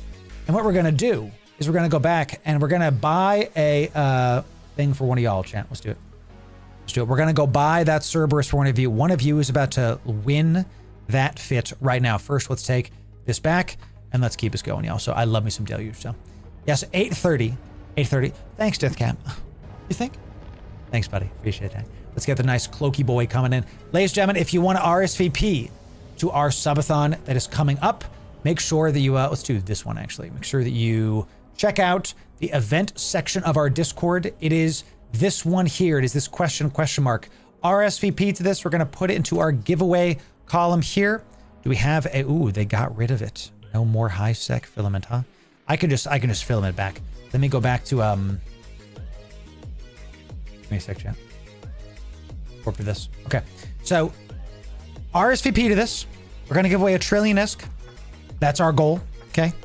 We're going to be doing a giveaway in just a moment for the literal fit you're seeing for the Cerberus. We're just going to give it away to one of you. I'm going to keep that one because that was a lot of fun.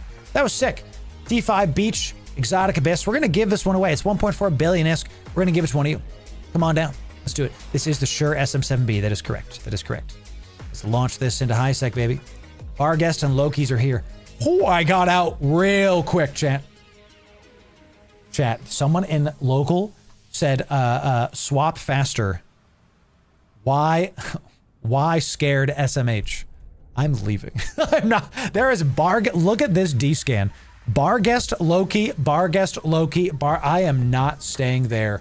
No, thank you, good sir. No, thank you, good sir. Let's set Desto and let's head back to Jitta, baby. Let's do it. I love me some Deluge, get some Covert Ops Cloak. So we've got all of our stuff except for the filaments that we are going to be using. This is a big drop. This is a big drop. These sell for 90 million ISK. And the cost of it is about 60 million ISK. Ooh, my pacifier's done? Pog. Let's, once we get there, we can sell the pacifier. So this is great because I have a bunch of these already, actually. So it's going to cost me less. So I get to make a heavy Velez. That's a big drop for us getting this. Think about it like this. That T5, we got this drop in that T5 because I have been saving those mats. We didn't make 50 million out of that T5. We made another 40 million because of this. It's working. It's working, baby. I love it. Looks like one of these another 5 billion to you guys. I'm telling you, Kyber killed it. The last battle report, they only lost a Saber. They took out a bunch of Ravens. They did freaking awesome. I love my Corp. They're a great group of dudes. Awesome stuff. So, W's all around, baby. Hey, glad y'all are having a great time tonight. We are coming to the close of the stream. We wanted to do a Hawk Abyss. I want to do that on our next stream. I really am surprised how the Cerberus did very well. Did very well. We're going to do the Hawk on another stream. We also got to check out Obsidian Ant stuff. Pretty stuff. Now, this is pod racing. I do love me a good deluge, chat. Look at this ship, chat. So, it's beautiful. I love it. The Tech 2 ammo is money, too, if you want to do some inventing. That's true, Chris. I need to do a video on inventing Yell. I've been asking for that for literally years. It's on my list. I just have to keep doing it. So, yo, Jafar. 07 Jafar. What's up, dude? What's up, dude? Jafar, my mans. Jafar is a daggum steed. We love to see it. So, Omega Abyss for me, Benjamin Glass. That's right. I'm also bringing a bunch of PI that we've been making back from Pochvin. I'm going to keep doing this. This is cool, $500 million. Chad, if you want, I make 1.4 billion-esque every 4 days on one character with PI. Would you like to afford a Marauder every 4 days? I do. With one character. And I have 20 accounts. That's what it takes to be an EVE content creator, baby. I gotta have all the goodies coming in to make sure that we're giving y'all the best stuff. How do you think I'm funding a trillion-esque giveaways, chat? Okay, I have been buying Plex with ISK for months.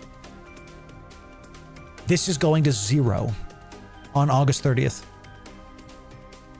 Okay, I'm so excited, chat. I am cooking for this stream. We've got IRL giveaways. We've got in-game giveaways. We've got some goodies coming in Pochvin PI. No, not in Highsec. No. The best PI is in Pochvin, Wormhole Space, and Nullsec. That is the most yield, are in those areas. Okay. You can, when I was in Highsec practicing PI, starting PI, all of this is on YouTube, by the way. You can learn my entire PI process. It's the only playlist on my YouTube that I literally say you will be space rich by the end of it. The rest of them, you'll figure out stuff and you'll find your way, and it's a nice starting guide. The PI playlist, you will get space rich. You will. Do you want Marauder every 4 days? It's from my PI videos. That is correct. Yes. My Highsec video, I was making 400 million ISK a month after fees. Now, there was some finagling there because it's Highsec. There's more competition. The taxes are there, right? Everything's a little bit tougher. You know what I'm saying? I am keeping up with a shuttle. Do you understand that I'm at a cruiser keeping up with a shuttle? Because we go 7.5 AU. I love blockade runners, bro. I love blockade runners. It's all local, right? No imports. I do some imports. Sicarius. So how I do it, and we detail all of this out, I have these planets, okay? These planets make, give me a sec. These planets make, this one crafts, okay? That's how we do it. So those planets are rolling full blast, and this planet, the barren planet, makes T3s out of the T2s. One sec, shot. I have to insta-dock this correctly. All right, nothing on grid. Very nice. Once we're mid-warp, we're going to press autopilot because that auto-docks you if you have a destination set. I'm going to show you this. How many of you didn't know this? Type 1 in chat if you did not know this. The only time you autopilot is if you have a destination set.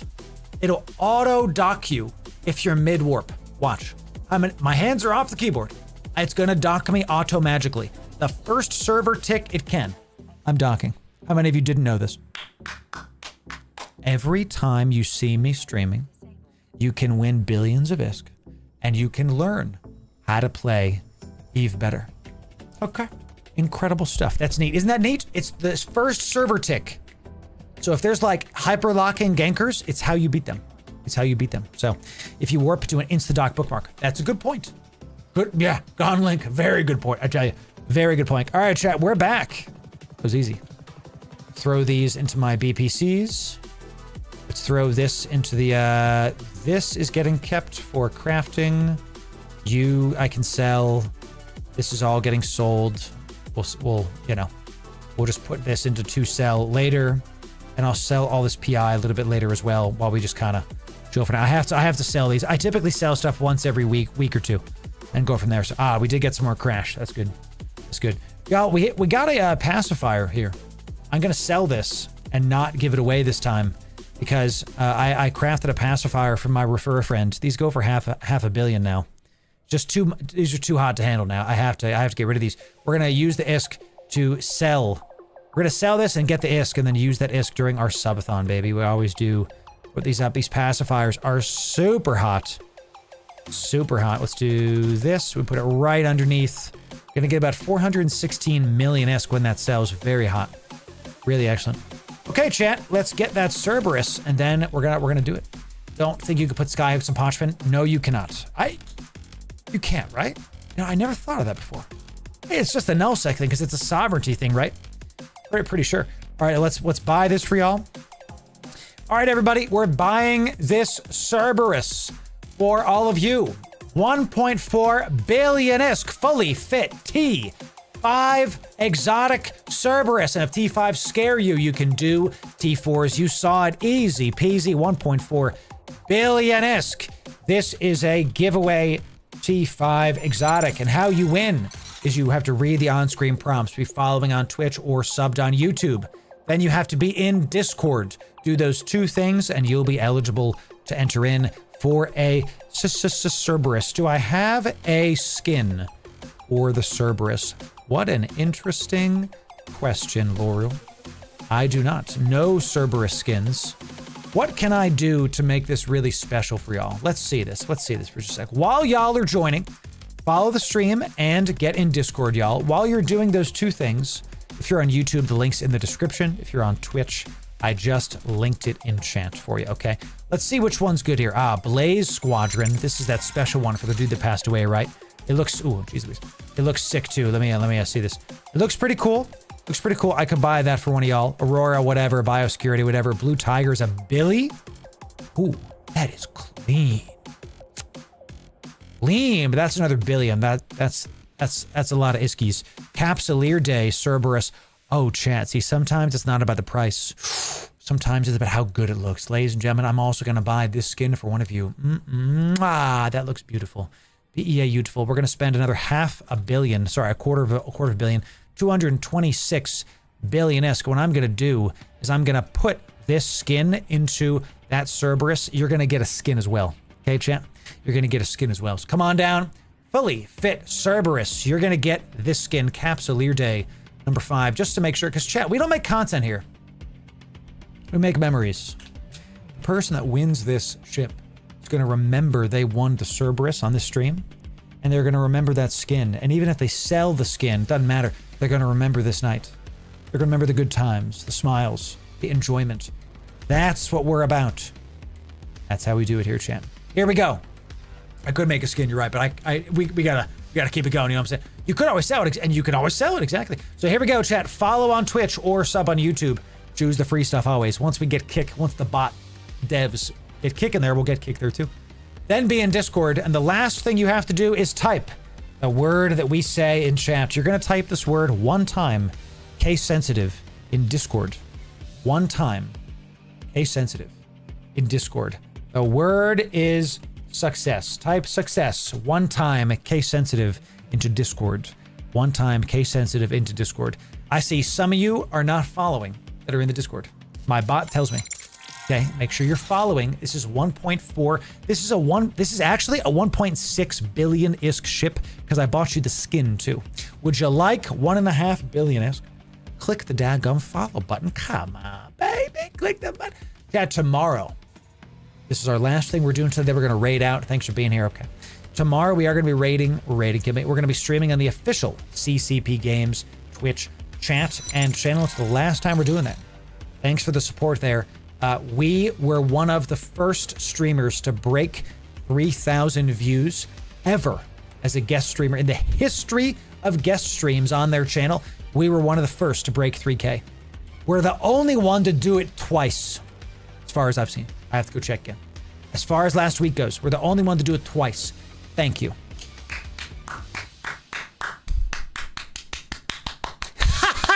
You showed up. Thanks. Means a lot to me. The CCB devs have literally DM'd me and said, Hey, Loru. You had some of the most viewership of anybody. Good job. Thank you for showing up, chat. It's because of you. You did it. Proud of you, chat. Thank you for that. Thanks for that. Okay, 1.6 billion-isk. Here we go. When I type sold, this is done. Going once. Going twice. When I type sold, this giveaway is done, ladies and gentlemen. Going twice. 5, 4, 3, 2, 1.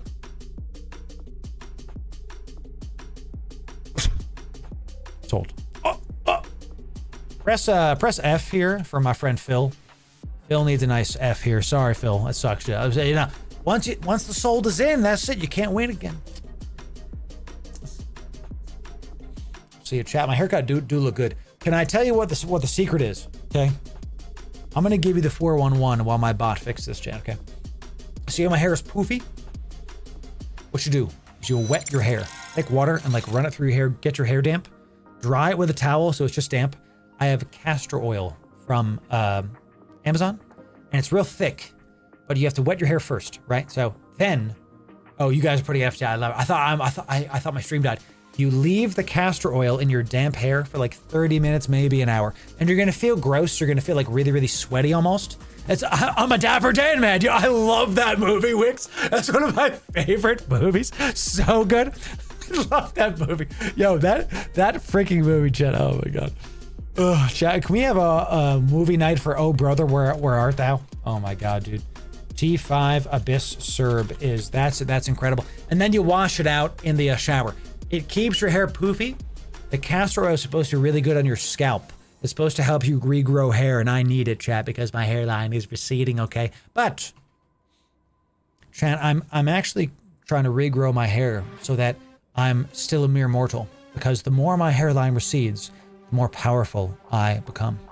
With every hair I lose, I can feel strength coursing through me, and I'm trying to regrow my hair so that I don't break this table, and when I hug my wife, I don't break her in two. You know, I have to be careful with this power that God has given me. So, castor oil, ladies and gentlemen. That's what we do.